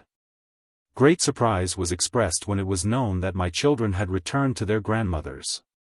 The news spread through the town, and many a kind word was bestowed on the little ones. Dr. Flint went to my grandmother's to ascertain who was the owner of my children, and she informed him. "I expected as much," said he. "I am glad to hear it. I have had news from Linda lately, and I shall soon have her. You need never expect to see her free. She shall be my slave as long as I live, and when I am dead she shall be the slave of my children. If I ever find out that you or Philip had anything to do with her running off, I'll kill him. And if I meet William in the street, and he presumes to look at me, I'll flog him within an inch of his life. Keep those brats out of my sight." As he turned to leave, my grandmother said something to remind him of his own doings. He looked back upon her, as if he would have been glad to strike her to the ground. I had my season of joy and thanksgiving. It was the first time since my childhood that I had experienced any real happiness. I heard of the old doctor's threats, but they no longer had the same power to trouble me. The darkest cloud that hung over my life had rolled away. Whatever slavery might do to me, it could not shackle my children. If I fell a sacrifice, my little ones were saved. It was well for me that my simple heart believed all that had been promised for their welfare. It is always better to trust than to doubt. Chapter 20. New Perils. The doctor, more exasperated than ever, again tried to revenge himself on my relatives. He arrested Uncle Philip on the charge of having aided my flight. He was carried before a court, and swore truly that he knew nothing of my intention to escape, and that he had not seen me since I left my master's plantation. The doctor then demanded that he should give bail for $500 that he would have nothing to do with me. Several gentlemen offered to be security for him. But Mr. Sands told him he had better go back to jail, and he would see that he came out without giving bail. The news of his arrest was carried to my grandmother, who conveyed it to Betty. In the kindness of her heart, she again stowed me away under the floor. And as she walked back and forth, in the performance of her culinary duties, she talked apparently to herself, but with the intention that I should hear what was going on. I hoped that my uncle's imprisonment would last but few days, still I was anxious. I thought it likely Dr. Flint would do his utmost to taunt and insult him, and I was afraid my uncle might lose control of himself, and retort in some way that would be construed into a punishable offense. And I was well aware that in court his word would not be taken against any white man's. The search for me was renewed. Something had excited suspicions that I was in the vicinity. They searched the house I was in. I heard their steps and their voices. At night, when all were asleep, Betty came to release me from my place of confinement. The fright I had undergone, the constrained posture, and the dampness of the ground, made me ill for several days. My uncle was soon after taken out of prison. But the movements of all my relatives, and of all our friends, were very closely watched. We all saw that I could not remain where I was much longer. I had already stayed longer than was intended, and I knew my presence must be a source of perpetual anxiety to my kind benefactress. During this time, my friends had laid many plans for my escape, but the extreme vigilance of my persecutors made it impossible to carry them into effect. One morning I was much startled by hearing somebody trying to get into my room. Several keys were tried, but none fitted. I instantly conjectured it was one of the housemaids. And I concluded she must either have heard some noise in the room, or have noticed the entrance of Betty. When my friend came, at her usual time, I told her what had happened. "I knows who it was," said she. "Tend upon it, 'twas dat Jenny. Dat nigger allers got de devil in her." I suggested that she might have seen or heard something that excited her curiosity. "Tut! Tut! Chilly," exclaimed Betty, "she ain't seen notin', nor hearn notin'. She only 'spects something. Dat's all. She wants to find out who hab cut and make my gownd. But she won't neber know. Dat's sartin. I'll get Mrs. to fix her." I reflected a moment, and said, "Betty, I must leave here tonight." "Do as you tink best, poor Chilly," she replied. "I see mighty 'fraid dat ere nigger vill pop on you sometime." She reported the incident to her mistress, and received orders to keep Jenny busy in the kitchen till she could see my Uncle Philip. He told her he would send a friend for me that very evening. She told him she hoped I was going to the north, for it was very dangerous for me to remain anywhere in the vicinity. Alas, it was not an easy thing, for one in my situation, to go to the north. In order to leave the coast quite clear for me, she went into the country to spend the day with her brother, and took Jenny with her. She was afraid to come and bid me goodbye, but she left a kind message with Betty. I heard her carriage roll from the door, and I never again saw her who had so generously befriended the poor, trembling fugitive. Though she was a slaveholder, to this day my heart blesses her. I had not the slightest idea where I was going. Betty brought me a suit of sailor's clothes, jacket, trousers, and tarpaulin hat. She gave me a small bundle, saying I might need it where I was going.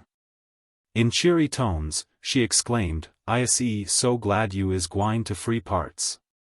Don't forget ol' Betty. P'raps I'll come 'long by and by." I tried to tell her how grateful I felt for all her kindness. But she interrupted me. "I don't want no tanks, honey. I is glad I could help you, and I hope de good Lord vill open de path for you. I is gwine wid you to de lower gate. Put your hands in your pockets, and walk rickety, like de sailors." I performed to her satisfaction. At the gate I found Peter, a young colored man, waiting for me. I had known him for years. He had been an apprentice to my father, and had always borne a good character.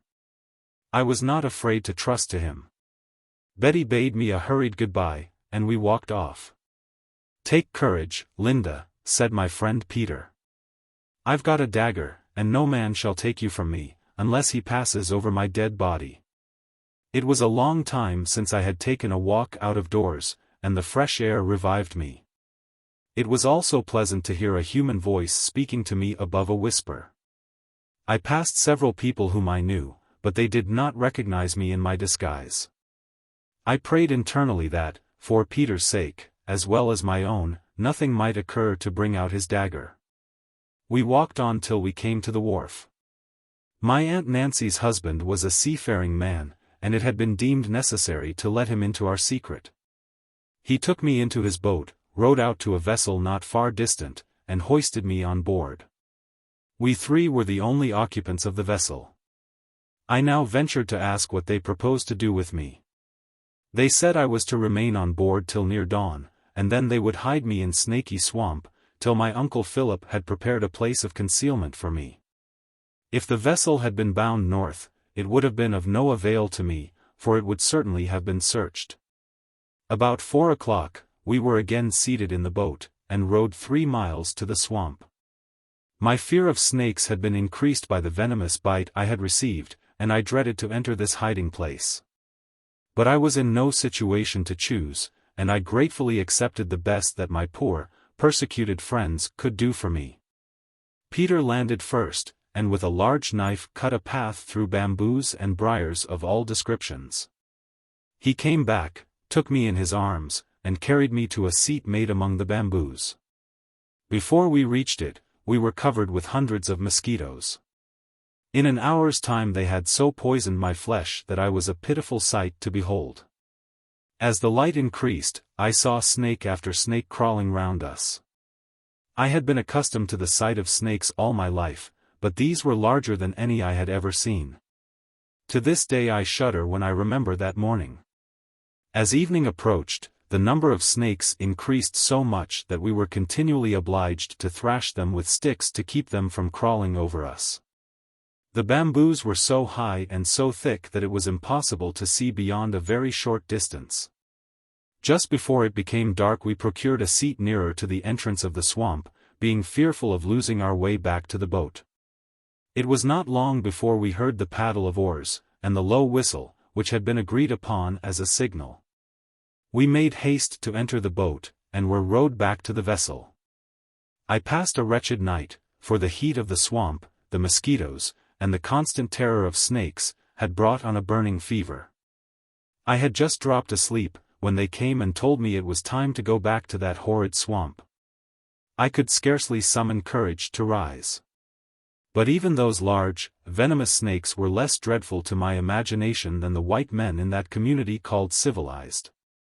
This time Peter took a quantity of tobacco to burn, to keep off the mosquitoes. It produced the desired effect on them, but gave me nausea and severe headache. At dark we returned to the vessel. I had been so sick during the day, that Peter declared I should go home that night, if the devil himself was on patrol. They told me a place of concealment had been provided for me at my grandmother's. I could not imagine how it was possible to hide me in her house, every nook and corner of which was known to the Flint family. They told me to wait and see. We were rowed ashore, and went boldly through the streets, to my grandmother's. I wore my sailor's clothes, and had blackened my face with charcoal. I passed several people whom I knew. The father of my children came so near that I brushed against his arm, but he had no idea who it was. "You must make the most of this walk," said my friend Peter, "for you may not have another very soon." I thought his voice sounded sad. It was kind of him to conceal from me what a dismal hole was to be my home for a long, long time. Chapter 21. The Loophole of Retreat. A small shed had been added to my grandmother's house years ago. Some boards were laid across the joists at the top, and between these boards and the roof was a very small garret, never occupied by anything but rats and mice. It was a pent roof, covered with nothing but shingles, according to the southern custom for such buildings. The garret was only 9 feet long and 7 wide. The highest part was 3 feet high, and sloped down abruptly to the loose board floor. There was no admission for either light or air. My uncle Philip, who was a carpenter, had very skillfully made a concealed trapdoor, which communicated with the storeroom.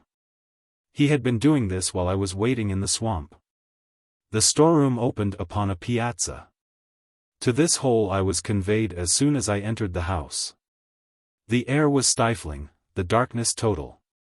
A bed had been spread on the floor. I could sleep quite comfortably on one side, but the slope was so sudden that I could not turn on my other without hitting the roof. The rats and mice ran over my bed. But I was weary, and I slept such sleep as the wretched may, when a tempest has passed over them. Morning came. I knew it only by the noises I heard. For in my small den day and night were all the same. I suffered for air even more than for light. But I was not comfortless. I heard the voices of my children. There was joy and there was sadness in the sound. It made my tears flow. How I longed to speak to them. I was eager to look on their faces. But there was no hole, no crack, through which I could peep. This continued darkness was oppressive. It seemed horrible to sit or lie in a cramped position day after day, without one gleam of light. Yet I would have chosen this, rather than my lot as a slave, though white people considered it an easy one, and it was so compared with the fate of others. I was never cruelly overworked. I was never lacerated with the whip from head to foot, I was never so beaten and bruised that I could not turn from one side to the other, I never had my heel strings cut to prevent my running away. I was never chained to a log and forced to drag it about, while I toiled in the fields from morning till night, I was never branded with hot iron, or torn by bloodhounds. On the contrary, I had always been kindly treated, and tenderly cared for, until I came into the hands of Dr. Flint. I had never wished for freedom till then. But though my life in slavery was comparatively devoid of hardships, God pity the woman who is compelled to lead such a life. My food was passed up to me through the trapdoor my uncle had contrived. And my grandmother, my uncle Philip, and Aunt Nancy would seize such opportunities as they could, to mount up there and chat with me at the opening. But of course this was not safe in the daytime. It must all be done in darkness. It was impossible for me to move in an erect position, but I crawled about my den for exercise. One day I hit my head against something, and found it was a gimlet. My uncle had left it sticking there when he made the trapdoor. I was as rejoiced as Robinson Crusoe could have been at finding such a treasure. It put a lucky thought into my head. I said to myself, now I will have some light. Now I will see my children. I did not dare to begin my work during the daytime, for fear of attracting attention. But I groped round. And having found the side next the street, where I could frequently see my children, I stuck the gimlet in and waited for evening. I bored 3 rows of holes, one above another. Then I bored out the interstices between. I thus succeeded in making one hole about an inch long and an inch broad. I sat by it till late into the night, to enjoy the little whiff of air that floated in. In the morning I watched for my children. The first person I saw in the street was Dr. Flint. I had a shuddering, superstitious feeling that it was a bad omen. Several familiar faces passed by. At last I heard the merry laugh of children, and presently 2 sweet little faces were looking up at me, as though they knew I was there, and were conscious of the joy they imparted. How I longed to tell them I was there. My condition was now a little improved. But for weeks I was tormented by hundreds of little red insects, fine as a needle's point, that pierced through my skin, and produced an intolerable burning. The good grandmother gave me herb teas and cooling medicines, and finally I got rid of them. The heat of my den was intense, for nothing but thin shingles protected me from the scorching summer sun. But I had my consolations. Through my peeping hole I could watch the children, and when they were near enough, I could hear their talk. Aunt Nancy brought me all the news she could hear at Dr. Flint's. From her I learned that the doctor had written to New York to a colored woman, who had been born and raised in our neighborhood, and had breathed his contaminating atmosphere. He offered her a reward if she could find out anything about me. I know not what was the nature of her reply. But he soon after started for New York in haste, saying to his family that he had business of importance to transact. I peeped at him as he passed on his way to the steamboat.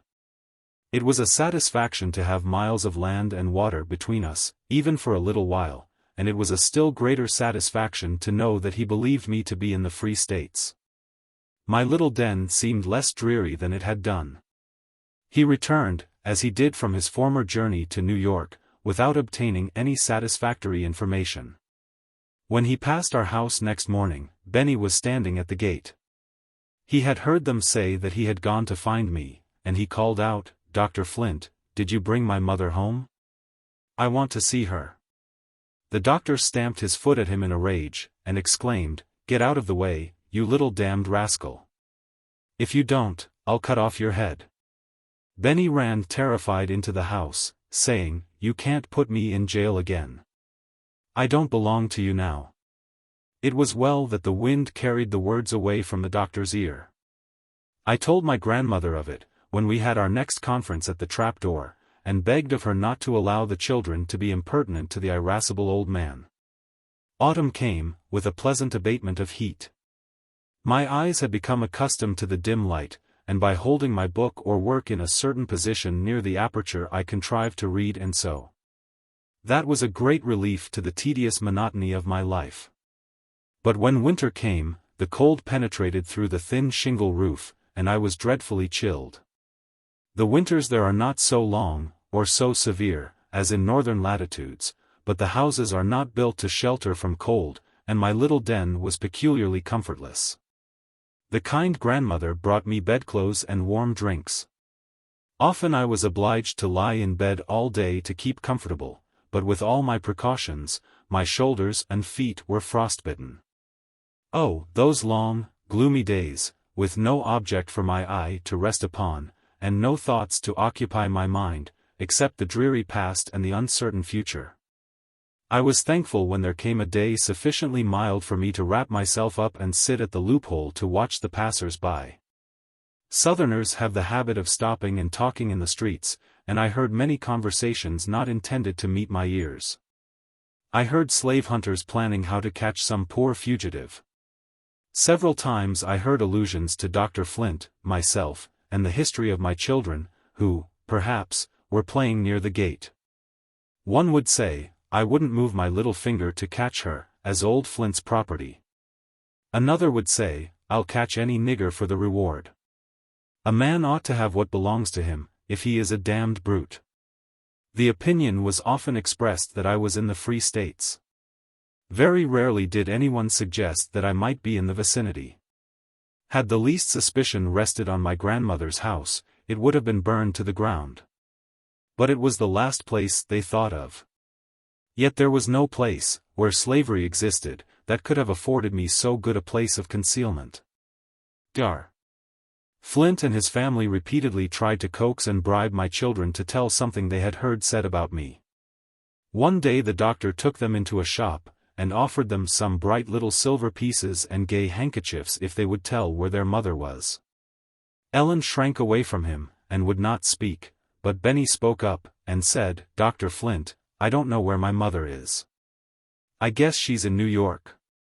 And when you go there again, I wish you'd ask her to come home, for I want to see her, but if you put her in jail, or tell her you'll cut her head off, I'll tell her to go right back." Chapter 22. Christmas Festivities. Christmas was approaching. Grandmother brought me materials, and I busied myself making some new garments and little playthings for my children. Were it not that hiring day is near at hand, and many families are fearfully looking forward to the probability of separation in a few days, Christmas might be a happy season for the poor slaves. Even slave mothers try to gladden the hearts of their little ones on that occasion.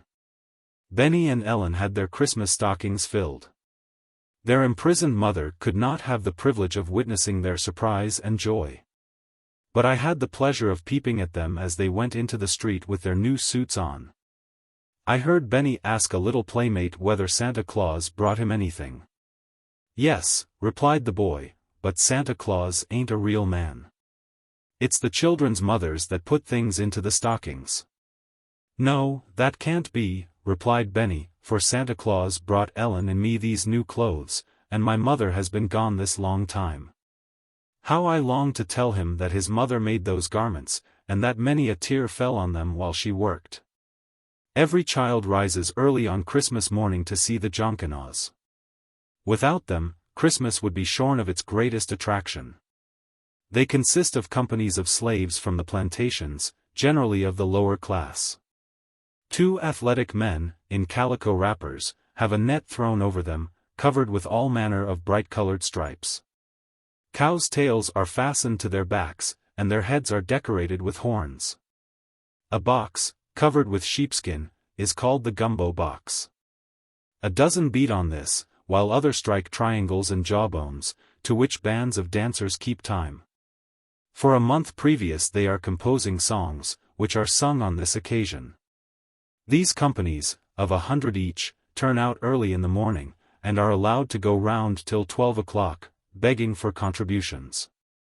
Not a door is left unvisited where there is the least chance of obtaining a penny or a glass of rum.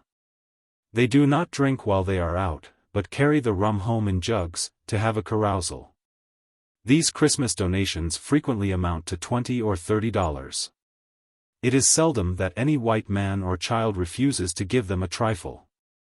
If he does, they regale his ears with the following song. "Poor massa, so dey say. Down in de heel, so dey say. Got no money, so dey say. Not 1 shillin', so dey say. God Almighty bless you, so dey say." Christmas is a day of feasting, both with white and colored people. Slaves, who are lucky enough to have a few shillings, are sure to spend them for good eating, and many a turkey and pig is captured, without saying, "By your leave, sir." Those who cannot obtain these, cook a possum, or a raccoon, from which savory dishes can be made. My grandmother raised poultry and pigs for sale, and it was her established custom to have both a turkey and a pig roasted for Christmas dinner. On this occasion, I was warned to keep extremely quiet, because 2 guests had been invited. One was the town constable, and the other was a free-colored man, who tried to pass himself off for white, and who was always ready to do any mean work for the sake of currying favor with white people. My grandmother had a motive for inviting them. She managed to take them all over the house. All the rooms on the lower floor were thrown open for them to pass in and out. And after dinner, they were invited upstairs to look at a fine mockingbird my uncle had just brought home. There, too, the rooms were all thrown open that they might look in. When I heard them talking on the piazza, my heart almost stood still. I knew this colored man had spent many nights hunting for me. Everybody knew he had the blood of a slave father in his veins. But for the sake of passing himself off for white, he was ready to kiss the slaveholders' feet. How I despised him! As for the constable, he wore no false colors. The duties of his office were despicable, but he was superior to his companion, inasmuch as he did not pretend to be what he was not. Any white man, who could raise money enough to buy a slave, would have considered himself degraded by being a constable, but the office enabled its possessor to exercise authority. If he found any slave out after 9 o'clock, he could whip him as much as he liked, and that was a privilege to be coveted. When the guests were ready to depart, my grandmother gave each of them some of her nice pudding, as a present for their wives. Through my peephole I saw them go out of the gate, and I was glad when it closed after them. So passed the first Christmas in my den. Chapter 23. Still in prison. When spring returned, and I took in the little patch of green the aperture commanded, I asked myself how many more summers and winters I must be condemned to spend thus. I longed to draw in a plentiful draught of fresh air, to stretch my cramped limbs, to have room to stand erect, to feel the earth under my feet again. My relatives were constantly on the lookout for a chance of escape, but none offered that seemed practicable, and even tolerably safe. The hot summer came again, and made the turpentine drop from the thin roof over my head. During the long nights I was restless for want of air, and I had no room to toss and turn. There was but one compensation: the atmosphere was so stifled that even mosquitoes would not condescend to buzz in it. With all my detestation of Dr. Flint, I could hardly wish him a worse punishment, either in this world or that which is to come, than to suffer what I suffered in one single summer. Yet the laws allowed him to be out in the free air, while I, guiltless of crime, was pent up here, as the only means of avoiding the cruelties the laws allowed him to inflict upon me. I don't know what kept life within me. Again and again, I thought I should die before long, but I saw the leaves of another autumn whirl through the air, and felt the touch of another winter. In summer the most terrible thunderstorms were acceptable, for the rain came through the roof, and I rolled up my bed that it might cool the hot boards under it. Later in the season, storms sometimes wet my clothes through and through, and that was not comfortable when the air grew chilly. Moderate storms I could keep out by filling the chinks with oakum. But uncomfortable as my situation was, I had glimpses of things out of doors, which made me thankful for my wretched hiding place. One day I saw a slave pass our gate, muttering, "It's his own, and he can kill it if he will." My grandmother told me that woman's history. Her mistress had that day seen her baby for the first time, and in the lineaments of its fair face she saw a likeness to her husband. She turned the bondwoman and her child out of doors, and forbade her ever to return. The slave went to her master, and told him what had happened. He promised to talk with her mistress, and make it all right. The next day she and her baby were sold to a Georgia trader. Another time I saw a woman rush wildly by, pursued by two men. She was a slave, the wet nurse of her mistress's children. For some trifling offense her mistress ordered her to be stripped and whipped. To escape the degradation and the torture, she rushed to the river, jumped in, and ended her wrongs in death. Senator Brown, of Mississippi, could not be ignorant of many such facts as these, for they are of frequent occurrence in every Southern state. Yet he stood up in the Congress of the United States, and declared that slavery was a great moral, social, and political blessing, a blessing to the master, and a blessing to the slave. I suffered much more during the second winter than I did during the first. My limbs were benumbed by inaction, and the cold filled them with cramp. I had a very painful sensation of coldness in my head, even my face and tongue stiffened, and I lost the power of speech. Of course it was impossible, under the circumstances, to summon any physician. My brother William came and did all he could for me. Uncle Philip also watched tenderly over me. And poor grandmother crept up and down to inquire whether there were any signs of returning life. I was restored to consciousness by the dashing of cold water in my face, and found myself leaning against my brother's arm, while he bent over me with streaming eyes. He afterwards told me he thought I was dying, for I had been in an unconscious state 16 hours. I next became delirious, and was in great danger of betraying myself and my friends. To prevent this, they stupefied me with drugs. I remained in bed 6 weeks, weary in body and sick at heart. How to get medical advice was the question. William finally went to a Thompsonian doctor, and described himself as having all my pains and aches. He returned with herbs, roots, and ointment. He was especially charged to rub on the ointment by a fire, but how could a fire be made in my little den? Charcoal in a furnace was tried, but there was no outlet for the gas, and it nearly cost me my life. Afterwards coals, already kindled, were brought up in an iron pan, and placed on bricks. I was so weak, and it was so long since I had enjoyed the warmth of a fire, that those few coals actually made me weep. I think the medicines did me some good, but my recovery was very slow. Dark thoughts passed through my mind as I lay there day after day. I tried to be thankful for my little cell, dismal as it was, and even to love it, as part of the price I had paid for the redemption of my children. Sometimes I thought God was a compassionate father, who would forgive my sins for the sake of my sufferings. At other times, it seemed to me there was no justice or mercy in the divine government. I asked why the curse of slavery was permitted to exist, and why I had been so persecuted and wronged from youth upward. These things took the shape of mystery, which is to this day not so clear to my soul as I trust it will be hereafter. In the midst of my illness, grandmother broke down under the weight and anxiety and toil. The idea of losing her, who had always been my best friend and a mother to my children, was the sorest trial I had yet had. Oh, how earnestly I prayed that she might recover. How hard it seemed, that I could not tend upon her, who had so long and so tenderly watched over me. One day the screams of a child nerved me with strength to crawl to my peeping hole, and I saw my son covered with blood. A fierce dog, usually kept chained, had seized and bitten him. A doctor was sent for, and I heard the groans and screams of my child while the wounds were being sewed up. Oh, what torture to a mother's heart, to listen to this and be unable to go to him. But childhood is like a day in spring, alternately shower and sunshine. Before night Benny was bright and lively, threatening the destruction of the dog. And great was his delight when the doctor told him the next day that the dog had bitten another boy and been shot. Benny recovered from his wounds, but it was long before he could walk. When my grandmother's illness became known, many ladies, who were her customers, called to bring her some little comforts, and to inquire whether she had everything she wanted. Aunt Nancy one night asked permission to watch with her sick mother, and Mrs. Flint replied, "I don't see any need of your going. I can't spare you."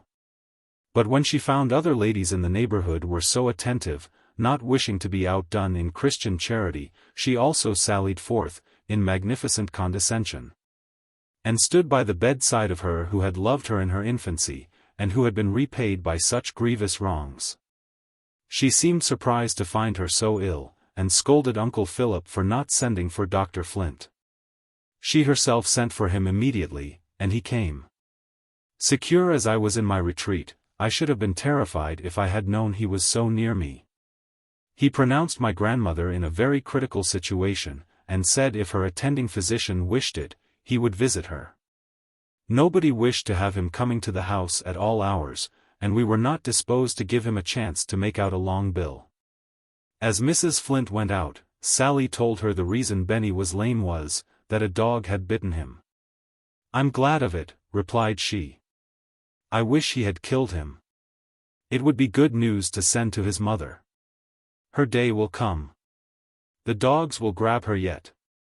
With these Christian words she and her husband departed, and, to my great satisfaction, returned no more. I learned from Uncle Philip, with feelings of unspeakable joy and gratitude, that the crisis was past and grandmother would live. I could now say from my heart, God is merciful. He has spared me the anguish of feeling that I caused her death. Chapter 24. The Candidate for Congress. The summer had nearly ended, when Dr. Flint made a third visit to New York, in search of me. 2 candidates were running for Congress, and he returned in season to vote. The father of my children was the Whig candidate. The doctor had hitherto been a stanch Whig. But now he exerted all his energies for the defeat of Mr. Sands. He invited large parties of men to dine in the shade of his trees, and supplied them with plenty of rum and brandy. If any poor fellow drowned his wits in the bowl, and, in the openness of his convivial heart, proclaimed that he did not mean to vote the Democratic ticket, he was shoved into the street without ceremony. The doctor expended his liquor in vain. Mr. Sands was elected, an event which occasioned me some anxious thoughts. He had not emancipated my children, and if he should die they would be at the mercy of his heirs. 2 little voices, that frequently met my ear, seemed to plead with me not to let their father depart without striving to make their freedom secure. Years had passed since I had spoken to him. I had not even seen him since the night I passed him, unrecognized, in my disguise of a sailor. I supposed he would call before he left, to say something to my grandmother concerning the children, and I resolved what course to take. The day before his departure for Washington I made arrangements, toward evening, to get from my hiding place into the storeroom below. I found myself so stiff and clumsy that it was with great difficulty I could hitch from one resting place to another. When I reached the storeroom my ankles gave way under me, and I sank exhausted on the floor. It seemed as if I could never use my limbs again. But the purpose I had in view roused all the strength I had.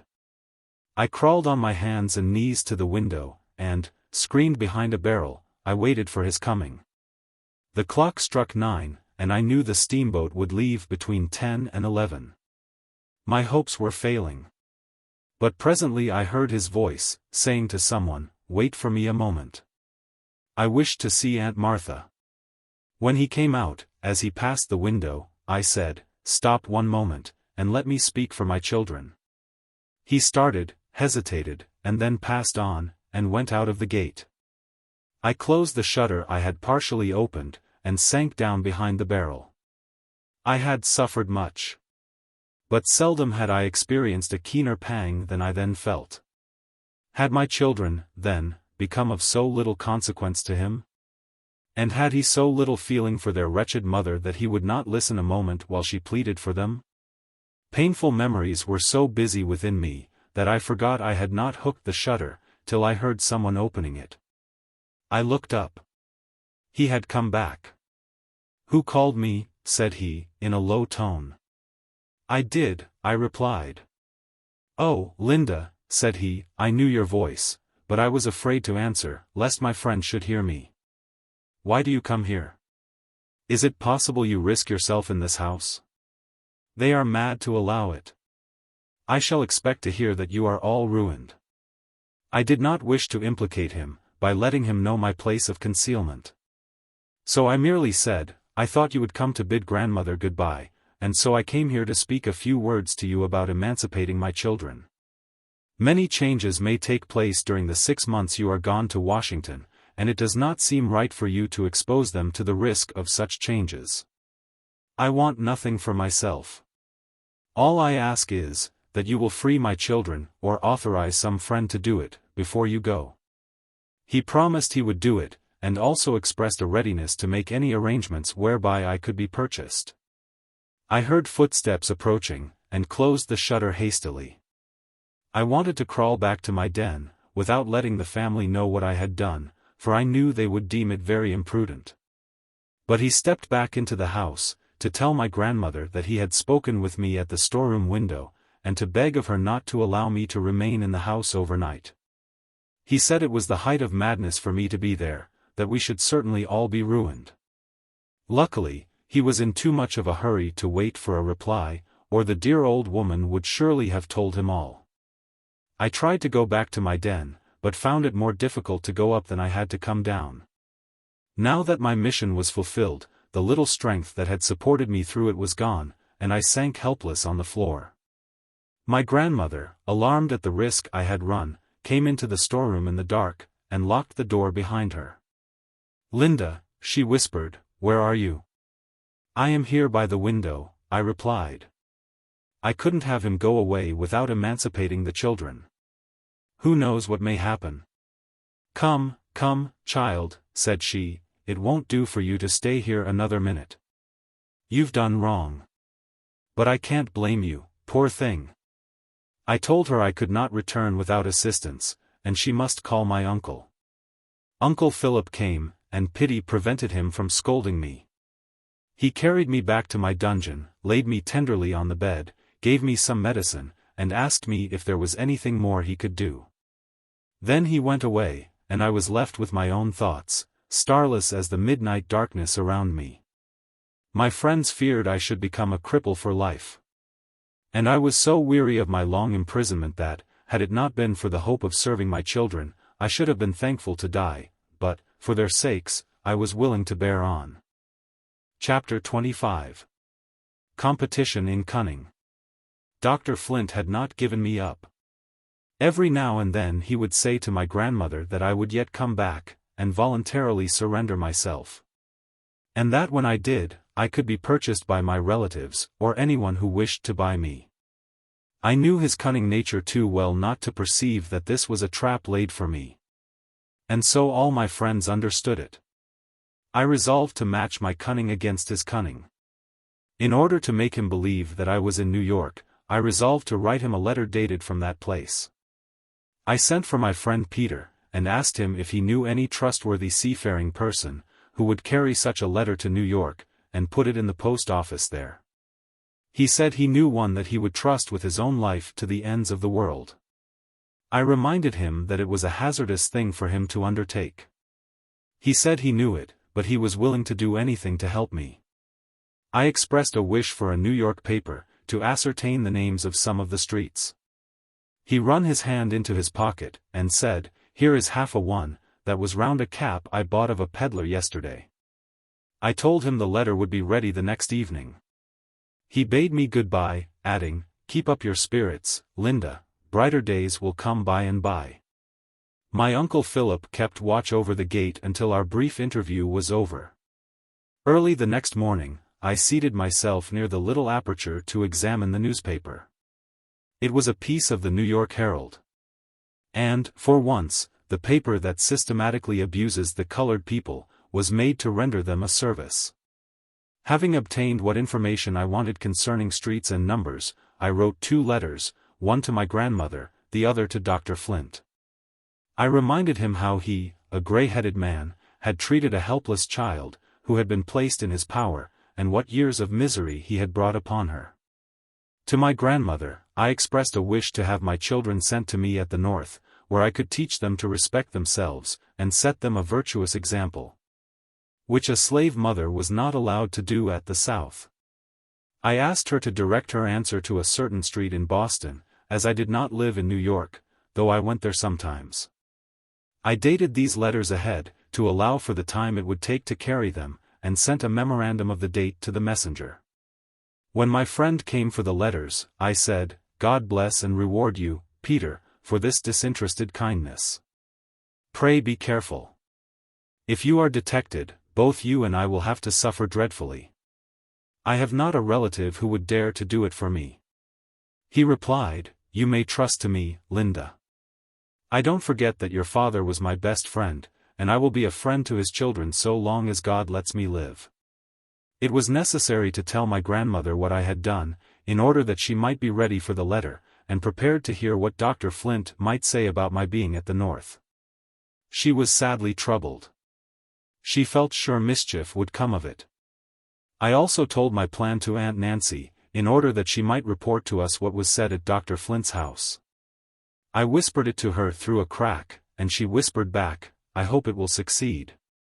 I shan't mind being a slave all my life, if I can only see you and the children free."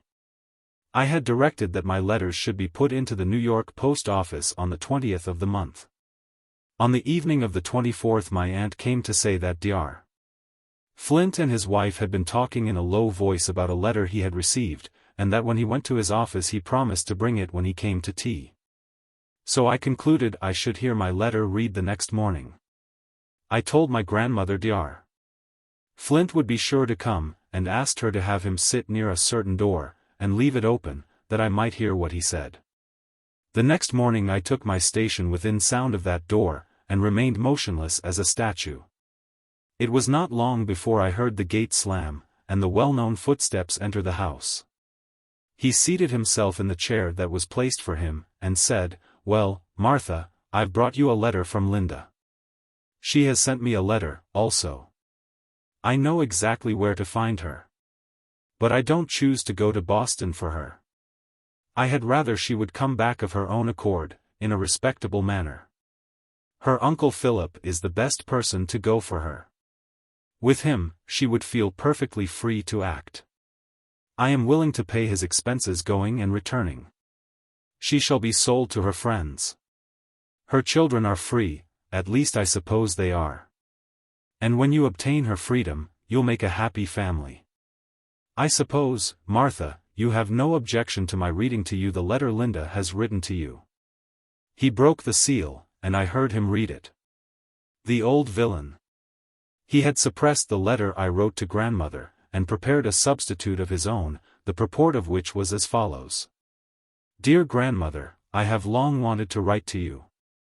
But the disgraceful manner in which I left you and my children made me ashamed to do it. If you knew how much I have suffered since I ran away, you would pity and forgive me. I have purchased freedom at a dear rate. If any arrangement could be made for me to return to the South without being a slave, I would gladly come. If not, I beg of you to send my children to the North. I cannot live any longer without them.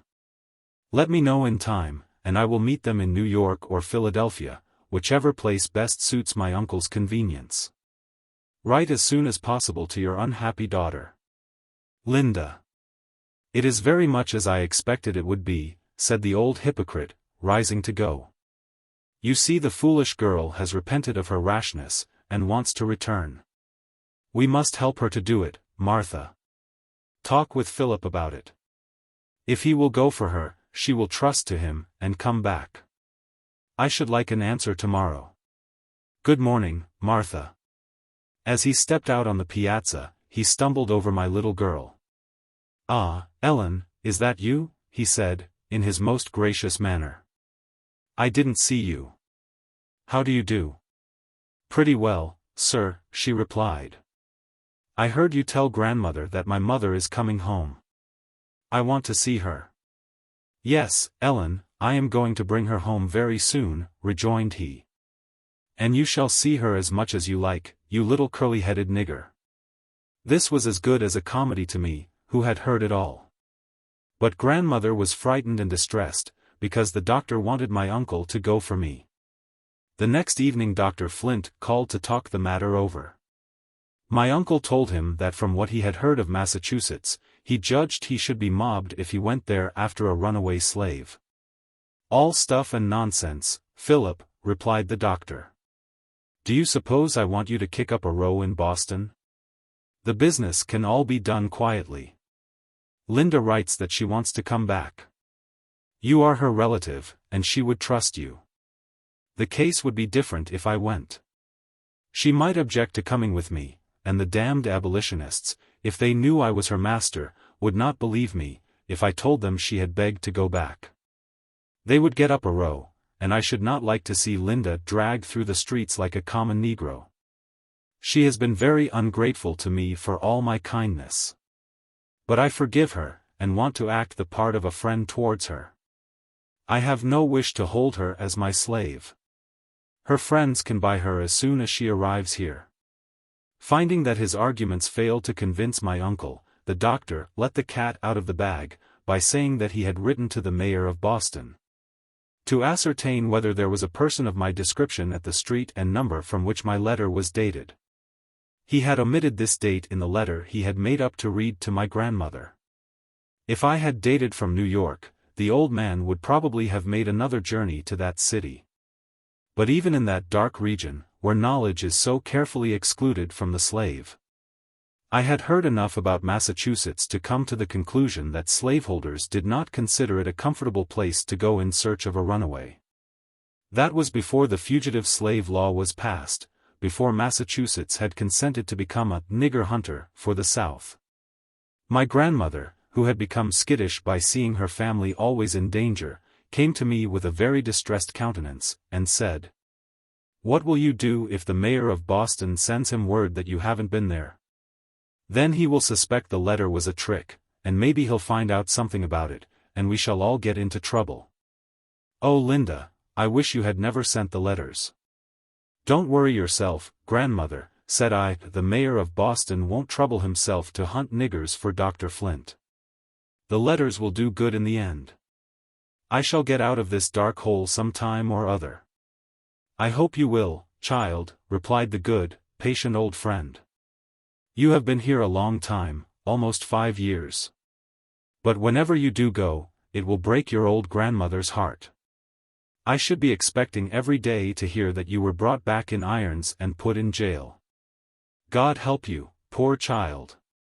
Let us be thankful that some time or other we shall go, where the wicked cease from troubling, and the weary are at rest. My heart responded, Amen. The fact that Dr.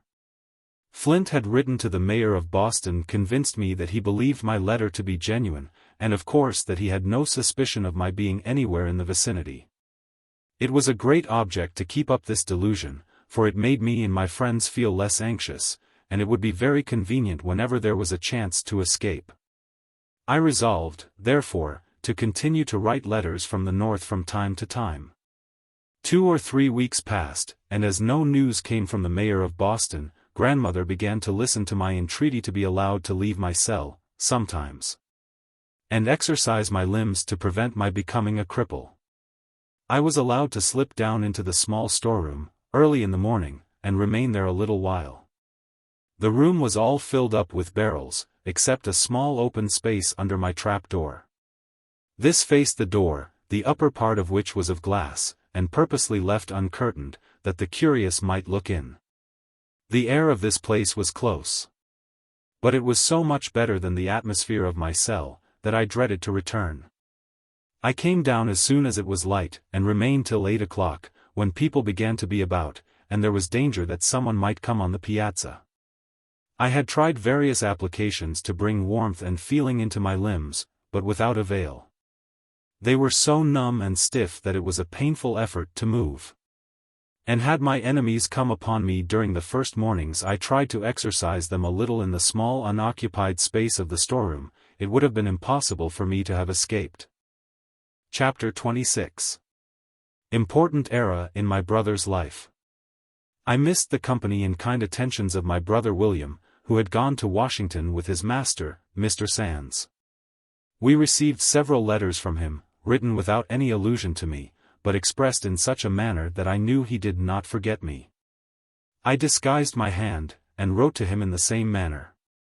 It was a long session, and when it closed, William wrote to inform us that Mr. Sands was going to the North, to be gone some time, and that he was to accompany him. I knew that his master had promised to give him his freedom, but no time had been specified. Would William trust to a slave's chances? I remembered how we used to talk together, in our young days, about obtaining our freedom, and I thought it very doubtful whether he would come back to us. Grandmother received a letter from Mr. Sands, saying that William had proved a most faithful servant, and he would also say a valued friend, that no mother had ever trained a better boy. He said he had traveled through the northern states and Canada, and though the abolitionists had tried to decoy him away, they had never succeeded. He ended by saying they should be at home shortly. We expected letters from William, describing the novelties of his journey, but none came. In time, it was reported that Mr. Sands would return late in the autumn, accompanied by a bride. Still no letters from William. I felt almost sure I should never see him again on southern soil, but had he no word of comfort to send to his friends at home? To the poor captive in her dungeon? My thoughts wandered through the dark past, and over the uncertain future. Alone in my cell, where no eye but God's could see me, I wept bitter tears. How earnestly I prayed to him to restore me to my children, and enable me to be a useful woman and a good mother. At last the day arrived for the return of the travelers. Grandmother had made loving preparations to welcome her absent boy back to the old hearthstone. When the dinner table was laid, William's place occupied its old place. The stage coach went by empty. My grandmother waited dinner. She thought perhaps he was necessarily detained by his master. In my prison I listened anxiously, expecting every moment to hear my dear brother's voice and step. In the course of the afternoon a lad was sent by Mr. Sands to tell grandmother that William did not return with him, that the abolitionists had decoyed him away. But he begged her not to feel troubled about it, for he felt confident she would see William in a few days. As soon as he had time to reflect he would come back, for he could never expect to be so well off at the North as he had been with him. If you had seen the tears, and heard the sobs, you would have thought the messenger had brought tidings of death instead of freedom. Poor old grandmother felt that she should never see her darling boy again. And I was selfish. I thought more of what I had lost, than of what my brother had gained. A new anxiety began to trouble me. Mr. Sands had expended a good deal of money, and would naturally feel irritated by the loss he had incurred. I greatly feared this might injure the prospects of my children, who were now becoming valuable property. I longed to have their emancipation made certain. The more so, because their master and father was now married. I was too familiar with slavery not to know that promises made to slaves, though with kind intentions, and sincere at the time, depend upon many contingencies for their fulfillment. Much as I wished William to be free, the step he had taken made me sad and anxious. The following Sabbath was calm and clear, so beautiful that it seemed like a Sabbath in the eternal world. My grandmother brought the children out on the piazza, that I might hear their voices. She thought it would comfort me in my despondency, and it did. They chatted merrily, as only children can. Benny said, "Grandmother, do you think Uncle has gone for good? Won't he ever come back again? Maybe he'll find Mother. If he does, won't she be glad to see him? Why don't you and Uncle Philip, and all of us, go and live where Mother is? I should like it, wouldn't you, Ellen?" "Yes, I should like it," replied Ellen, "but how could we find her? Do you know the place, Grandmother? I don't remember how Mother looked, do you, Benny?" Benny was just beginning to describe me when they were interrupted by an old slave woman, a near neighbor, named Aggie. This poor creature had witnessed the sale of her children, and seen them carried off to parts unknown, without any hopes of ever hearing from them again. She saw that my grandmother had been weeping, and she said, in a sympathizing tone, "What's the matter, Aunt Marthy?" "Oh, Aggie," she replied, "it seems as if I shouldn't have any of my children or grandchildren left to hand me a drink when I'm dying, and lay my old body in the ground. My boy didn't come back with Mr. Sands. He stayed at the North." Poor old Aggie clapped her hands for joy. "Is dat what you's crying fur?" she exclaimed. "Get down on your knees and bless the Lord. I don't know where my poor chillern is, and I neber expect to know. You don't know where poor Linda's gone to, but you do know where her brudder is. He's in free parts, and dat's the right place. Don't murmur at the Lord's doings but get down on your knees and thank him for his goodness." My selfishness was rebuked by what poor Aggie said. She rejoiced over the escape of one who was merely her fellow bondman, while his own sister was only thinking what his good fortune might cost her children. I knelt and prayed God to forgive me. And I thanked him from my heart, that one of my family was saved from the grasp of slavery. It was not long before we received a letter from William. He wrote that Mr. Sands had always treated him kindly, and that he had tried to do his duty to him faithfully. But ever since he was a boy, he had longed to be free. And he had already gone through enough to convince him he had better not lose the chance that offered. He concluded by saying, "Don't worry about me, dear grandmother. I shall think of you always. And it will spur me on to work hard and try to do right. When I have earned money enough to give you a home, perhaps you will come to the North, and we can all live happy together."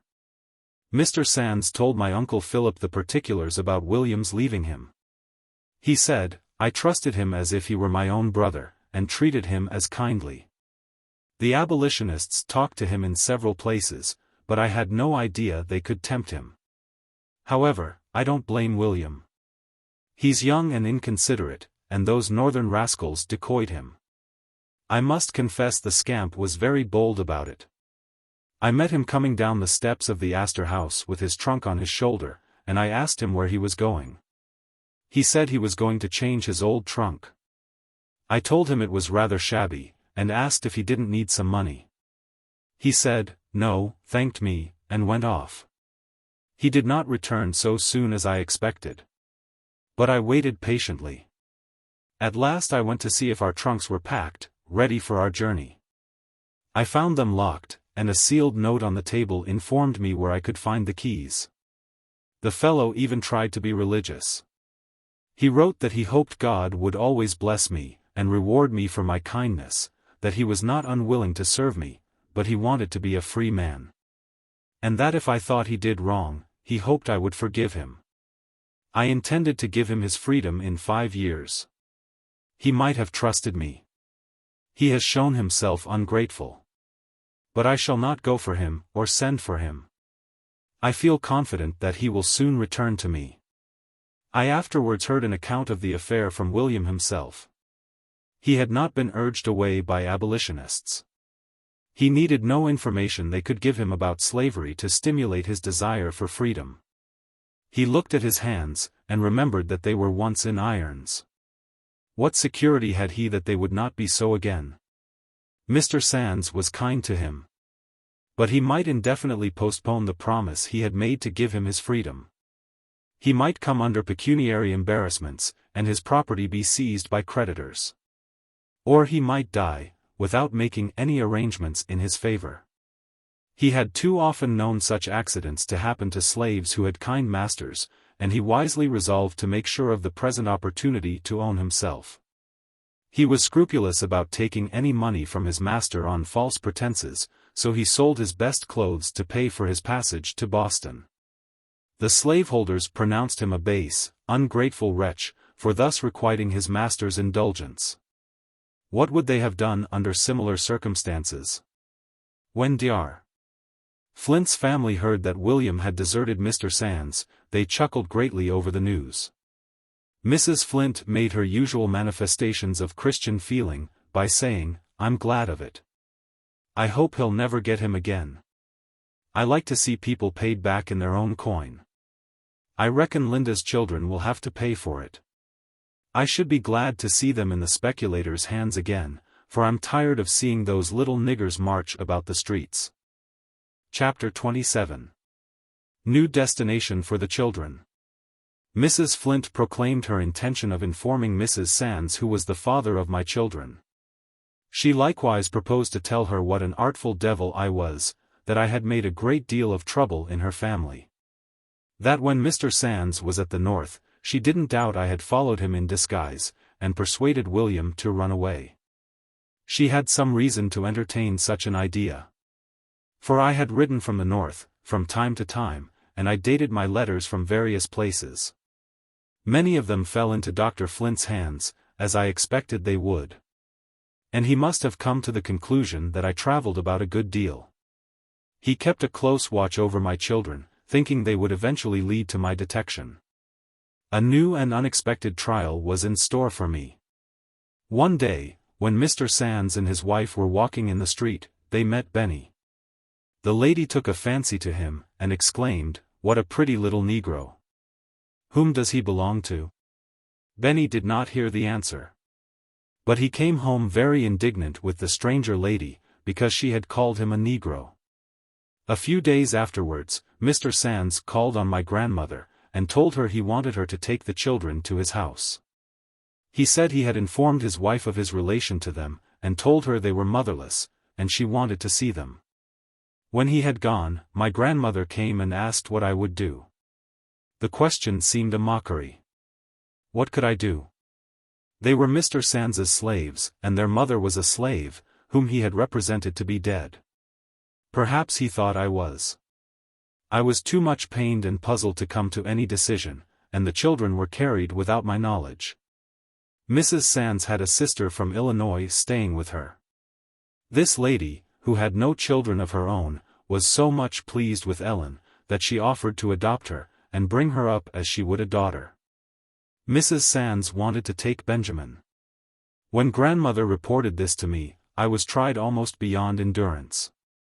Was this all I was to gain by what I had suffered for the sake of having my children free? True, the prospect seemed fair. But I knew too well how lightly slaveholders held such parental relations. If pecuniary troubles should come, or if the new wife required more money than could conveniently be spared, my children might be thought of as a convenient means of raising funds. I had no trust in thee, O slavery. Never should I know peace till my children were emancipated with all due formalities of law. I was too proud to ask Mr. Sands to do anything for my own benefit.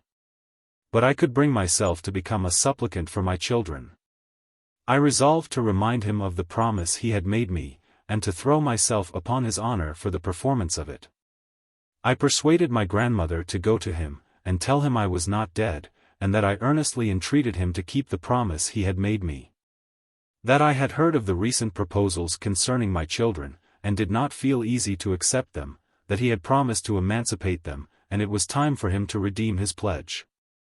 I knew there was some risk in thus betraying that I was in the vicinity, but what will not a mother do for her children? He received the message with surprise, and said, "The children are free. I have never intended to claim them as slaves. Linda may decide their fate. In my opinion, they had better be sent to the north. I don't think they are quite safe here. Dar. Flint boasts that they are still in his power. He says they were his daughter's property, and as she was not of age when they were sold, the contract is not legally binding. So, then, after all I had endured for their sakes, my poor children were between two fires, between my old master and their new master. And I was powerless. There was no protecting arm of the law for me to invoke. Mr. Sands proposed that Ellen should go, for the present, to some of his relatives, who had removed to Brooklyn, Long Island. It was promised that she should be well taken care of, and sent to school. I consented to it, as the best arrangement I could make for her. My grandmother, of course, negotiated it all. And Mrs. Sands knew of no other person in the transaction. She proposed that they should take Ellen with them to Washington, and keep her till they had a good chance of sending her, with friends, to Brooklyn. She had an infant daughter. I had had a glimpse of it, as the nurse passed with it in her arms. It was not a pleasant thought to me, that the bondwoman's child should tend her freeborn sister, but there was no alternative. Ellen was made ready for the journey. Oh, how it tried my heart to send her away, so young, alone, among strangers. Without a mother's love to shelter her from the storms of life. Almost without memory of a mother. I doubted whether she and Benny would have for me the natural affection that children feel for a parent. I thought to myself that I might perhaps never see my daughter again, and I had a great desire that she should look upon me, before she went, that she might take my image with her in her memory. It seemed to me cruel to have her brought to my dungeon. It was sorrow enough for her young heart to know that her mother was a victim of slavery, without seeing the wretched hiding place to which it had driven her. I begged permission to pass the last night in one of the open chambers, with my little girl. They thought I was crazy to think of trusting such a young child with my perilous secret. I told them I had watched her character, and I felt sure she would not betray me. That I was determined to have an interview, and if they would not facilitate it, I would take my own way to obtain it. They remonstrated against the rashness of such a proceeding. But finding they could not change my purpose, they yielded. I slipped through the trapdoor into the storeroom, and my uncle kept watch at the gate, while I passed into the piazza and went upstairs, to the room I used to occupy. It was more than 5 years since I had seen it, and how the memories crowded on me. There I had taken shelter when my mistress drove me from her house. There came my old tyrant, to mock, insult, and curse me. There my children were first laid in my arms, there I had watched over them, each day with a deeper and sadder love. There I had knelt to God, in anguish of heart, to forgive the wrong I had done. How vividly it all came back. And after this long, gloomy interval, I stood there such a wreck. In the midst of these meditations, I heard footsteps on the stairs. The door opened, and my Uncle Philip came in, leading Ellen by the hand. I put my arms round her, and said, "Ellen, my dear child, I am your mother." She drew back a little, and looked at me. Then, with sweet confidence, she laid her cheek against mine, and I folded her to the heart that had been so long desolated. She was the first to speak. Raising her head, she said, inquiringly, "You really are my mother?" I told her I really was, that during all the long time she had not seen me, I had loved her most tenderly. And that now she was going away, I wanted to see her and talk with her, that she might remember me. With a sob in her voice, she said, "I'm glad you've come to see me. But why didn't you ever come before? Benny and I have wanted so much to see you. He remembers you, and sometimes he tells me about you. Why didn't you come home when Dr. Flint went to bring you?" I answered, "I couldn't come before, dear. But now that I am with you, tell me whether you like to go away." "I don't know," said she, crying. "Grandmother says I ought not to cry." That I am going to a good place, where I can learn to read and write, and that by and by I can write her a letter.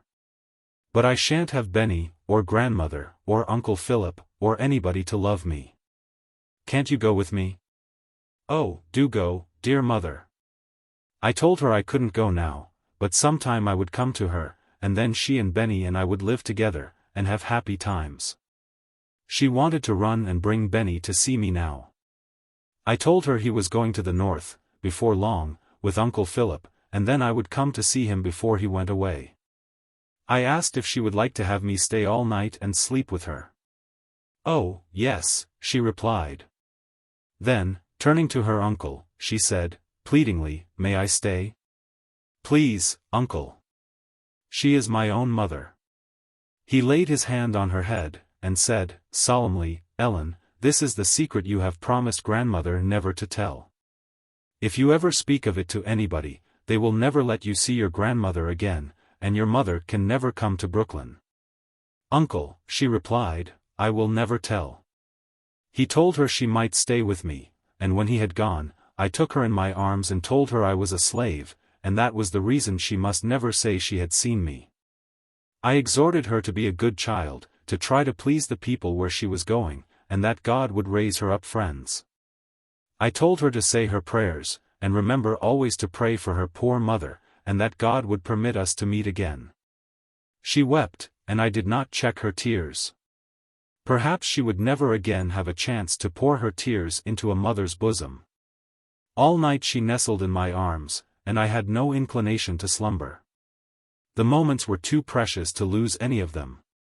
Once, when I thought she was asleep, I kissed her forehead softly, and she said, I am not asleep, dear mother. Before dawn they came to take me back to my den. I drew aside the window curtain, to take a last look of my child. The moonlight shone on her face, and I bent over her, as I had done years before, that wretched night when I ran away. I hugged her close to my throbbing heart. And tears, too sad for such young eyes to shed, flowed down her cheeks, as she gave her last kiss, and whispered in my ear, Mother, I will never tell. And she never did. When I got back to my den, I threw myself on the bed and wept there alone in the darkness. It seemed as if my heart would burst. When the time for Ellen's departure drew nigh, I could hear neighbors and friends saying to her, Goodbye, Ellen. I hope your poor mother will find you out. Won't you be glad to see her? She replied, Yes, ma'am, and they little dreamed of the weighty secret that weighed down her young heart. She was an affectionate child, but naturally very reserved, except with those she loved, and I felt secure that my secret would be safe with her. I heard the gate close after her, with such feelings as only a slave mother can experience. During the day my meditations were very sad. Sometimes I feared I had been very selfish and not to give up all claim to her, and let her go to Illinois, to be adopted by Mrs. Sands's sister. It was my experience of slavery that decided me against it. I feared that circumstances might arise that would cause her to be sent back. I felt confident that I should go to New York myself. And then I should be able to watch over her, and in some degree protect her. Dar. Flint's family knew nothing of the proposed arrangement till after Ellen was gone, and the news displeased them greatly.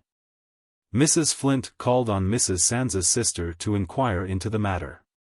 She expressed her opinion very freely as to the respect Mr. Sands showed for his wife, and for his own character, in acknowledging those young niggers. And as for sending Ellen away, she pronounced it to be just as much stealing as it would be for him to come and take a piece of furniture out of her parlor. She said her daughter was not of age to sign the bill of sale, and the children were her property. And when she became of age, or was married, she could take them, wherever she could lay hands on them. Miss Emily Flint, the little girl to whom I had been bequeathed, was now in her 16th year. Her mother considered it all right and honorable for her, or her future husband, to steal my children. But she did not understand how anybody could hold up their heads in respectable society, after they had purchased their own children, as Mr. Sands had done. Dr. Flint said very little. Perhaps he thought that Benny would be less likely to be sent away if he kept quiet. One of my letters, that fell into his hands, was dated from Canada, and he seldom spoke of me now. This state of things enabled me to slip down into the storeroom more frequently, where I could stand upright, and move my limbs more freely. Days, weeks, and months passed, and there came no news of Ellen. I sent a letter to Brooklyn, written in my grandmother's name, to inquire whether she had arrived there. Answer was returned that she had not. I wrote to her in Washington, but no notice was taken of it. There was one person there, who ought to have had some sympathy with the anxiety of the child's friends at home. But the links of such relations as he had formed with me, are easily broken and cast away as rubbish. Yet how protectingly and persuasively he once talked to the poor, helpless slave girl.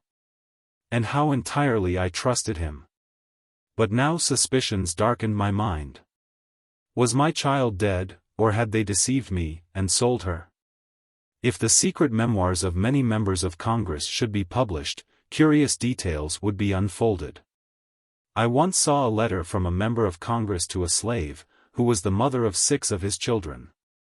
He wrote to request that she would send her children away from the great house before his return, as he expected to be accompanied by friends. The woman could not read, and was obliged to employ another to read the letter. The existence of the colored children did not trouble this gentleman, it was only the fear that friends might recognize in their features a resemblance to him. At the end of 6 months, a letter came to my grandmother, from Brooklyn. It was written by a young lady in the family, and announced that Ellen had just arrived.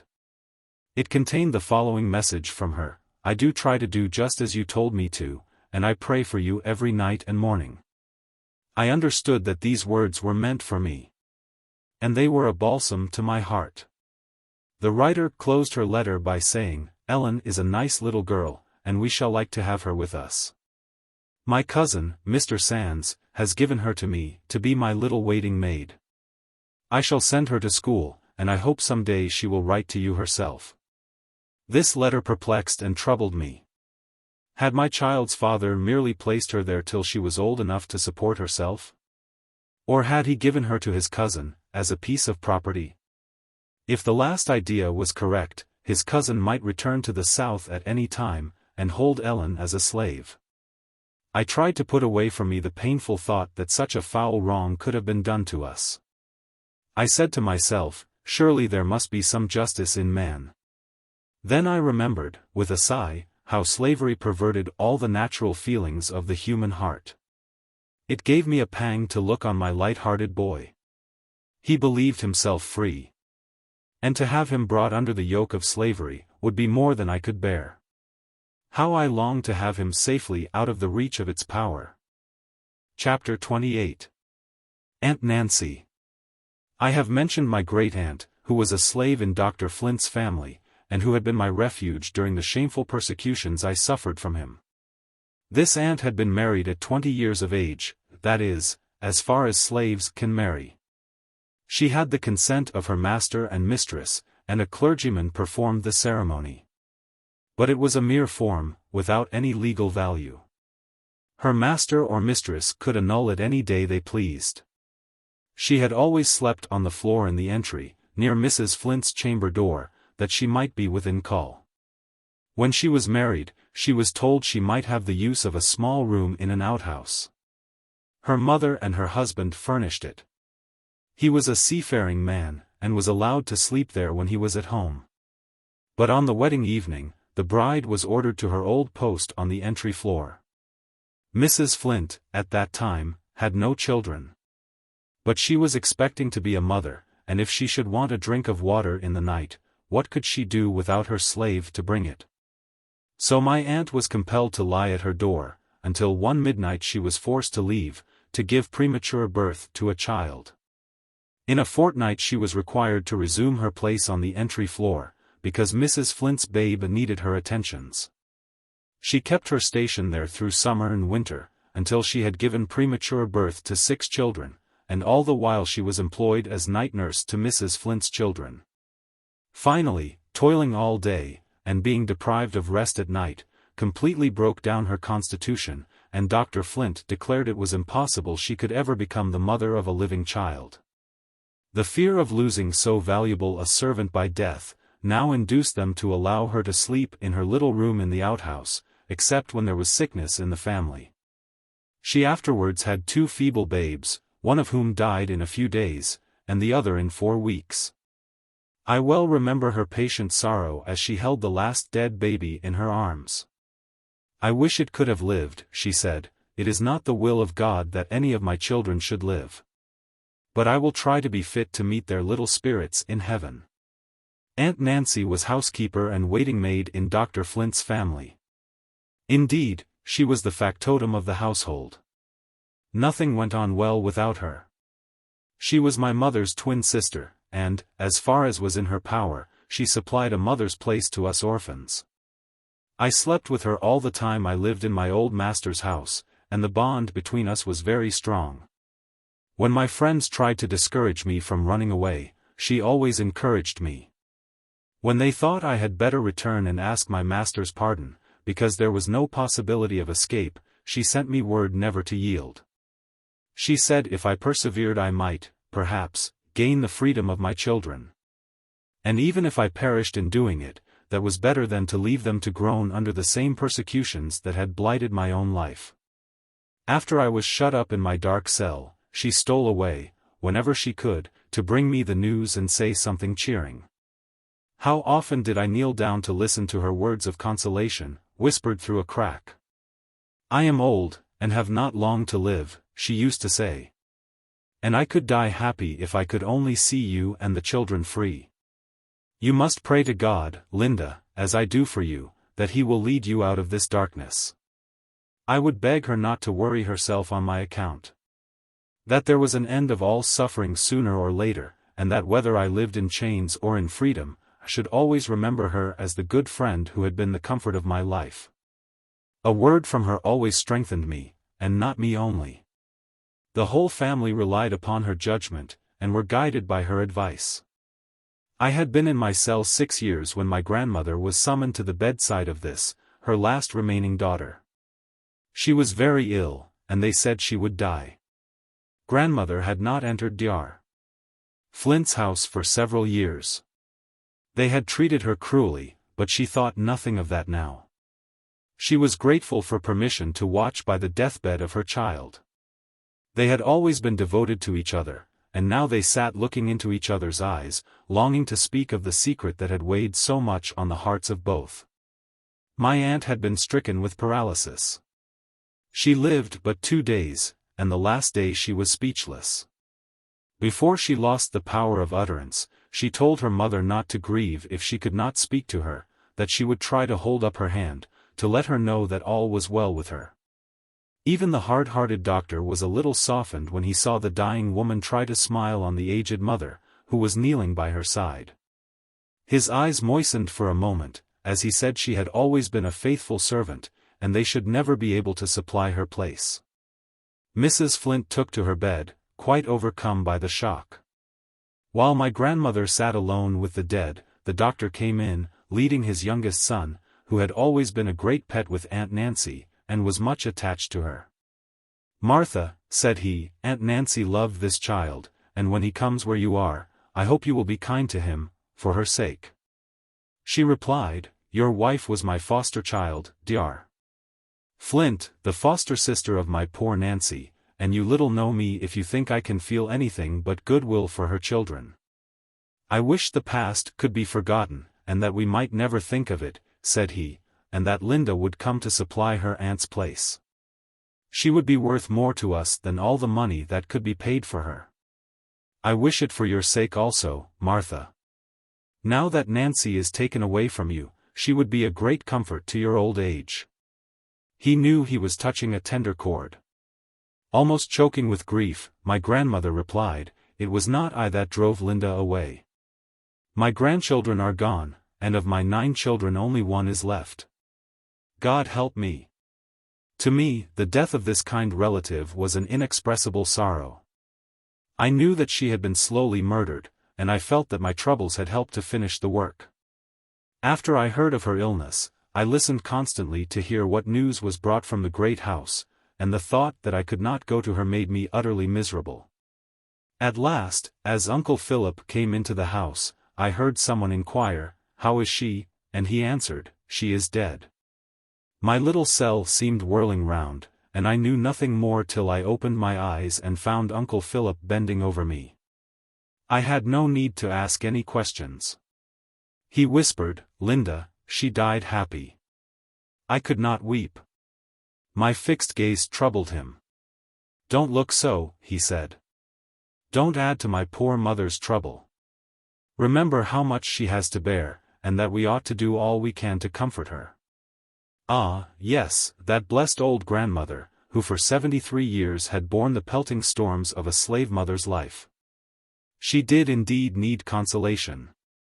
Mrs. Flint had rendered her poor foster sister childless, apparently without any compunction, and with cruel selfishness had ruined her health by years of incessant, unrequited toil, and broken rest. But now she became very sentimental. I suppose she thought it would be a beautiful illustration of the attachment existing between slaveholder and slave, if the body of her old worn-out servant was buried at her feet. She sent for the clergyman and asked if he had any objection to burying Aunt Nancy in the doctor's family burial place. No colored person had ever been allowed interment in the white people's burying ground, and the minister knew that all the deceased of your family reposed together in the old graveyard of the slaves. He therefore replied, "I have no objection to complying with your wish, but perhaps Aunt Nancy's mother may have some choice as to where her remains shall be deposited."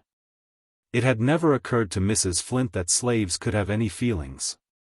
When my grandmother was consulted, she at once said she wanted Nancy to lie with all the rest of her family, and where her own old body would be buried.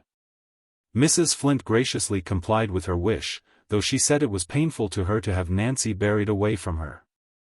She might have added with touching pathos, "I was so long used to sleep with her lying near me, on the entry floor." My Uncle Philip asked permission to bury his sister at his own expense. And slaveholders are always ready to grant such favors to slaves and their relatives. The arrangements were very plain, but perfectly respectable. She was buried on the Sabbath, and Mrs. Flint's minister read the funeral service. There was a large concourse of colored people, bond and free, and a few white persons who had always been friendly to our family. Dr. Flint's carriage was in the procession. And when the body was deposited in its humble resting place, the mistress dropped a tear, and returned to her carriage, probably thinking she had performed her duty nobly. It was talked of by the slaves as a mighty grand funeral.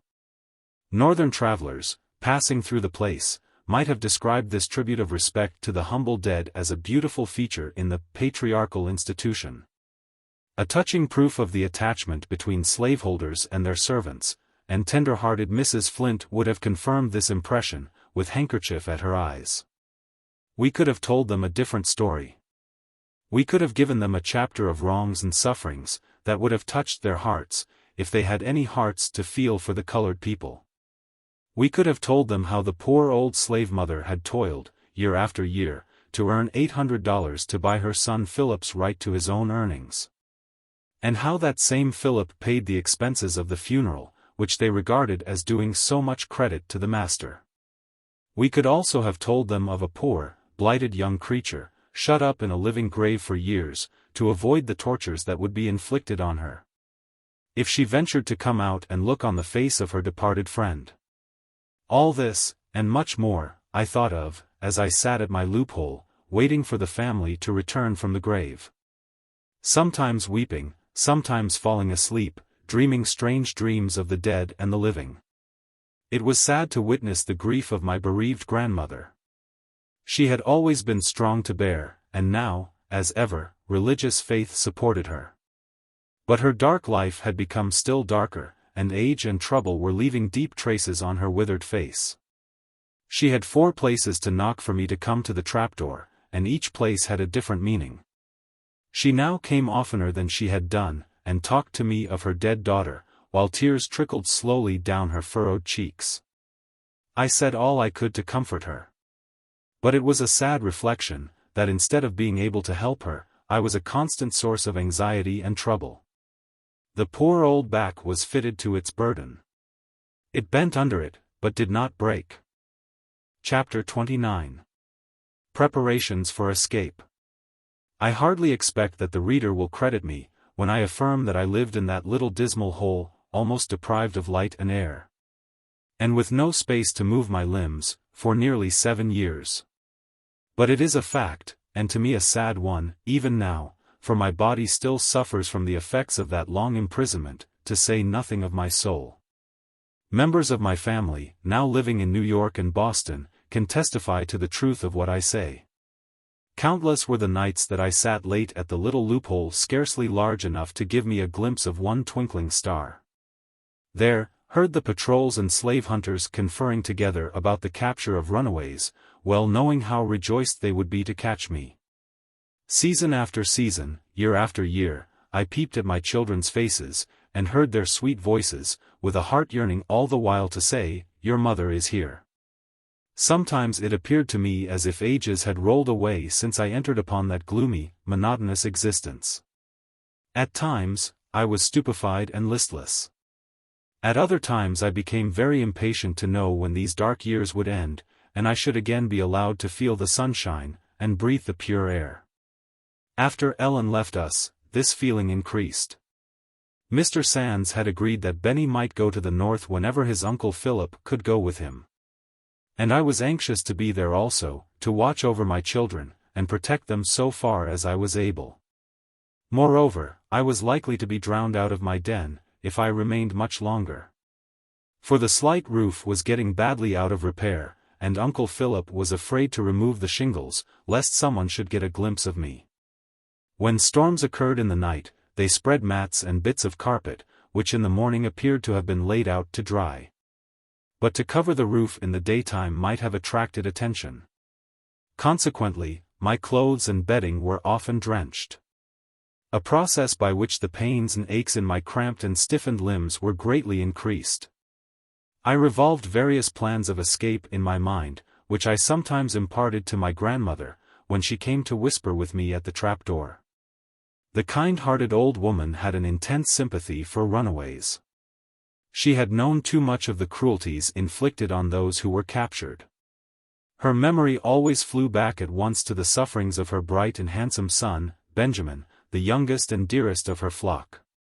So, whenever I alluded to the subject, she would groan out, "Oh, don't think of it, child. You'll break my heart." I had no good old Aunt Nancy now to encourage me. But my brother William and my children were continually beckoning me to the north. And now I must go back a few months in my story. I have stated that the 1st of January was the time for selling slaves, or leasing them out to new masters. If time were counted by heartthrobs, the poor slaves might reckon years of suffering during that festival so joyous to the free. On the New Year's Day preceding my aunt's death, one of my friends, named Fanny, was to be sold at auction, to pay her master's debts. My thoughts were with her during all the day, and at night I anxiously inquired what had been her fate. I was told that she had been sold to one master, and her 4 little girls to another master, far distant, that she had escaped from her purchaser, and was not to be found. Her mother was the old Aggie I have spoken of. She lived in a small tenement belonging to my grandmother, and built on the same lot with her own house. Her dwelling was searched and watched, and that brought the patrol so near me that I was obliged to keep very close in my den. The hunters were somehow eluded. And not long afterwards Benny accidentally caught sight of Fanny in her mother's hut. He told his grandmother, who charged him never to speak of it, explaining to him the frightful consequences. And he never betrayed the trust. Aggie little dreamed that my grandmother knew where her daughter was concealed, and that the stooping form of her old neighbor was bending under a similar burden of anxiety and fear. But these dangerous secrets deepened the sympathy between the 2 old persecuted mothers. My friend Fanny and I remained many weeks hidden within call of each other. But she was unconscious of the fact. I longed to have her share my den, which seemed a more secure retreat than her own. But I had brought so much trouble on my grandmother, that it seemed wrong to ask her to incur greater risks. My restlessness increased. I had lived too long in bodily pain and anguish of spirit. Always I was in dread that by some accident, or some contrivance, slavery would succeed in snatching my children from me. This thought drove me nearly frantic, and I determined to steer for the North Star at all hazards. At this crisis, Providence opened an unexpected way for me to escape. My friend Peter came one evening, and asked to speak with me. "Your day has come, Linda," said he. "I have found a chance for you to go to the Free States. You have a fortnight to decide." The news seemed too good to be true, but Peter explained his arrangements, and told me all that was necessary was for me to say I would go. I was going to answer him with a joyful yes, when the thought of Benny came to my mind. I told him the temptation was exceedingly strong, but I was terribly afraid of Dr. Flint's alleged power over my child, and that I could not go and leave him behind. Peter remonstrated earnestly. He said such a good chance might never occur again. That Benny was free, and could be sent to me, and that for the sake of my children's welfare I ought not to hesitate a moment. I told him I would consult with Uncle Philip. My uncle rejoiced in the plan, and bade me go by all means. He promised, if his life was spared, that he would either bring or send my son to me as soon as I reached a place of safety. I resolved to go, but thought nothing had better be said to my grandmother till very near the time of departure. But my uncle thought she would feel it more keenly if I left here so suddenly. "I will reason with her," said he, "and convince her how necessary it is, not only for your sake, but for hers also. You cannot be blind to the fact that she is sinking under her burdens." I was not blind to it. I knew that my concealment was an ever-present source of anxiety, and that the older she grew the more nervously fearful she was of discovery. My uncle talked with her, and finally succeeded in persuading her that it was absolutely necessary for me to seize the chance so unexpectedly offered. The anticipation of being a free woman proved almost too much for my weak frame. The excitement stimulated me, and at the same time bewildered me. I made busy preparations for my journey, and for my son to follow me. I resolved to have an interview with him before I went, that I might give him cautions and advice, and tell him how anxiously I should be waiting for him at the north. Grandmother stole up to me as often as possible to whisper words of counsel. She insisted upon writing to Dr. Flint, as soon as I arrived in the Free States, and asking him to sell me to her. She said she would sacrifice her house, and all she had in the world, for the sake of having me safe with my children in any part of the world. If she could only live to know that she could die in peace. I promised the dear old faithful friend that I would write to her as soon as I arrived, and put the letter in a safe way to reach her. But in my own mind I resolved that not another cent of her hard earnings should be spent to pay rapacious slaveholders for what they called their property. And even if I had not been unwilling to buy what I had already a right to possess, common humanity would have prevented me from accepting the generous offer. At the expense of turning my aged relative out of house and home, when she was trembling on the brink of the grave. I was to escape in a vessel, but I forbear to mention any further particulars. I was in readiness, but the vessel was unexpectedly detained several days. Meantime, news came to town of a most horrible murder committed on a fugitive slave, named James. Charity, the mother of this unfortunate young man, had been an old acquaintance of ours. I have told the shocking particulars of his death, in my description of some of the neighboring slaveholders. My grandmother, always nervously sensitive about runaways, was terribly frightened. She felt sure that a similar fate awaited me, if I did not desist from my enterprise. She sobbed, and groaned, and entreated me not to go. Her excessive fear was somewhat contagious, and my heart was not proof against her extreme agony. I was grievously disappointed, but I promised to relinquish my project. When my friend Peter was apprised of this, he was both disappointed and vexed. He said, that judging from our past experience, it would be a long time before I had such another chance to throw away. I told him it need not be thrown away, that I had a friend concealed nearby, who would be glad enough to take the place that had been provided for me. I told him about poor Fanny, and the kind-hearted, noble fellow, who never turned his back upon anybody in distress, white or black, expressed his readiness to help her. Aggie was much surprised when she found that we knew her secret. She was rejoiced to hear of such a chance for Fanny, and arrangements were made for her to go on board the vessel the next night. They both supposed that I had long been at the North, therefore my name was not mentioned in the transaction. Fanny was carried on board at the appointed time, and stowed away in a very small cabin. This accommodation had been purchased at a price that would pay for a voyage to England. But when one proposes to go to fine old England, they stop to calculate whether they can afford the cost of the pleasure. While in making a bargain to escape from slavery, the trembling victim is ready to say, "Take all I have, only don't betray me." The next morning I peeped through my loophole, and saw that it was dark and cloudy. At night I received news that the wind was ahead, and the vessel had not sailed. I was exceedingly anxious about Fanny, and Peter too, who was running a tremendous risk at my instigation. Next day the wind and weather remained the same. Poor Fanny had been half dead with fright when they carried her on board, and I could readily imagine how she must be suffering now. Grandmother came often to my den, to say how thankful she was I did not go. On the third morning she rapped for me to come down to the storeroom. The poor old sufferer was breaking down under her weight of trouble. She was easily flurried now. I found her in a nervous, excited state, but I was not aware that she had forgotten to lock the door behind her, as usual. She was exceedingly worried about the detention of the vessel.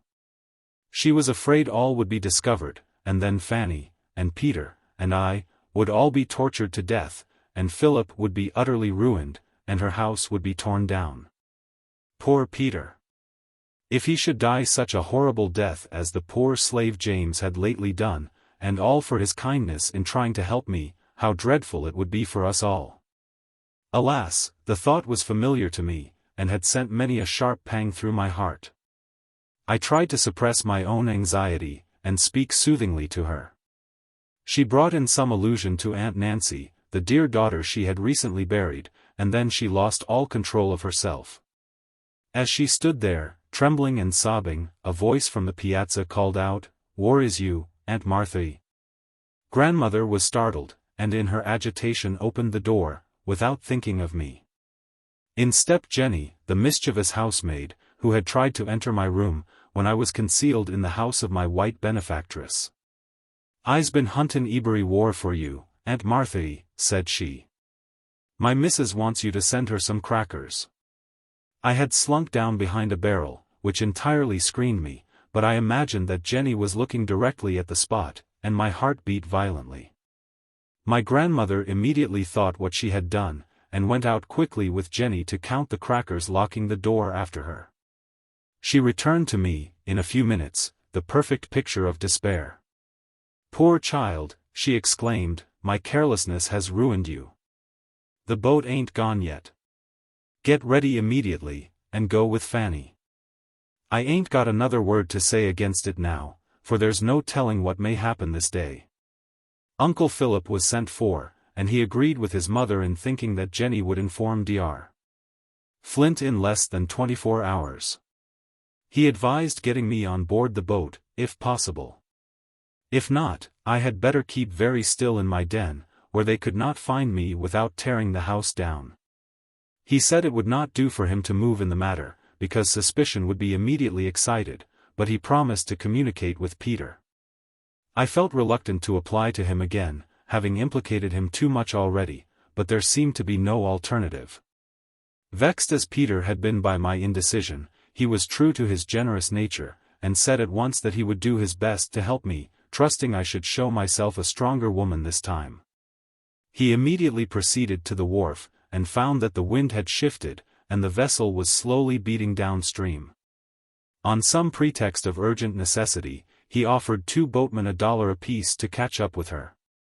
He was of lighter complexion than the boatmen he hired, and when the captain saw them coming so rapidly, he thought officers were pursuing his vessel in search of the runaway slave he had on board. They hoisted sails, but the boat gained upon them, and the indefatigable Peter sprang on board. The captain at once recognized him. Peter asked him to go below, to speak about a bad bill he had given him. When he told his errand, the captain replied, "Why, the woman's here already. And I've put her where you or the devil would have a tough job to find her." "But it is another woman I want to bring," said Peter. "She is in great distress, too, and you shall be paid anything within reason, if you'll stop and take her." "What's her name?" inquired the captain. "Linda," he replied. "That's the name of the woman already here," rejoined the captain. "By George! I believe you mean to betray me."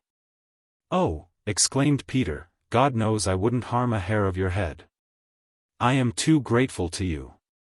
But there really is another woman in great danger. Do have the humanity to stop and take her." After a while they came to an understanding. Fanny, not dreaming I was anywhere about in that region, had assumed my name, though she called herself Johnson. "Linda is a common name," said Peter, "and the woman I want to bring is Linda Brent." The captain agreed to wait at a certain place till evening, being handsomely paid for his detention. Of course, the day was an anxious one for us all. But we concluded that if Jenny had seen me, she would be too wise to let her mistress know of it, and that she probably would not get a chance to see Dr. Flint's family till evening, for I knew very well what were the rules in that household. I afterwards believed that she did not see me. For nothing ever came of it, and she was one of those base characters that would have jumped to betray a suffering fellow being for the sake of 30 pieces of silver. I made all my arrangements to go on board as soon as it was dusk. The intervening time I resolved to spend with my son. I had not spoken to him for 7 years, though I had been under the same roof, and seen him every day, when I was well enough to sit at the loophole. I did not dare to venture beyond the storeroom. So they brought him there, and locked us up together, in a place concealed from the piazza door. It was an agitating interview for both of us. After we had talked and wept together for a little while, he said, "Mother, I'm glad you're going away. I wish I could go with you. I knew you was here. And I have been so afraid they would come and catch you."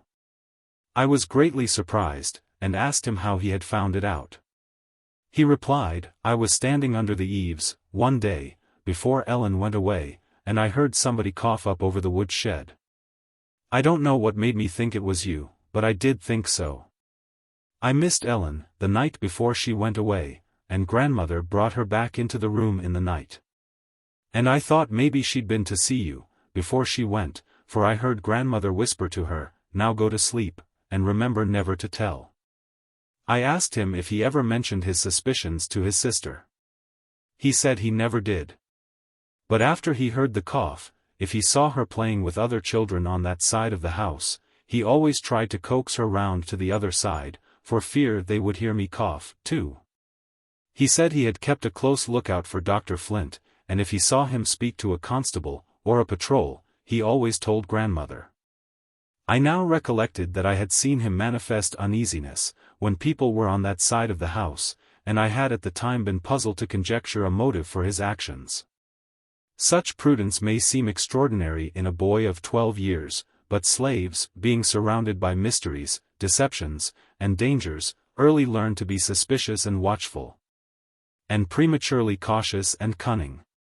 He had never asked a question of grandmother, or Uncle Philip, and I had often heard him chime in with other children, when they spoke of my being at the North. I told him I was now really going to the Free States, and if he was a good, honest boy, and a loving child to his dear old grandmother, the Lord would bless him, and bring him to me. And we and Ellen would live together. He began to tell me that grandmother had not eaten anything all day. While he was speaking, the door was unlocked, and she came in with a small bag of money, which she wanted me to take. I begged her to keep a part of it, at least, to pay for Benny's being sent to the North, but she insisted, while her tears were falling fast, that I should take the whole. "You may be sick among strangers," she said, "and they would send you to the poorhouse to die." Ah, that good grandmother! For the last time I went up to my nook. Its desolate appearance no longer chilled me, for the light of hope had risen in my soul. Yet, even with the blessed prospect of freedom before me, I felt very sad at leaving forever that old homestead, where I had been sheltered so long by the dear old grandmother. Where I had dreamed my first young dream of love, and where, after that had faded away, my children came to twine themselves so closely round my desolate heart. As the hour approached for me to leave, I again descended to the storeroom. My grandmother and Benny were there. She took me by the hand, and said, "Linda, let us pray."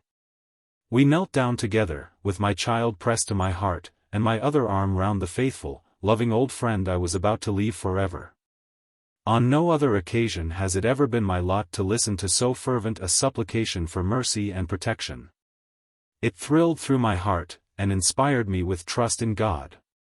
Peter was waiting for me in the street. I was soon by his side, faint in body, but strong of purpose. I did not look back upon the old place, though I felt that I should never see it again. Chapter 30. Northward Bound. I never could tell how we reached the wharf. My brain was all of a whirl, and my limbs tottered under me. At an appointed place we met my Uncle Philip, who had started before us on a different route, that he might reach the wharf first, and give us timely warning if there was any danger. A rowboat was in readiness.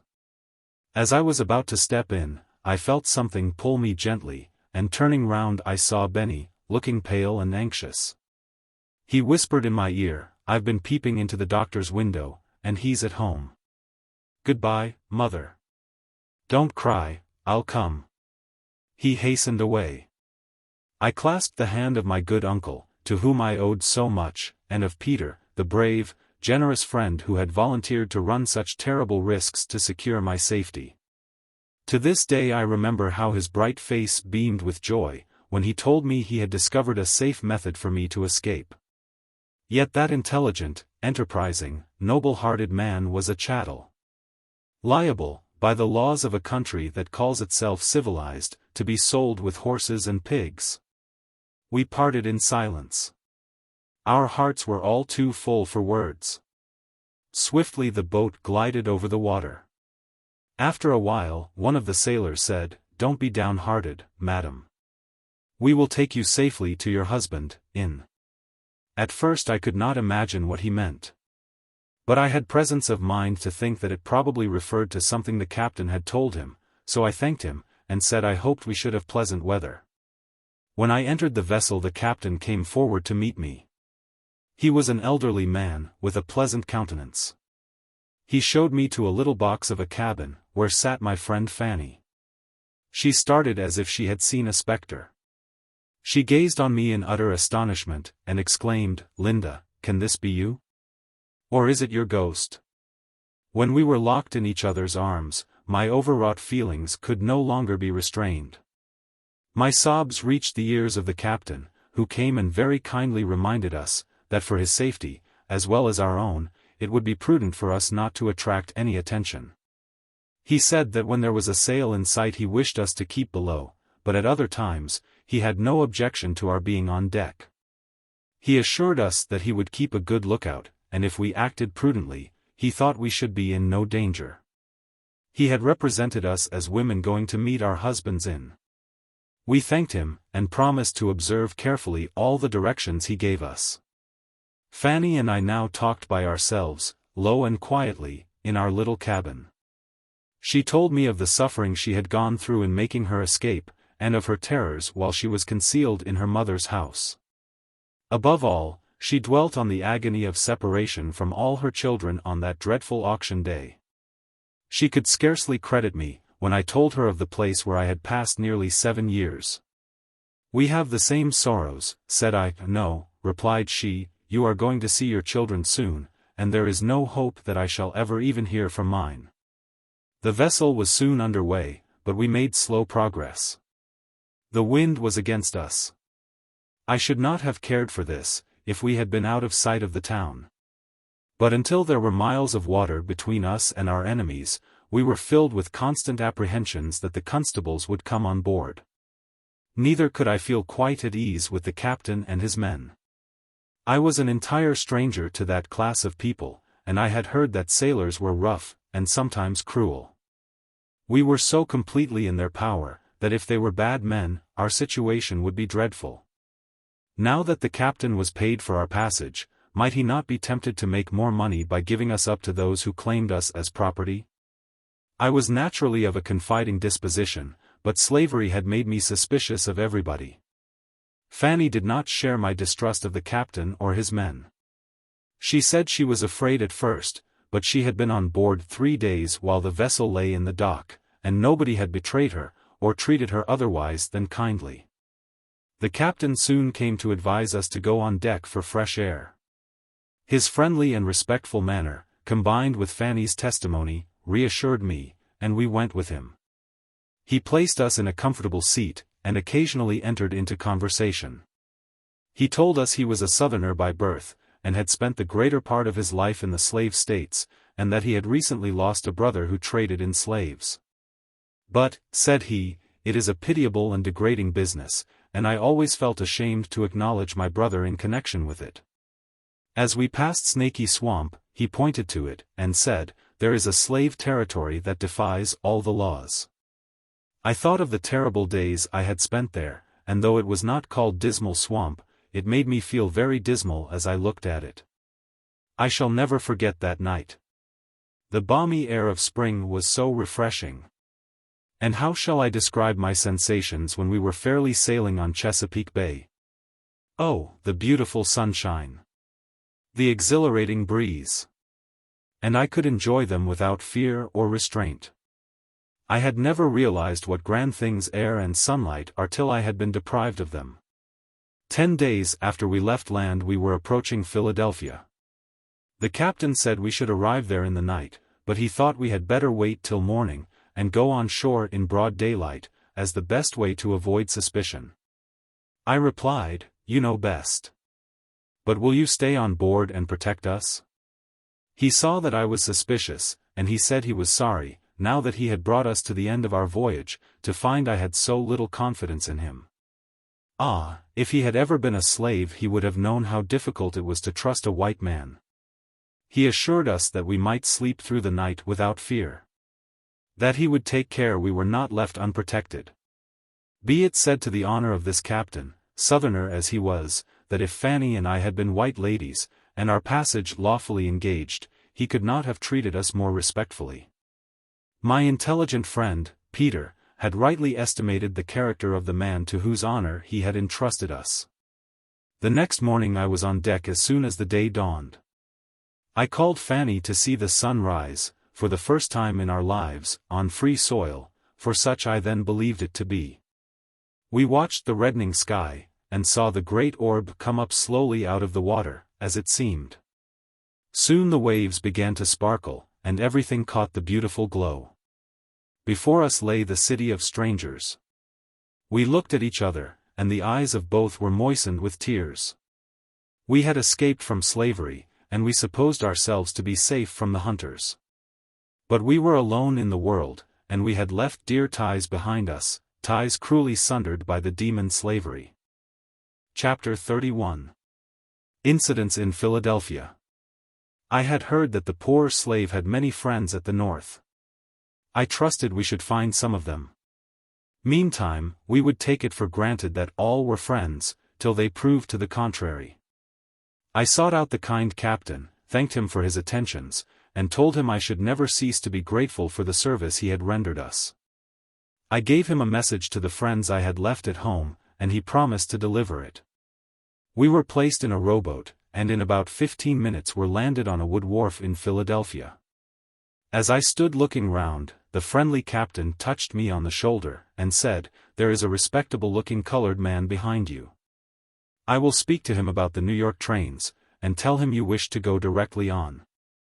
I thanked him, and asked him to direct me to some shops where I could buy gloves and veils. He did so, and said he would talk with the colored man till I returned. I made what haste I could.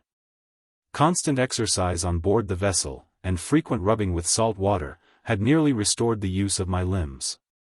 The noise of the great city confused me, but I found the shops, and bought some double veils and gloves for Fanny and myself. The shopman told me they were so many levies. I had never heard the word before, but I did not tell him so. I thought if he knew I was a stranger he might ask me where I came from. I gave him a gold piece, and when he returned the change, I counted it, and found out how much a levy was. I made my way back to the wharf, where the captain introduced me to the colored man, as the Reverend Jeremiah Durham, minister of Bethel Church. He took me by the hand, as if I had been an old friend. He told us we were too late for the morning cars to New York, and must wait until the evening, or the next morning. He invited me to go home with him, assuring me that his wife would give me a cordial welcome, and for my friend he would provide a home with one of his neighbors. I thanked him for so much kindness to strangers, and told him if I must be detained, I should like to hunt up some people who formerly went from our part of the country. Mr. Durham insisted that I should dine with him, and then he would assist me in finding my friends. The sailors came to bid us goodbye. I shook their hearty hands, with tears in my eyes. They had all been kind to us, and they had rendered us a greater service than they could possibly conceive of. I had never seen so large a city, or been in contact with so many people in the streets. It seemed as if those who passed looked at us with an expression of curiosity. My face was so blistered and peeled, by sitting on deck, in wind and sunshine, that I thought they could not easily decide to what nation I belonged. Mrs. Durham met me with a kindly welcome, without asking any questions. I was tired, and her friendly manner was a sweet refreshment. God bless her. I was sure that she had comforted other weary hearts, before I received her sympathy. She was surrounded by her husband and children, in a home made sacred by protecting laws. I thought of my own children, and sighed. After dinner Mr. Durham went with me in quest of the friends I had spoken of. They went from my native town, and I anticipated much pleasure in looking on familiar faces. They were not at home, and we retraced our steps through streets delightfully clean. On the way, Mr. Durham observed that I had spoken to him of a daughter I expected to meet, that he was surprised, for I looked so young he had taken me for a single woman. He was approaching a subject on which I was extremely sensitive. He would ask about my husband next, I thought, and if I answered him truly, what would he think of me? I told him I had 2 children, one in New York, the other at the South. He asked some further questions, and I frankly told him some of the most important events of my life. It was painful for me to do it, but I would not deceive him. If he was desirous of being my friend, I thought he ought to know how far I was worthy of it. "Excuse me, if I have tried your feelings," said he. "I did not question you from idle curiosity. I wanted to understand your situation, in order to know whether I could be of any service to you, or your little girl. Your straightforward answers do you credit. But don't answer everybody so openly. It might give some heartless people a pretext for treating you with contempt." That word contempt burned me like coals of fire. I replied, "God alone knows how I have suffered, and He, I trust, will forgive me. If I am permitted to have my children, I intend to be a good mother, and to live in such a manner that people cannot treat me with contempt." "I respect your sentiments," said he. "Place your trust in God, and be governed by good principles, and you will not fail to find friends." When we reached home, I went to my room, glad to shut out the world for a while. The words he had spoken made an indelible impression upon me. They brought up great shadows from the mournful past. In the midst of my meditations I was startled by a knock at the door. Mrs. Durham entered, her face all beaming with kindness, to say that there was an anti-slavery friend downstairs, who would like to see me. I overcame my dread of encountering strangers, and went with her. Many questions were asked concerning my experiences, and my escape from slavery. But I observed how careful they all were not to say anything that might wound my feelings. How gratifying this was, can be fully understood only by those who have been accustomed to be treated as if they were not included within the pale of human beings. The anti-slavery friend had come to inquire into my plans, and to offer assistance, if needed. Fanny was comfortably established, for the present, with a friend of Mr. Durham. The Anti-Slavery Society agreed to pay her expenses to New York. The same was offered to me, but I declined to accept it, telling them that my grandmother had given me sufficient to pay my expenses to the end of my journey. We were urged to remain in Philadelphia a few days, until some suitable escort could be found for us. I gladly accepted the proposition, for I had a dread of meeting slaveholders, and some dread also of railroads. I had never entered a railroad car in my life, and it seemed to me quite an important event. That night I sought my pillow with feelings I had never carried to it before. I verily believed myself to be a free woman. I was wakeful for a long time, and I had no sooner fallen asleep, than I was roused by fire bells. I jumped up, and hurried on my clothes. Where I came from, everybody hastened to dress themselves on such occasions. The white people thought a great fire might be used as a good opportunity for insurrection, and that it was best to be in readiness. And the colored people were ordered out to labor in extinguishing the flames. There was but one engine in our town, and colored women and children were often required to drag it to the river's edge and fill it. Mrs. Durham's daughter slept in the same room with me, and seeing that she slept through all the din, I thought it was my duty to wake her. "What's the matter?" said she, rubbing her eyes. "They're screaming fire in the streets, and the bells are ringing," I replied. "What of that?" said she, drowsily. "We are used to it. We never get up, without the fire is very near. What good would it do?" I was quite surprised that it was not necessary for us to go and help fill the engine. I was an ignorant child, just beginning to learn how things went on in great cities. At daylight, I heard women crying fresh fish, berries, radishes, and various other things. All this was new to me. I dressed myself at an early hour, and sat at the window to watch that unknown tide of life. Philadelphia seemed to me a wonderfully great place. At the breakfast table, my idea of going out to drag the engine was laughed over, and I joined in the mirth. I went to see Fanny, and found her so well contented among her new friends that she was in no haste to leave. I was also very happy with my kind hostess. She had had advantages for education, and was vastly my superior.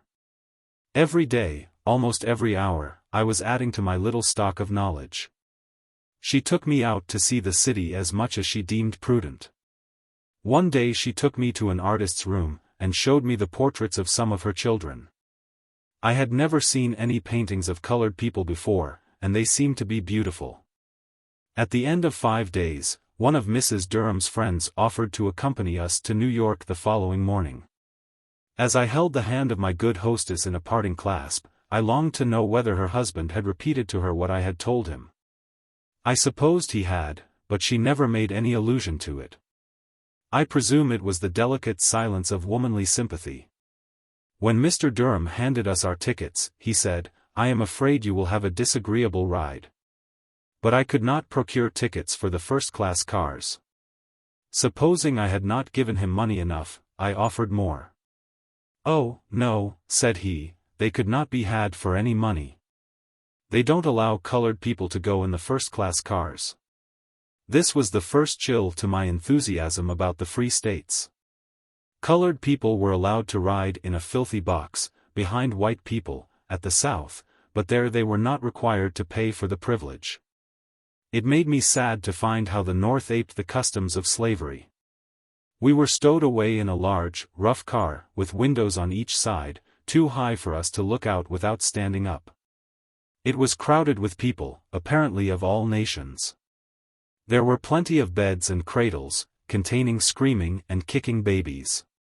Every other man had a cigar or pipe in his mouth, and jugs of whiskey were handed round freely. The fumes of the whiskey and the dense tobacco smoke were sickening to my senses, and my mind was equally nauseated by the coarse jokes and ribald songs around me. It was a very disagreeable ride. Since that time there has been some improvement in these matters. Chapter 32. The Meeting of Mother and Daughter. When we arrived in New York, I was half crazed by the crowd of coachmen calling out, "Carriage, ma'am?" We bargained with one to take us to Sullivan Street for 12 shillings. A burly Irishman stepped up and said, "I'll tack ye for 6 shillings." The reduction of half the price was an object to us, and we asked if he could take us right away. "Troth and I will, ladies," he replied. I noticed that the hackmen smiled at each other, and I inquired whether his conveyance was decent. "Yes, it's dacent it is, marm. Devil a bit would I be after talking ladies in a cab that was not dacent." We gave him our checks. He went for the baggage, and soon reappeared, saying, "This way, if you plaze, ladies." We followed, and found our trunks on a truck, and we were invited to take our seats on them. We told him that was not what we bargained for, and he must take the trunks off. He swore they should not be touched till we had paid him 6 shillings. In our situation it was not prudent to attract attention, and I was about to pay him what he required, when a man nearby shook his head for me not to do it. After a great ado we got rid of the Irishman, and had our trunks fastened on a hack. We had been recommended to a boarding house in Sullivan Street, and thither we drove. There Fanny and I separated. The Anti-Slavery Society provided a home for her, and I afterwards heard of her in prosperous circumstances. I sent for an old friend from my part of the country, who had for some time been doing business in New York. He came immediately. I told him I wanted to go to my daughter, and asked him to aid me in procuring an interview. I cautioned him not to let it be known to the family that I had just arrived from the South, because they supposed I had been at the North 7 years. He told me there was a colored woman in Brooklyn who came from the same town I did, and I had better go to her house, and have my daughter meet me there. I accepted the proposition thankfully, and he agreed to escort me to Brooklyn. We crossed Fulton Ferry, went up Myrtle Avenue, and stopped at the house he designated. I was just about to enter, when 2 girls passed. My friend called my attention to them. I turned, and recognized in the eldest, Sarah, the daughter of a woman who used to live with my grandmother, but who had left the South years ago. Surprised and rejoiced at this unexpected meeting, I threw my arms round her, and inquired concerning her mother. "You take no notice of the other girl," said my friend. I turned, and there stood my Ellen. I pressed her to my heart, then held her away from me to take a look at her. She had changed a good deal in the 2 years since I parted from her. Signs of neglect could be discerned by eyes less observing than a mother's. My friend invited us all to go into the house. But Ellen said she had been sent of an errand, which she would do as quickly as possible, and go home and ask Mrs. Hobbs to let her come and see me. It was agreed that I should send for her the next day. Her companion, Sarah, hastened to tell her mother of my arrival. When I entered the house, I found the mistress of it absent, and I waited for her return. Before I saw her, I heard her saying, "Where is Linda Brent? I used to know her father and mother." Soon Sarah came with her mother.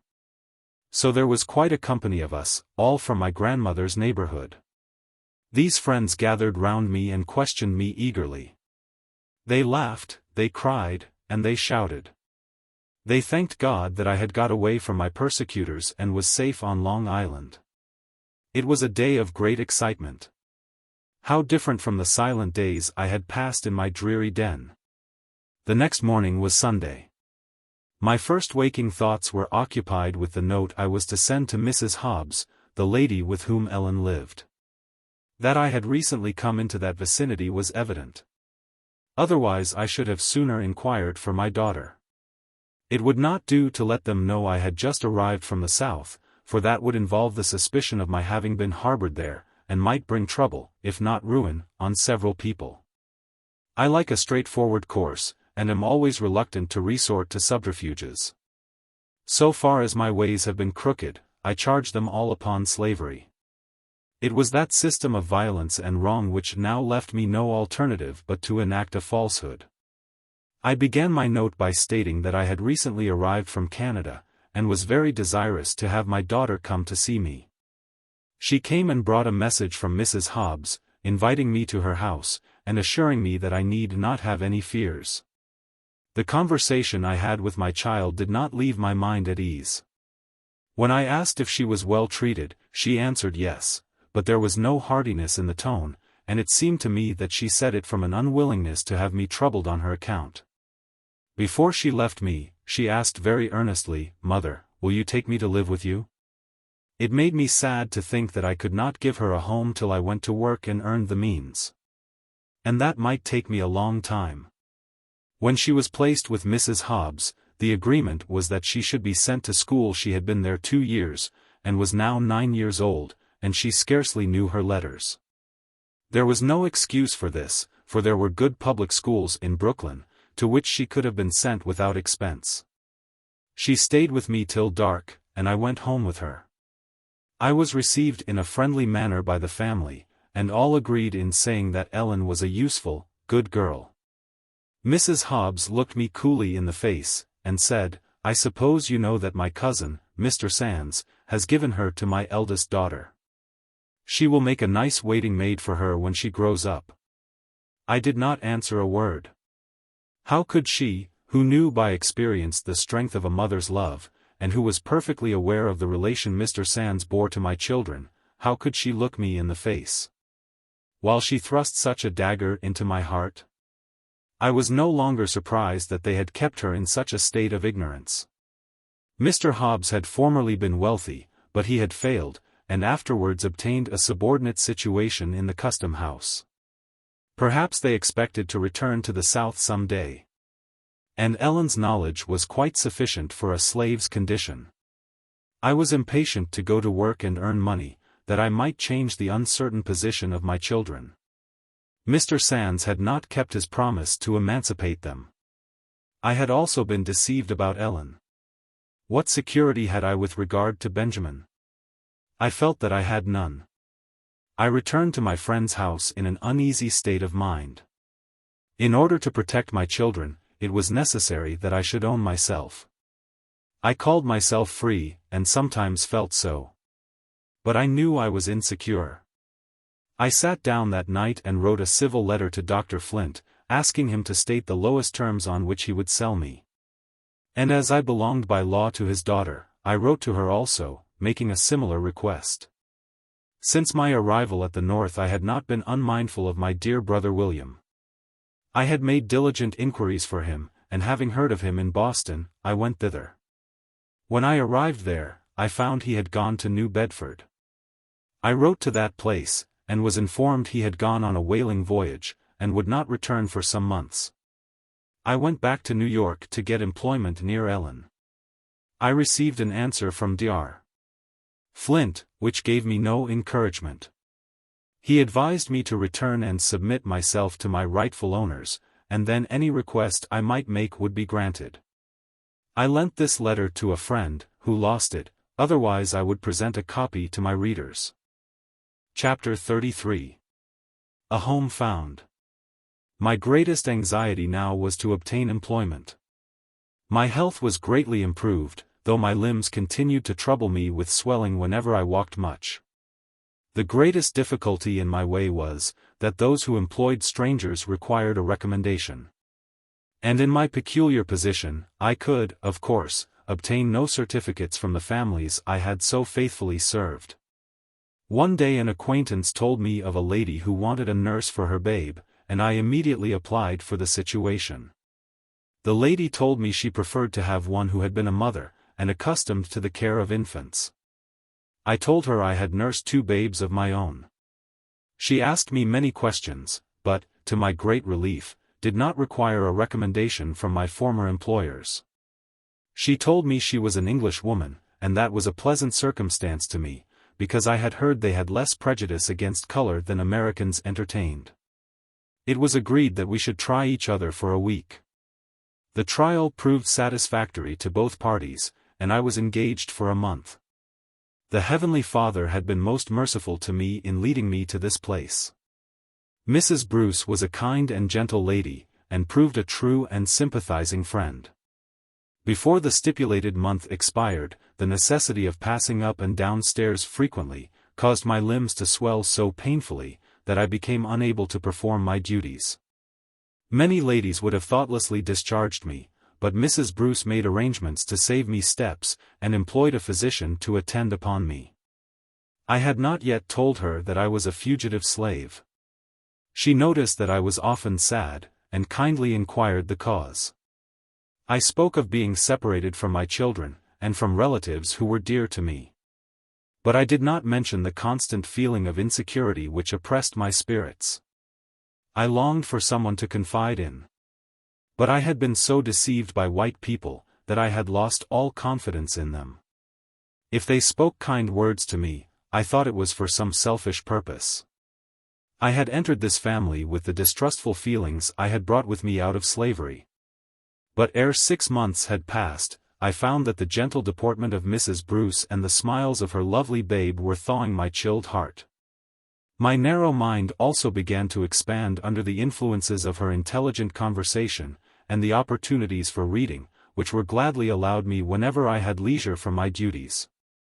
I gradually became more energetic and more cheerful. The old feeling of insecurity, especially with regard to my children, often threw its dark shadow across my sunshine. Mrs. Bruce offered me a home for Ellen, but pleasant as it would have been, I did not dare to accept it, for fear of offending the Hobbs family. Their knowledge of my precarious situation placed me in their power. And I felt that it was important for me to keep on the right side of them, till, by dint of labor and economy, I could make a home for my children. I was far from feeling satisfied with Ellen's situation. She was not well cared for. She sometimes came to New York to visit me. But she generally brought a request from Mrs. Hobbs that I would buy her a pair of shoes, or some article of clothing. This was accompanied by a promise of payment when Mr. Hobbs's salary at the custom house became due, but somehow or other the payday never came. Thus many dollars of my earnings were expended to keep my child comfortably clothed. That, however, was a slight trouble, compared with the fear that their pecuniary embarrassments might induce them to sell my precious young daughter. I knew they were in constant communication with Southerners, and had frequent opportunities to do it. I have stated that when Dr. Flint put Ellen in jail, at 2 years old, she had an inflammation of the eyes, occasioned by measles. This disease still troubled her. And kind Mrs. Bruce proposed that she should come to New York for a while, to be under the care of Dr. Elliott, a well-known oculist. It did not occur to me that there was anything improper in a mother's making such a request, but Mrs. Hobbs was very angry, and refused to let her go. Situated as I was, it was not politic to insist upon it. I made no complaint, but I longed to be entirely free to act a mother's part towards my children. The next time I went over to Brooklyn, Mrs. Hobbs, as if to apologize for her anger, told me she had employed her own physician to attend to Ellen's eyes. And that she had refused my request because she did not consider it safe to trust her in New York. I accepted the explanation in silence, but she had told me that my child belonged to her daughter, and I suspected that her real motive was a fear of my conveying her property away from her. Perhaps I did her injustice, but my knowledge of Southerners made it difficult for me to feel otherwise. Sweet and bitter were mixed in the cup of my life, and I was thankful that it had ceased to be entirely bitter. I loved Mrs. Bruce's babe.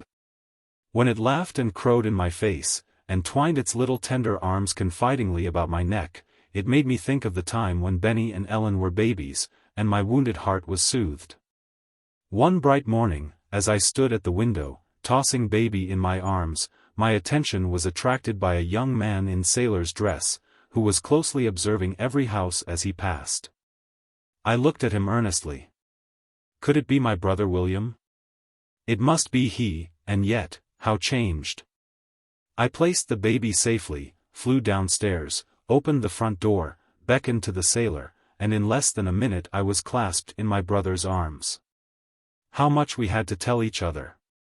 How we laughed, and how we cried, over each other's adventures! I took him to Brooklyn, and again saw him with Ellen, the dear child whom he had loved and tended so carefully, while I was shut up in my miserable den. He stayed in New York a week. His old feelings of affection for me and Ellen were as lively as ever. There are no bonds so strong as those which are formed by suffering together. Chapter 34. The Old Enemy Again. My young mistress, Miss Emily Flint, did not return any answer to my letter requesting her to consent to my being sold. But after a while, I received a reply, which purported to be written by her younger brother. In order rightly to enjoy the contents of this letter, the reader must bear in mind that the Flint family supposed I had been at the North many years. They had no idea that I knew of the doctor's 3 excursions to New York in search of me, that I had heard his voice, when he came to borrow $500 for that purpose, and that I had seen him pass on his way to the steamboat. Neither were they aware that all the particulars of Aunt Nancy's death and burial were conveyed to me at the time they occurred. I have kept the letter, of which I herewith subjoin a copy. Your letter to sister was received a few days ago. I gather from it that you are desirous of returning to your native place, among your friends and relatives. We were all gratified with the contents of your letter. And let me assure you that if any members of the family have had any feeling of resentment towards you, they feel it no longer. We all sympathize with you in your unfortunate condition, and are ready to do all in our power to make you contented and happy. It is difficult for you to return home as a free person. If you were purchased by your grandmother, it is doubtful whether you would be permitted to remain, although it would be lawful for you to do so. If a servant should be allowed to purchase herself, after absenting herself so long from her owners, and return free, it would have an injurious effect. From your letter, I think your situation must be hard and uncomfortable. Come home. You have it in your power to be reinstated in our affections. We would receive you with open arms and tears of joy. You need not apprehend any unkind treatment, as we have not put ourselves to any trouble or expense to get you. Had we done so, perhaps we should feel otherwise. You know my sister was always attached to you, and that you were never treated as a slave. You were never put to hard work, nor exposed to field labor. On the contrary, you were taken into the house, and treated as one of us, and almost as free, and we, at least, felt that you were above disgracing yourself by running away. Believing you may be induced to come home voluntarily has induced me to write for my sister. The family will be rejoiced to see you. And your poor old grandmother expressed a great desire to have you come, when she heard your letter read. In her old age she needs the consolation of having her children round her. Doubtless you have heard of the death of your aunt. She was a faithful servant, and a faithful member of the Episcopal Church. In her Christian life she taught us how to live, and, oh, too high the price of knowledge, she taught us how to die. Could you have seen us round her deathbed, with her mother, all mingling our tears in one common stream, you would have thought the same heartfelt tie existed between a master and his servant, as between a mother and her child. But this subject is too painful to dwell upon. I must bring my letter to a close. If you are contented to stay away from your old grandmother, your child, and the friends who love you, stay where you are. We shall never trouble ourselves to apprehend you. But should you prefer to come home, we will do all that we can to make you happy. If you do not wish to remain in the family, I know that father, by our persuasion, will be induced to let you be purchased by any person you may choose in our community. You will please answer this as soon as possible, and let us know your decision. Sister sends much love to you. In the meantime believe me your sincere friend and well-wisher. This letter was signed by Emily's brother, who was as yet a mere lad. I knew, by the style, that it was not written by a person of his age, and though the writing was disguised, I had been made too unhappy by it, in former years, not to recognize at once the hand of Dr. Flint. Oh, the hypocrisy of slaveholders! Did the old fox suppose I was goose enough to go into such a trap? Verily, he relied too much on the stupidity of the African race. I did not return the family of Flints any thanks for their cordial invitation, a remissness for which I was, no doubt, charged with base ingratitude. Not long afterwards I received a letter from one of my friends at the South, informing me that Dr. Flint was about to visit the North. The letter had been delayed, and I supposed he might be already on the way. Mrs. Bruce did not know I was a fugitive.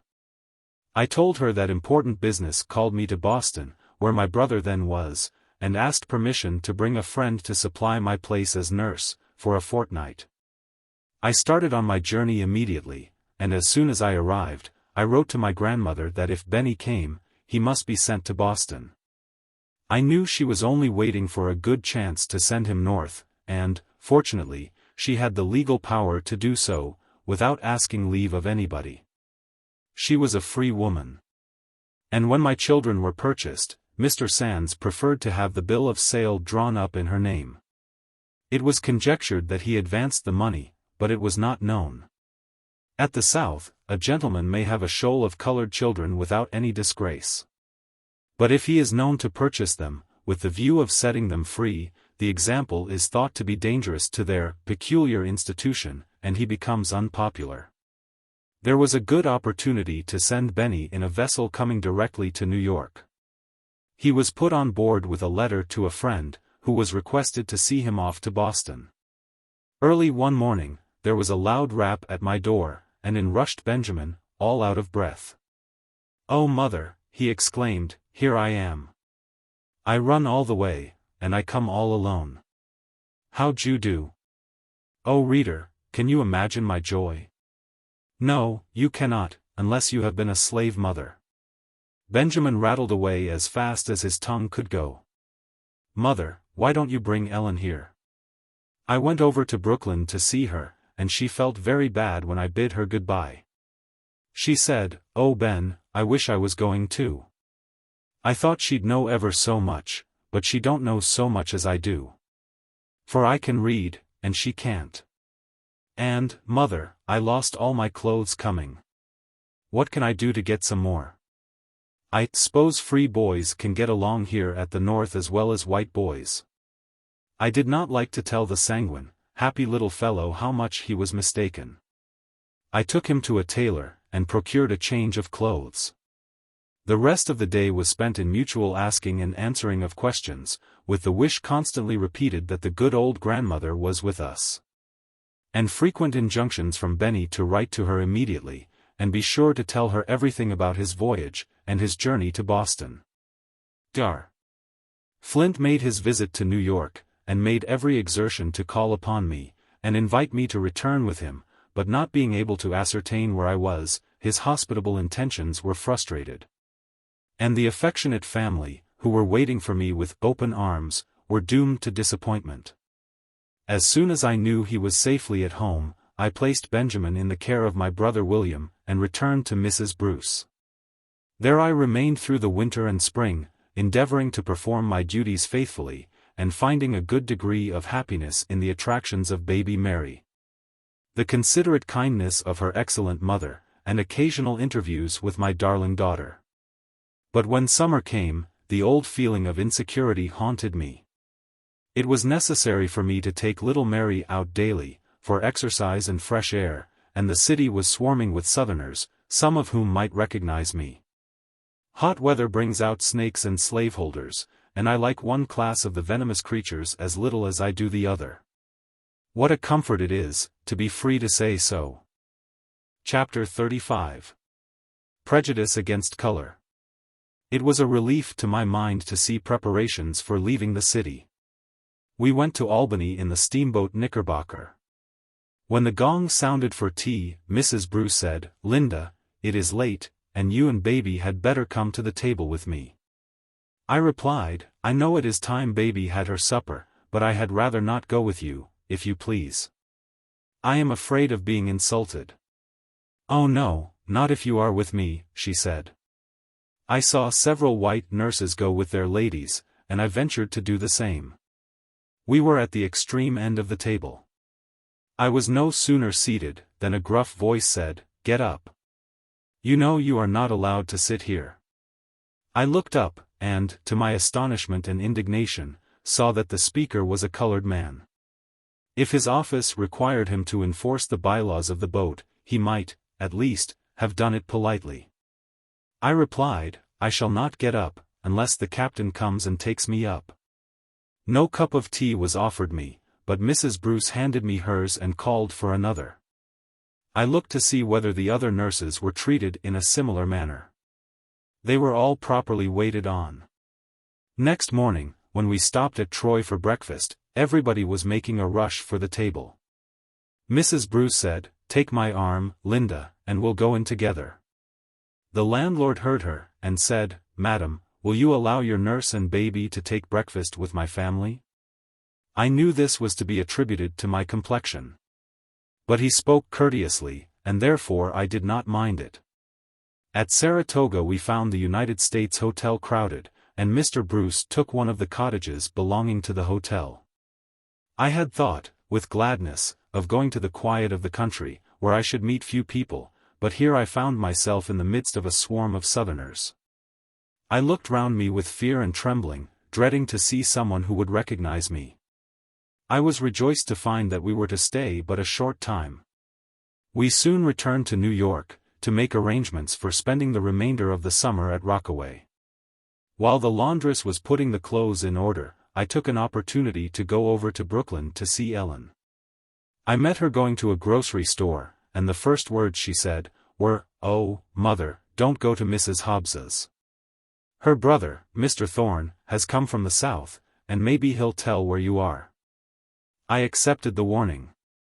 I told her I was going away with Mrs. Bruce the next day, and would try to see her when I came back. Being in servitude to the Anglo-Saxon race, I was not put into a Jim Crow car on our way to Rockaway, neither was I invited to ride through the streets on the top of trunks in a truck. But everywhere I found the same manifestations of that cruel prejudice, which so discourages the feelings, and represses the energies of the colored people.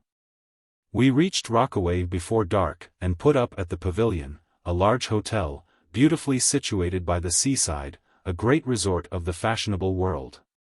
30 or 40 nurses were there, of a great variety of nations.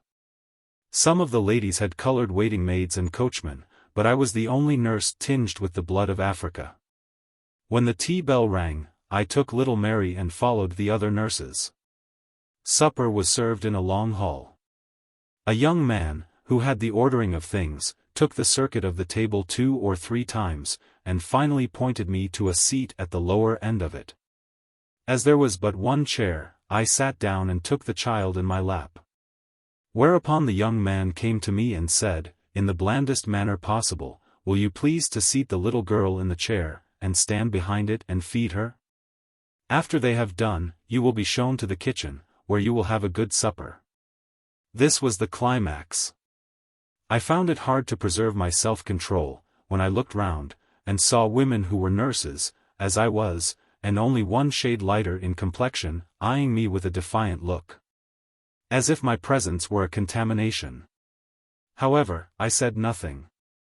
I quietly took the child in my arms, went to our room, and refused to go to the table again. Mr. Bruce ordered meals to be sent to the room for little Mary and I. This answered for a few days, but the waiters of the establishment were white, and they soon began to complain, saying they were not hired to wait on Negroes. The landlord requested Mr. Bruce to send me down to my meals, because his servants rebelled against bringing them up. And the colored servants of other boarders were dissatisfied because all were not treated alike. My answer was that the colored servants ought to be dissatisfied with themselves, for not having too much self-respect to submit to such treatment. That there was no difference in the price of board for colored and white servants, and there was no justification for difference of treatment. I stayed a month after this, and finding I was resolved to stand up for my rights, they concluded to treat me well. Let every colored man and woman do this, and eventually we shall cease to be trampled underfoot by our oppressors. Chapter 36. The Hairbreadth Escape. After we returned to New York, I took the earliest opportunity to go and see Ellen. I asked to have her called downstairs. For I supposed Mrs. Hobbs's Southern brother might still be there, and I was desirous to avoid seeing him, if possible. But Mrs. Hobbs came to the kitchen, and insisted on my going upstairs. "My brother wants to see you," said she, "and he is sorry you seem to shun him. He knows you are living in New York. He told me to say to you that he owes thanks to good old Aunt Martha for too many little acts of kindness for him to be base enough to betray her grandchild." This Mr. Thorne had become poor and reckless long before he left the South, and such persons had much rather go to one of the faithful old slaves to borrow $1, or get a good dinner, than to go to one whom they consider an equal.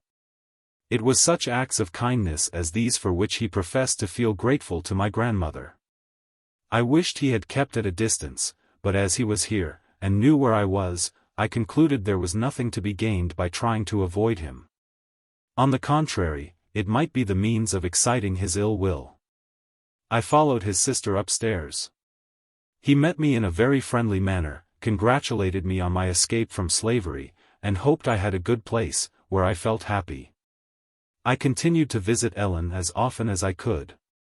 She, good thoughtful child, never forgot my hazardous situation, but always kept a vigilant lookout for my safety. She never made any complaint about her own inconveniences and troubles. But a mother's observing, I easily perceived that she was not happy. On the occasion of one of my visits I found her unusually serious. When I asked her what was the matter, she said nothing was the matter. But I insisted upon knowing what made her look so very grave.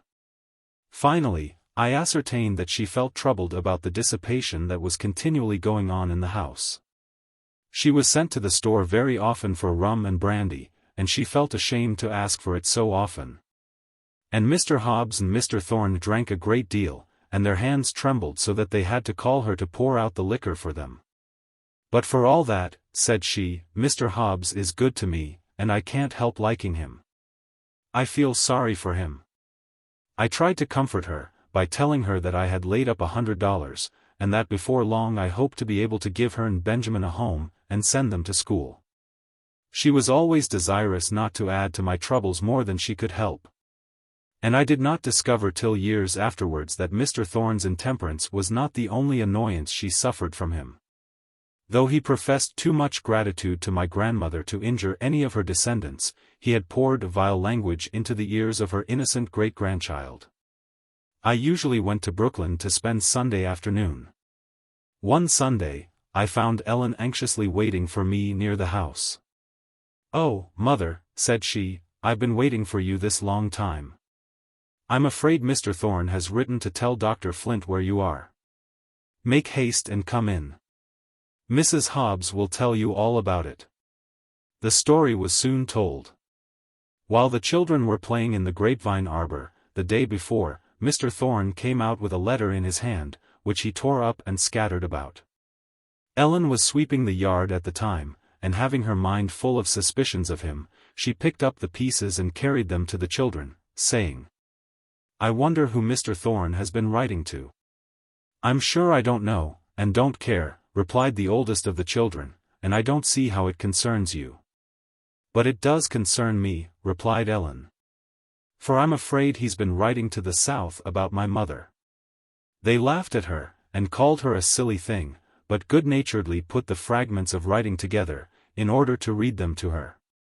They were no sooner arranged, than the little girl exclaimed, "I declare, Ellen, I believe you are right." The contents of Mr. Thorne's letter, as nearly as I can remember, were as follows: "I have seen your slave, Linda, and conversed with her. She can be taken very easily, if you manage prudently. There are enough of us here to swear to her identity as your property.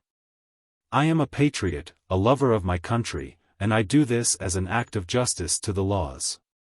He concluded by informing the doctor of the street and number where I lived. The children carried the pieces to Mrs. Hobbs, who immediately went to her brother's room for an explanation. He was not to be found. The servants said they saw him go out with a letter in his hand, and they supposed he had gone to the post office. The natural inference was, that he had sent to Dr.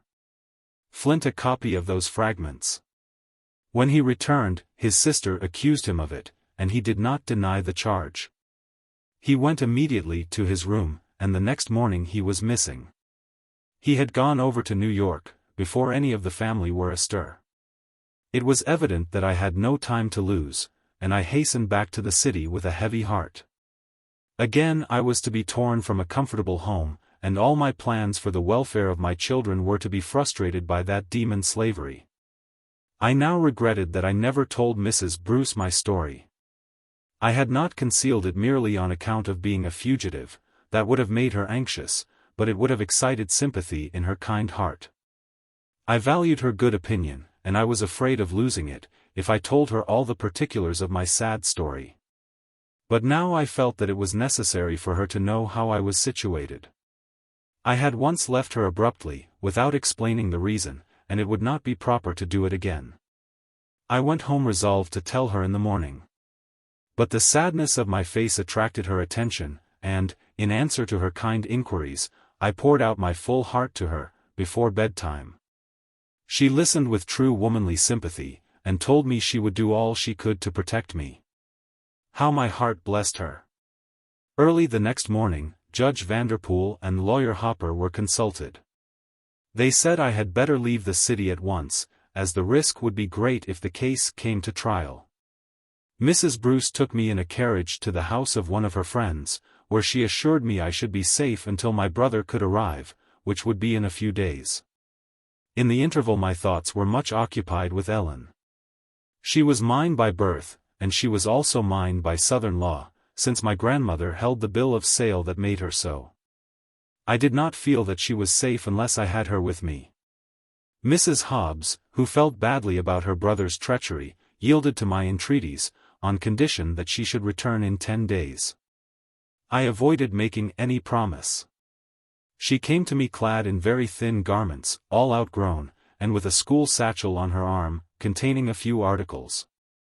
It was late in October, and I knew the child must suffer, and not daring to go out in the streets to purchase anything, I took off my own flannel skirt and converted it into one for her. Kind Mrs. Bruce came to bid me goodbye, and when she saw that I had taken off my clothing for my child, the tears came to her eyes. She said, "Wait for me, Linda," and went out. She soon returned with a nice warm shawl and hood for Ellen. Truly, of such souls as hers are the kingdom of heaven. My brother reached New York on Wednesday. Lawyer Hopper advised us to go to Boston by the Stonington route, as there was less southern travel in that direction. Mrs. Bruce directed her servants to tell all inquirers that I formerly lived there, but had gone from the city. We reached the steamboat Rhode Island in safety. That boat employed colored hands, but I knew that colored passengers were not admitted to the cabin.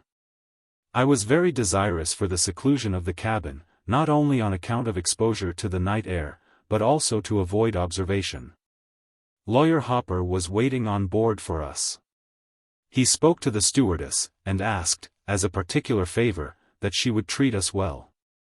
He said to me, "Go and speak to the captain yourself by and by. Take your little girl with you, and I am sure that he will not let her sleep on deck." With these kind words and a shake of the hand he departed. The boat was soon on her way, bearing me rapidly from the friendly home where I had hoped to find security and rest. My brother had left me to purchase the tickets, thinking that I might have better success than he would. When the stewardess came to me, I paid what she asked, and she gave me 3 tickets with clipped corners. In the most unsophisticated manner I said, "You have made a mistake. I asked you for cabin tickets. I cannot possibly consent to sleep on deck with my little daughter." She assured me there was no mistake. She said on some of the routes colored people were allowed to sleep in the cabin, but not on this route, which was much traveled by the wealthy. I asked her to show me to the captain's office, and she said she would after tea. When the time came, I took Ellen by the hand and went to the captain, politely requesting him to change our tickets, as we should be very uncomfortable on deck. He said it was contrary to their custom, but he would see that we had berths below. He would also try to obtain comfortable seats for us in the cars. Of that he was not certain, but he would speak to the conductor about it, when the boat arrived. I thanked him, and returned to the ladies' cabin. He came afterwards and told me that the conductor of the cars was on board, that he had spoken to him, and he had promised to take care of us. I was very much surprised at receiving so much kindness. I don't know whether the pleasing face of my little girl had won his heart, or whether the stewardess inferred from Lawyer Hopper's manner that I was a fugitive, and had pleaded with him in my behalf. When the boat arrived at Stonington, the conductor kept his promise, and showed us to seats in the first car, nearest the engine. He asked us to take seats next the door, but as he passed through, we ventured to move on toward the other end of the car. No incivility was offered us, and we reached Boston in safety. The day after my arrival was one of the happiest of my life. I felt as if I was beyond the reach of the bloodhounds. And, for the first time during many years, I had both my children together with me. They greatly enjoyed their reunion, and laughed and chatted merrily. I watched them with a swelling heart. Their every motion delighted me. I could not feel safe in New York, and I accepted the offer of a friend, that we should share expenses and keep house together. I represented to Mrs. Hobbs that Ellen must have some schooling, and must remain with me for that purpose. She felt ashamed of being unable to read or spell at her age, so instead of sending her to school with Benny, I instructed her myself till she was fitted to enter an intermediate school. The winter passed pleasantly, while I was busy with my needle, and my children with their books. Chapter 37. A Visit to England. In the spring, sad news came to me. Mrs. Bruce was dead. Never again, in this world, should I see her gentle face, or hear her sympathizing voice. I had lost an excellent friend, and little Mary had lost a tender mother. Mr. Bruce wished the child to visit some of her mother's relatives in England, and he was desirous that I should take charge of her. The little motherless one was accustomed to me, and attached to me, and I thought she would be happier in my care than in that of a stranger. I could also earn more in this way than I could by my needle. So I put Benny to a trade, and left Ellen to remain in the house with my friend and go to school. We sailed from New York, and arrived in Liverpool after a pleasant voyage of 12 days. We proceeded directly to London, and took lodgings at the Adelaide Hotel. The supper seemed to me less luxurious than those I had seen in American hotels, but my situation was indescribably more pleasant. For the first time in my life I was in a place where I was treated according to my deportment, without reference to my complexion. I felt as if a great millstone had been lifted from my breast. Ensconced in a pleasant room, with my dear little charge, I laid my head on my pillow, for the first time, with the delightful consciousness of pure, unadulterated freedom. As I had constant care of the child, I had little opportunity to see the wonders of that great city. But I watched the tide of life that flowed through the streets, and found it a strange contrast to the stagnation in our southern towns. Mr. Bruce took his little daughter to spend some days with friends in Oxford Crescent, and of course it was necessary for me to accompany her. I had heard much of the systematic method of English education, and I was very desirous that my dear Mary should steer straight in the midst of so much propriety. I closely observed her little playmates and their nurses, being ready to take any lessons in the science of good management. The children were more rosy than American children, but I did not see that they differed materially in other respects. They were like all children, sometimes docile and sometimes wayward. We next went to Steventon, in Berkshire. It was a small town, said to be the poorest in the county. I saw men working in the fields for 6 shillings, and 7 shillings, a week, and women for 6 pence, and 7 pence, a day, out of which they boarded themselves. Of course they lived in the most primitive manner, it could not be otherwise, where a woman's wages for an entire day were not sufficient to buy a pound of meat. They paid very low rents, and their clothes were made of the cheapest fabrics, though much better than could have been procured in the United States for the same money. I had heard much about the oppression of the poor in Europe. The people I saw around me were, many of them, among the poorest poor. But when I visited them in their little thatched cottages, I felt that the condition of even the meanest and most ignorant among them was vastly superior to the condition of the most favored slaves in America. They labored hard, but they were not ordered out to toil while the stars were in the sky, and driven and slashed by an overseer, through heat and cold, till the stars shone out again. Their homes were very humble, but they were protected by law. No insolent patrols could come, in the dead of night, and flog them at their pleasure. The father, when he closed his cottage door, felt safe with his family around him. No master or overseer could come and take from him his wife, or his daughter. They must separate to earn their living, but the parents knew where their children were going, and could communicate with them by letters. The relations of husband and wife, parent and child, were too sacred for the richest noble in the land to violate with impunity. Much was being done to enlighten these poor people. Schools were established among them, and benevolent societies were active in efforts to ameliorate their condition. There was no law forbidding them to learn to read and write. And if they helped each other in spelling out the Bible, they were in no danger of 39 lashes, as was the case with myself and poor, pious, old Uncle Fred. I repeat that the most ignorant and the most destitute of these peasants was 1,000-fold better off than the most pampered American slave. I do not deny that the poor are oppressed in Europe. I am not disposed to paint their condition so rose-colored as the Honorable Miss Murray paints the condition of the slaves in the United States. A small portion of my experience would enable her to read her own pages with anointed eyes. If she were to lay aside her title, and, instead of visiting among the fashionable, become domesticated, as a poor governess, on some plantation in Louisiana or Alabama, she would see and hear things that would make her tell quite a different story. My visit to England is a memorable event in my life, from the fact of my having there received strong religious impressions.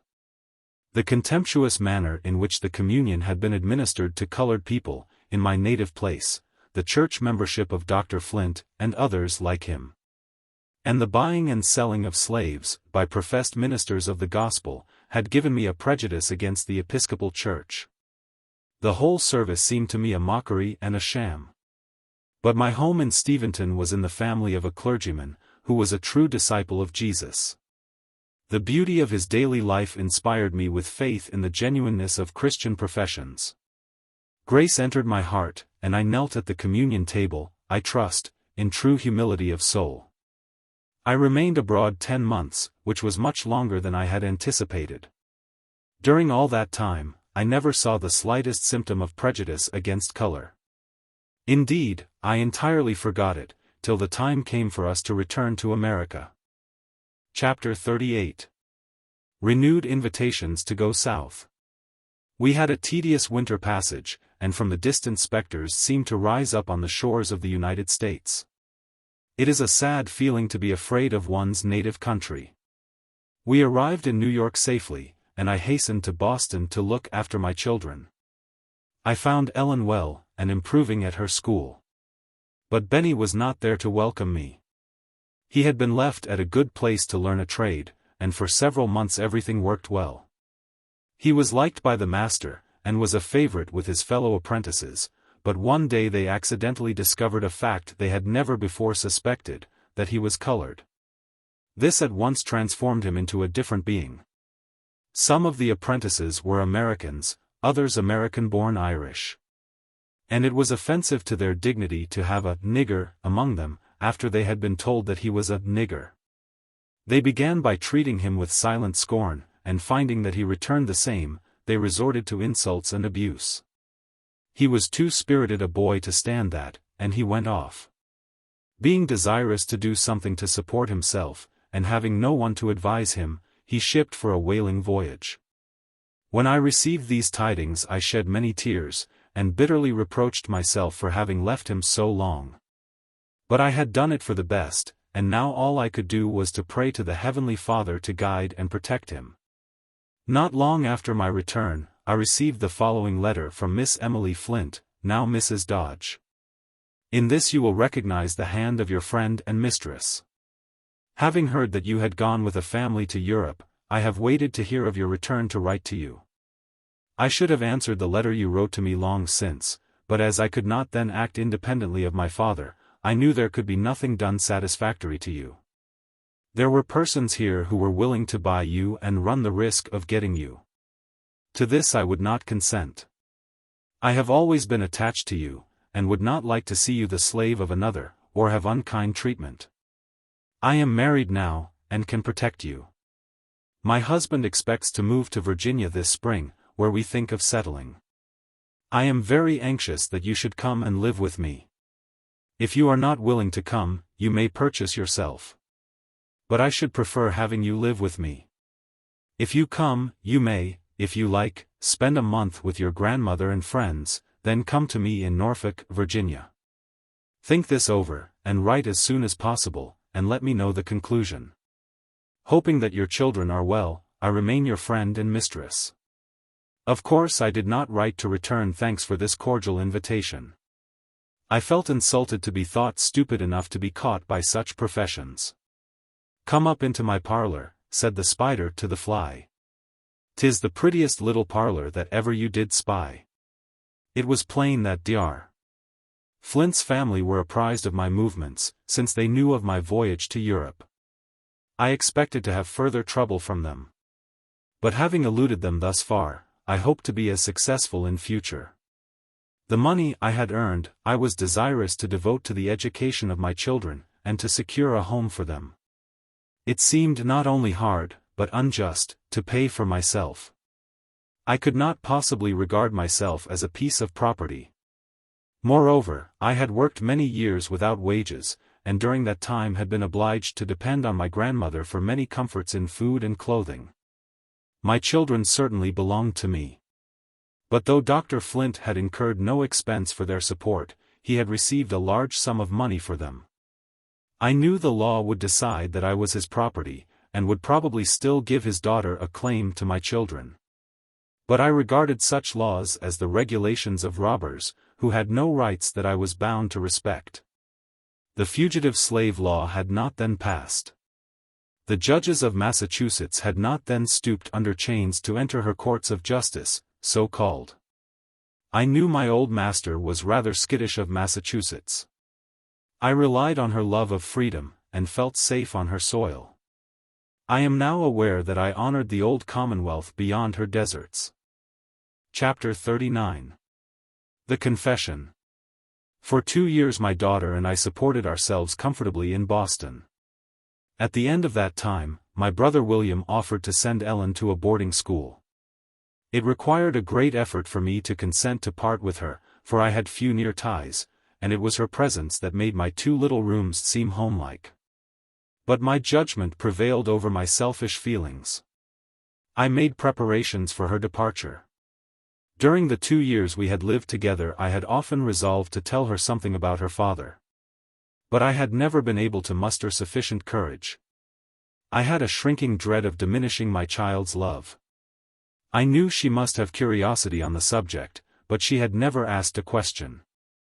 She was always very careful not to say anything to remind me of my troubles. Now that she was going from me, I thought if I should die before she returned, she might hear my story from someone who did not understand the palliating circumstances. And that if she were entirely ignorant on the subject, her sensitive nature might receive a rude shock. When we retired for the night, she said, "Mother, it is very hard to leave you alone. I am almost sorry I am going, though I do want to improve myself. But you will write to me often, won't you, Mother?" I did not throw my arms round her. I did not answer her. But in a calm, solemn way, for it cost me great effort, I said, "Listen to me, Ellen, I have something to tell you." I recounted my early sufferings in slavery, and told her how nearly they had crushed me. I began to tell her how they had driven me into a great sin, when she clasped me in her arms, and exclaimed, "Oh, don't, Mother. Please don't tell me any more." I said, "But, my child, I want you to know about your father." "I know all about it, Mother," she replied. "I am nothing to my father, and he is nothing to me. All my love is for you. I was with him 5 months in Washington, and he never cared for me. He never spoke to me as he did to his little Fanny. I knew all the time he was my father, for Fanny's nurse told me so, but she said I must never tell anybody, and I never did. I used to wish he would take me in his arms and kiss me, as he did Fanny. Or that he would sometimes smile at me, as he did at her. I thought if he was my own father, he ought to love me. I was a little girl then, and didn't know any better. But now I never think anything about my father. All my love is for you." She hugged me closer as she spoke, and I thanked God that the knowledge I had so much dreaded to impart had not diminished the affection of my child. I had not the slightest idea she knew that portion of my history. If I had, I should have spoken to her long before. For my pent-up feelings had often longed to pour themselves out to someone I could trust. But I loved the dear girl better for the delicacy she had manifested towards her unfortunate mother. The next morning, she and her uncle started on their journey to the village in New York, where she was to be placed at school. It seemed as if all the sunshine had gone away. My little room was dreadfully lonely. I was thankful when a message came from a lady, accustomed to employ me, requesting me to come and sew in her family for several weeks. On my return, I found a letter from Brother William. He thought of opening an anti-slavery reading room in Rochester, and combining with it the sale of some books and stationery. And he wanted me to unite with him. We tried it, but it was not successful. We found warm anti-slavery friends there, but the feeling was not general enough to support such an establishment. I passed nearly a year in the family of Isaac and Amy Post, practical believers in the Christian doctrine of human brotherhood. They measure a man's worth by his character, not by his complexion. The memory of those beloved and honored friends will remain with me to my latest hour. Chapter 40. The Fugitive Slave Law. My brother, being disappointed in his project, concluded to go to California, and it was agreed that Benjamin should go with him. Ellen liked her school, and was a great favorite there. They did not know her history, and she did not tell it, because she had no desire to make capital out of their sympathy. But when it was accidentally discovered that her mother was a fugitive slave, every method was used to increase her advantages and diminish her expenses. I was alone again. It was necessary for me to be earning money, and I preferred that it should be among those who knew me. On my return from Rochester, I called at the house of Mr. Bruce, to see Mary, the darling little babe that had thawed my heart, when it was freezing into a cheerless distrust of all my fellow beings. She was growing a tall girl now, but I loved her always. Mr. Bruce had married again, and it was proposed that I should become nurse to a new infant. I had but one hesitation, and that was feeling of insecurity in New York, now greatly increased by the passage of the Fugitive Slave Law. However, I resolved to try the experiment. I was again fortunate in my employer. The new Mrs. Bruce was an American, brought up under aristocratic influences, and still living in the midst of them. But if she had any prejudice against color, I was never made aware of it, and as for the system of slavery, she had a most hearty dislike of it. No sophistry of Southerners could blind her to its enormity. She was a person of excellent principles and a noble heart. To me, from that hour to the present, she has been a true and sympathizing friend. Blessings be with her and hers. About the time that I re-entered the Bruce family, an event occurred of disastrous import to the colored people. The slave Hamlin, the first fugitive that came under the new law, was given up by the bloodhounds of the North to the bloodhounds of the South. It was the beginning of a reign of terror to the colored population. The great city rushed on in its whirl of excitement, taking no note of the short and simple annals of the poor. But while fashionables were listening to the thrilling voice of Jenny Lind in Metropolitan Hall, the thrilling voices of poor hunted colored people went up, in an agony of supplication, to the Lord. From Zion's Church. Many families, who had lived in the city for 20 years, fled from it now. Many a poor washerwoman, who, by hard labor, had made herself a comfortable home, was obliged to sacrifice her furniture, bid a hurried farewell to friends, and seek her fortune among strangers in Canada. Many a wife discovered a secret she had never known before, that her husband was a fugitive, and must leave her to ensure his own safety.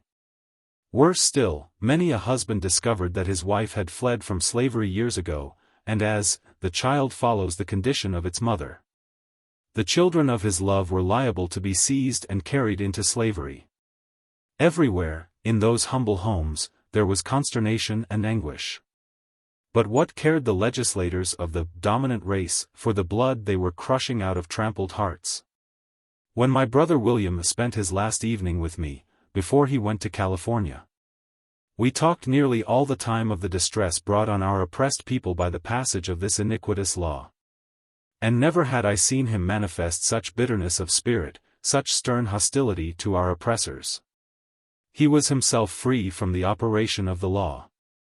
For he did not run from any slaveholding state, being brought into the free states by his master. But I was subject to it, and so were hundreds of intelligent and industrious people all around us. I seldom ventured into the streets, and when it was necessary to do an errand for Mrs. Bruce, or any of the family, I went as much as possible through back streets and byways. What a disgrace to a city calling itself free, that inhabitants, guiltless of offense, and seeking to perform their duties conscientiously, should be condemned to live in such incessant fear, and have nowhere to turn for protection. This state of things, of course, gave rise to many impromptu vigilance committees. Every colored person, and every friend of their persecuted race, kept their eyes wide open. Every evening I examined the newspapers carefully, to see what Southerners had put up at the hotels. I did this for my own sake, thinking my young mistress and her husband might be among the list. I wished also to give information to others, if necessary, for if many were running to and fro, I resolved that knowledge should be increased. This brings up one of my Southern reminiscences, which I will here briefly relate. I was somewhat acquainted with a slave named Luke, who belonged to a wealthy man in our vicinity. His master died, leaving a son and daughter heirs to his large fortune. In the division of the slaves, Luke was included in the son's portion. This young man became a prey to the vices growing out of the patriarchal institution, and when he went to the North, to complete his education, he carried his vices with him. He was brought home, deprived of the use of his limbs, by excessive dissipation. Luke was appointed to wait upon his bedridden master, whose despotic habits were greatly increased by exasperation at his own helplessness. He kept a cowhide beside him, and, for the most trivial occurrence, he would order his attendant to bare his back, and kneel beside the couch, while he whipped him till his strength was exhausted. Some days he was not allowed to wear anything but his shirt, in order to be in readiness to be flogged. A day seldom passed without his receiving more or less blows. If the slightest resistance was offered, the town constable was sent for to execute the punishment. And Luke learned from experience how much more the constable's strong arm was to be dreaded than the comparatively feeble one of his master. The arm of his tyrant grew weaker, and was finally palsied, and then the constable's services were in constant requisition. The fact that he was entirely dependent on Luke's care, and was obliged to be tended like an infant, instead of inspiring any gratitude or compassion towards his poor slave, seemed only to increase his irritability and cruelty. As he lay there on his bed, a mere degraded wreck of manhood, he took into his head the strangest freaks of despotism. And if Luke hesitated to submit to his orders, the constable was immediately sent for. Some of these freaks were of a nature too filthy to be repeated. When I fled from the house of bondage, I left poor Luke still chained to the bedside of this cruel and disgusting wretch. One day, when I had been requested to do an errand for Mrs. Bruce, I was hurrying through back streets, as usual, when I saw a young man approaching, whose face was familiar to me. As he came nearer, I recognized Luke. I always rejoiced to see or hear of anyone who had escaped from the black pit. I was peculiarly glad to see him on northern soil, though I no longer called it free soil. I well remembered what a desolate feeling it was to be alone among strangers, and I went up to him and greeted him cordially. At first, he did not know me. But when I mentioned my name, he remembered all about me. I told him of the Fugitive Slave Law, and asked him if he did not know that New York was a city of kidnappers. He replied, "De risk ain't so bad for me, as 'tis for you. 'Cause I runned away from the speculator, and you runned away from de massa. Dem speculators vont spend dar money to come here for a runaway, if dey ain't sartin sure to put dar hands right on him. And I tell you I's tuck good car 'bout dat. I had 2 hard times down dar, to let 'em catch dis nigger." He then told me of the advice he had received, and the plans he had laid. I asked if he had money enough to take him to Canada. "'Pend upon it, I hab," he replied. "I tuck car fur dat. I'd been workin' all my days fur dem cussed whites, and got no pay but kicks and cuffs. So I taught dis nigger had a right to money enough to bring him to de free states. Massa Henry he lived till everybody vish him dead. And ven he did die, I knowed de bill would have him, and wouldn't vant him to bring his money long too. So I tuck some of his bills, and put 'em in de pocket of his old trousers. And ven he was buried, dis nigger ask for dem old trousers, and dey gub 'em to me. With a low, chuckling laugh, he added, you see I didn't steal it, dey gub it to me. I tell you, I had mighty hard time to keep de speculator from findin' it, but he didn't get it. This is a fair specimen of how the moral sense is educated by slavery. When a man has his wages stolen from him, year after year, and the laws sanction and enforce the theft, how can he be expected to have more regard to honesty than has the man who robs him? I have become somewhat enlightened, but I confess that I agree with poor, ignorant, much abused Luke, in thinking he had a right to that money, as a portion of his unpaid wages. He went to Canada forthwith, and I have not since heard from him. All that winter I lived in a state of anxiety. When I took the children out to breathe the air, I closely observed the countenances of all I met. I dreaded the approach of summer, when snakes and slaveholders make their appearance. I was, in fact, a slave in New York, as subject to slave laws as I had been in a slave state. Strange incongruity in a state called free. Spring returned, and I received warning from the South that Dr. Flint knew of my return to my old place, and was making preparations to have me caught. I learned afterwards that my dress, and that of Mrs. Bruce's children, had been described to him by some of the northern tools, which slaveholders employ for their base purposes. And then indulge in sneers at their cupidity and mean servility. I immediately informed Mrs. Bruce of my danger, and she took prompt measures for my safety. My place as nurse could not be supplied immediately, and this generous, sympathizing lady proposed that I should carry her baby away. It was a comfort to me to have the child with me. For the heart is reluctant to be torn away from every object it loves. But how few mothers would have consented to have one of their own babes become a fugitive, for the sake of a poor, hunted nurse, on whom the legislators of the country had let loose the bloodhounds.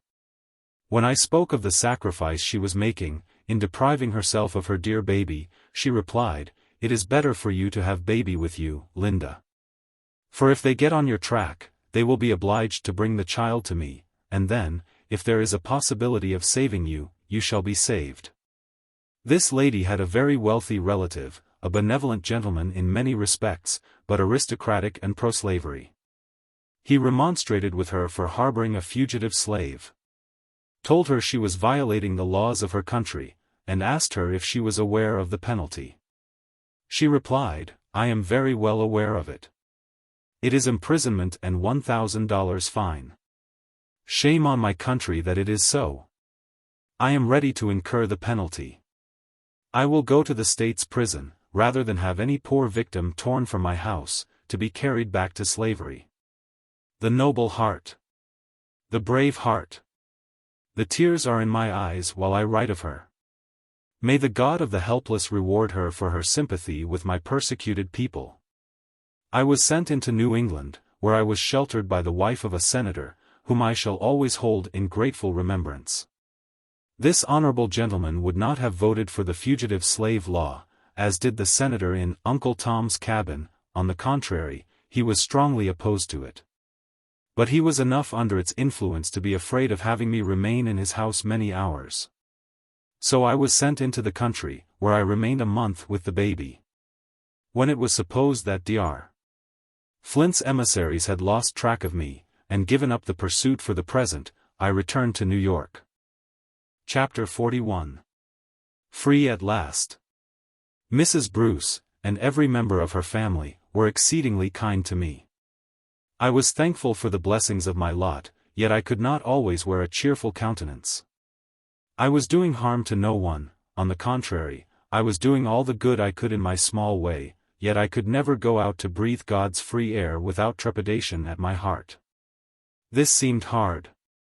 And I could not think it was a right state of things in any civilized country. From time to time I received news from my good old grandmother. She could not write. But she employed others to write for her. The following is an extract from one of her last letters. Dear daughter, I cannot hope to see you again on earth. But I pray to God to unite us above, where pain will no more rack this feeble body of mine, where sorrow and parting from my children will be no more. God has promised these things if we are faithful unto the end. My age and feeble health deprive me of going to church now, but God is with me here at home. Thank your brother for his kindness. Give much love to him, and tell him to remember the Creator in the days of his youth, and strive to meet me in the Father's kingdom. Love to Ellen and Benjamin. Don't neglect him. Tell him for me, to be a good boy. Strive, my child, to train them for God's children. May he protect and provide for you, is the prayer of your loving old mother. These letters both cheered and saddened me. I was always glad to have tidings from the kind, faithful old friend of my unhappy youth. But her messages of love made my heart yearn to see her before she died, and I mourned over the fact that it was impossible. Some months after I returned from my flight to New England, I received a letter from her, in which she wrote, Dr. Flint is dead. He has left a distressed family. Poor old man. I hope he made his peace with God. I remembered how he had defrauded my grandmother of the hard earnings she had loaned. How he had tried to cheat her out of the freedom her mistress had promised her, and how he had persecuted her children. And I thought to myself that she was a better Christian than I was, if she could entirely forgive him. I cannot say, with truth, that the news of my old master's death softened my feelings towards him. There are wrongs which even the grave does not bury. The man was odious to me while he lived, and his memory is odious now. His departure from this world did not diminish my danger. He had threatened my grandmother that his heirs should hold me in slavery after he was gone, that I never should be free so long as a child of his survived. As for Mrs. Flint, I had seen her in deeper afflictions than I supposed the loss of her husband would be, for she had buried several children, yet I never saw any signs of softening in her heart. The doctor had died in embarrassed circumstances, and had little to will to his heirs, except such property as he was unable to grasp. I was well aware what I had to expect from the family of Flints. And my fears were confirmed by a letter from the South, warning me to be on my guard, because Mrs. Flint openly declared that her daughter could not afford to lose so valuable a slave as I was. I kept close watch of the newspapers for arrivals, but one Saturday night, being much occupied, I forgot to examine the Evening Express as usual. I went down into the parlor for it, early in the morning, and found the boy about to kindle a fire with it. I took it from him and examined the list of arrivals. Reader, if you have never been a slave, you cannot imagine the acute sensation of suffering at my heart, when I read the names of Mr. and Mrs. Dodge, at a hotel in Cortlandt Street. It was a third-rate hotel, and that circumstance convinced me of the truth of what I had heard, that they were short of funds and had need of my value, as they valued me. And that was by dollars and cents. I hastened with the paper to Mrs. Bruce. Her heart and hand were always open to everyone in distress, and she always warmly sympathized with mine.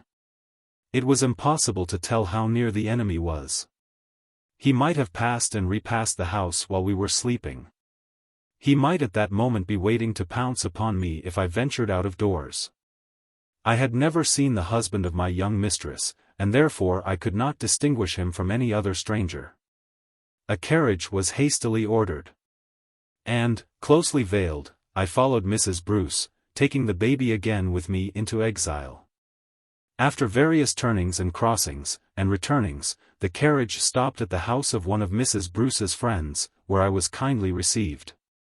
Mrs. Bruce returned immediately, to instruct the domestics what to say if anyone came to inquire for me. It was lucky for me that the evening paper was not burned up before I had a chance to examine the list of arrivals. It was not long after Mrs. Bruce's return to her house, before several people came to inquire for me. One inquired for me, another asked for my daughter Ellen, and another said he had a letter from my grandmother, which he was requested to deliver in person. They were told, "She has lived here, but she has left." How long ago? I don't know, sir. Do you know where she went? I do not, sir. And the door was closed. This Mr. Dodge, who claimed me as his property, was originally a Yankee peddler in the South, then he became a merchant, and finally a slaveholder. He managed to get introduced into what was called the First Society, and married Miss Emily Flint. A quarrel arose between him and her brother, and the brother cowhided him. This led to a family feud, and he proposed to remove to Virginia. Dr. Flint left him no property, and his own means had become circumscribed, while a wife and children depended upon him for support.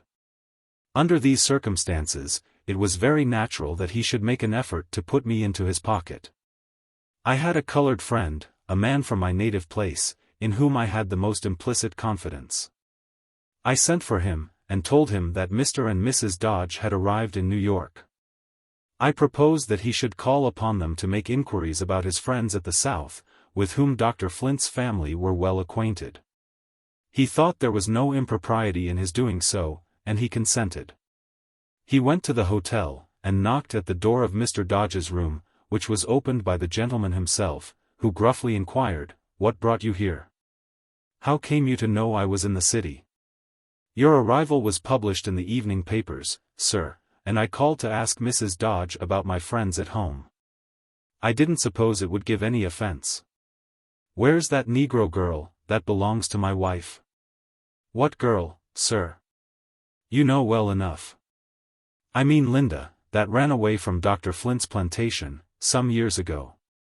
I dare say you've seen her, and know where she is." "Yes, sir, I've seen her, and know where she is." "She is out of your reach, sir.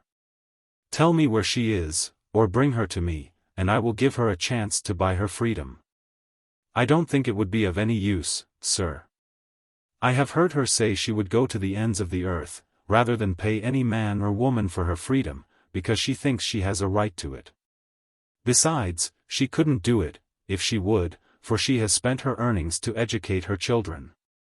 This made Mr. Dodge very angry, and some high words passed between them.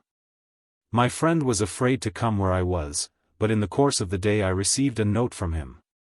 I suppose they had not come from the South, in the winter, for a pleasure excursion. And now the nature of their business was very plain. Mrs. Bruce came to me and entreated me to leave the city the next morning. She said her house was watched, and it was possible that some clue to me might be obtained. I refused to take her advice. She pleaded with an earnest tenderness, that ought to have moved me.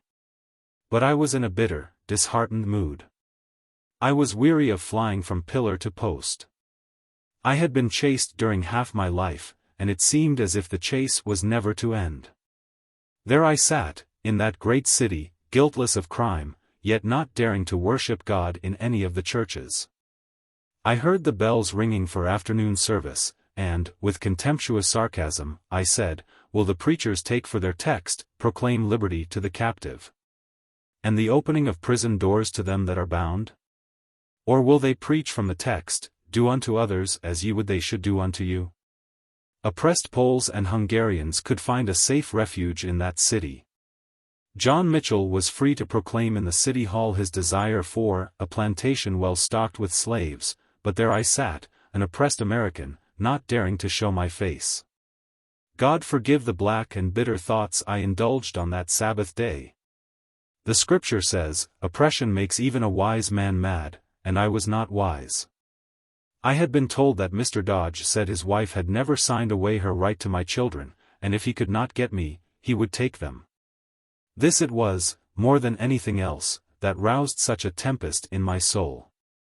Benjamin was with his Uncle William in California, but my innocent young daughter had come to spend a vacation with me. I thought of what I had suffered in slavery at her age, and my heart was like a tiger's when a hunter tries to seize her young. Dear Mrs. Bruce. I seemed to see the expression of her face, as she turned away discouraged by my obstinate mood. Finding her expostulations unavailing, she sent Ellen to entreat me. When 10 o'clock in the evening arrived and Ellen had not returned, this watchful and unwearied friend became anxious. She came to us in a carriage, bringing a well-filled trunk for my journey, trusting that by this time I would listen to reason. I yielded to her, as I ought to have done before. The next day, baby and I set out in a heavy snowstorm, bound for New England again. I received letters from the City of Iniquity, addressed to me under an assumed name. In a few days one came from Mrs. Bruce, informing me that my new master was still searching for me, and that she intended to put an end to this persecution by buying my freedom. I felt grateful for the kindness that prompted this offer, but the idea was not so pleasant to me as might have been expected. The more my mind had become enlightened, the more difficult it was for me to consider myself an article of property. And to pay money to those who had so grievously oppressed me seemed like taking from my sufferings the glory of triumph. I wrote to Mrs. Bruce, thanking her, but saying that being sold from one owner to another seemed too much like slavery, that such a great obligation could not be easily cancelled, and that I preferred to go to my brother in California. Without my knowledge, Mrs. Bruce employed a gentleman in New York to enter into negotiations with Mr. Dodge. He proposed to pay $300 down, if Mr. Dodge would sell me, and enter into obligations to relinquish all claim to me or my children forever after. He who called himself my master said he scorned so small an offer for such a valuable servant. The gentleman replied, "You can do as you choose, sir. If you reject this offer you will never get anything, for the woman has friends who will convey her and her children out of the country." Mr. Dodge concluded that half a loaf was better than no bread, and he agreed to the proffered terms. By the next mail I received this brief letter from Mrs. Bruce: "I am rejoiced to tell you that the money for your freedom has been paid to Mr. Dodge. Come home tomorrow. I long to see you and my sweet babe." My brain reeled as I read these lines. A gentleman near me said, "It's true, I have seen the bill of sale." The bill of sale. Those words struck me like a blow. So I was sold at last. A human being sold in the free city of New York. The bill of sale is on record, and future generations will learn from it that women were articles of traffic in New York, late in the 19th century of the Christian religion. It may hereafter prove a useful document to antiquaries, who are seeking to measure the progress of civilization in the United States. I well know the value of that bit of paper. But much as I love freedom, I do not like to look upon it. I am deeply grateful to the generous friend who procured it, but I despise the miscreant who demanded payment for what never rightfully belonged to him or his. I had objected to having my freedom bought, yet I must confess that when it was done I felt as if a heavy load had been lifted from my weary shoulders. When I rode home in the cars I was no longer afraid to unveil my face and look at people as they passed. I should have been glad to have met Daniel Dodge himself.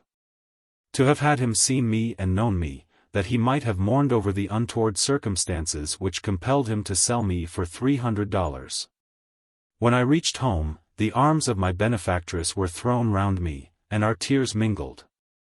As soon as she could speak, she said, "Oh Linda, I'm so glad it's all over. You wrote to me as if you thought you were going to be transferred from one owner to another. But I did not buy you for your services. I should have done just the same, if you had been going to sail for California tomorrow. I should, at least, have the satisfaction of knowing that you left me a free woman."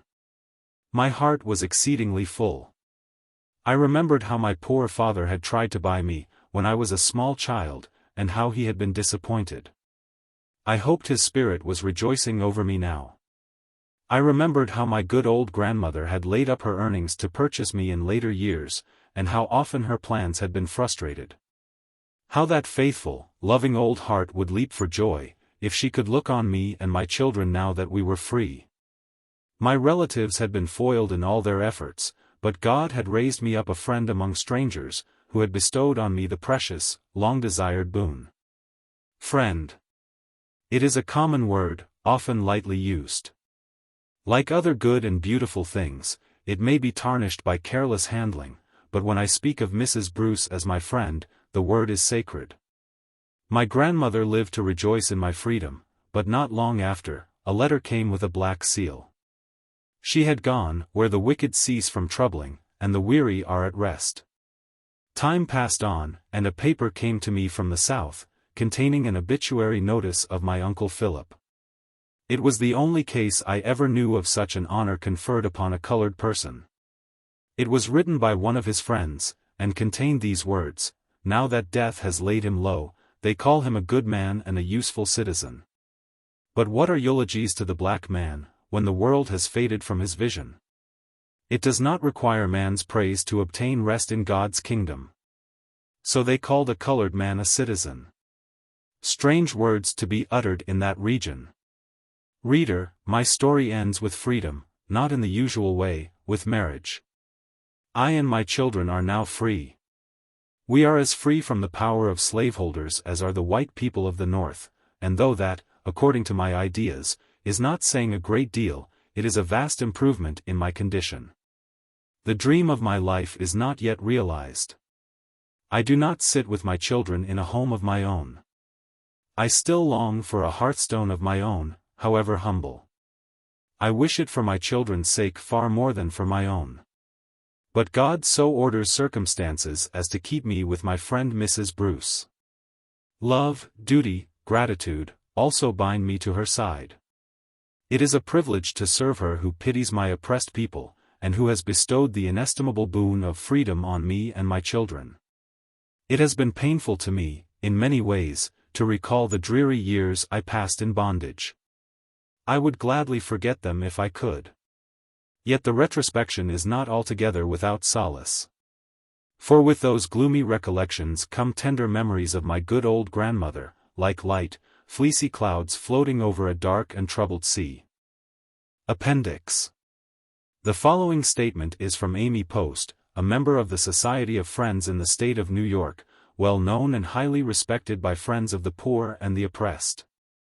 As has been already stated, in the preceding pages, the author of this volume spent some time under her hospitable roof. L.M.C. The author of this book is my highly esteemed friend. If its readers knew her as I know her, they could not fail to be deeply interested in her story. She was a beloved inmate of our family nearly the whole of the year 1849. She was introduced to us by her affectionate and conscientious brother, who had previously related to us some of the almost incredible events in his sister's life. I immediately became much interested in Linda, for her appearance was prepossessing, and her deportment indicated remarkable delicacy of feeling and purity of thought. As we became acquainted, she related to me, from time to time, some of the incidents in her bitter experiences as a slave woman. Though impelled by a natural craving for human sympathy, she passed through a baptism of suffering, even in recounting her trials to me, in private confidential conversations. The burden of these memories lay heavily upon her spirit, naturally virtuous and refined. I repeatedly urged her to consent to the publication of her narrative. For I felt that it would arouse people to a more earnest work for the disenthrallment of millions still remaining in that soul-crushing condition, which was so unendurable to her. But her sensitive spirit shrank from publicity. She said, "You know, a woman can whisper her cruel wrongs in the ear of a dear friend much easier than she can record them for the world to read."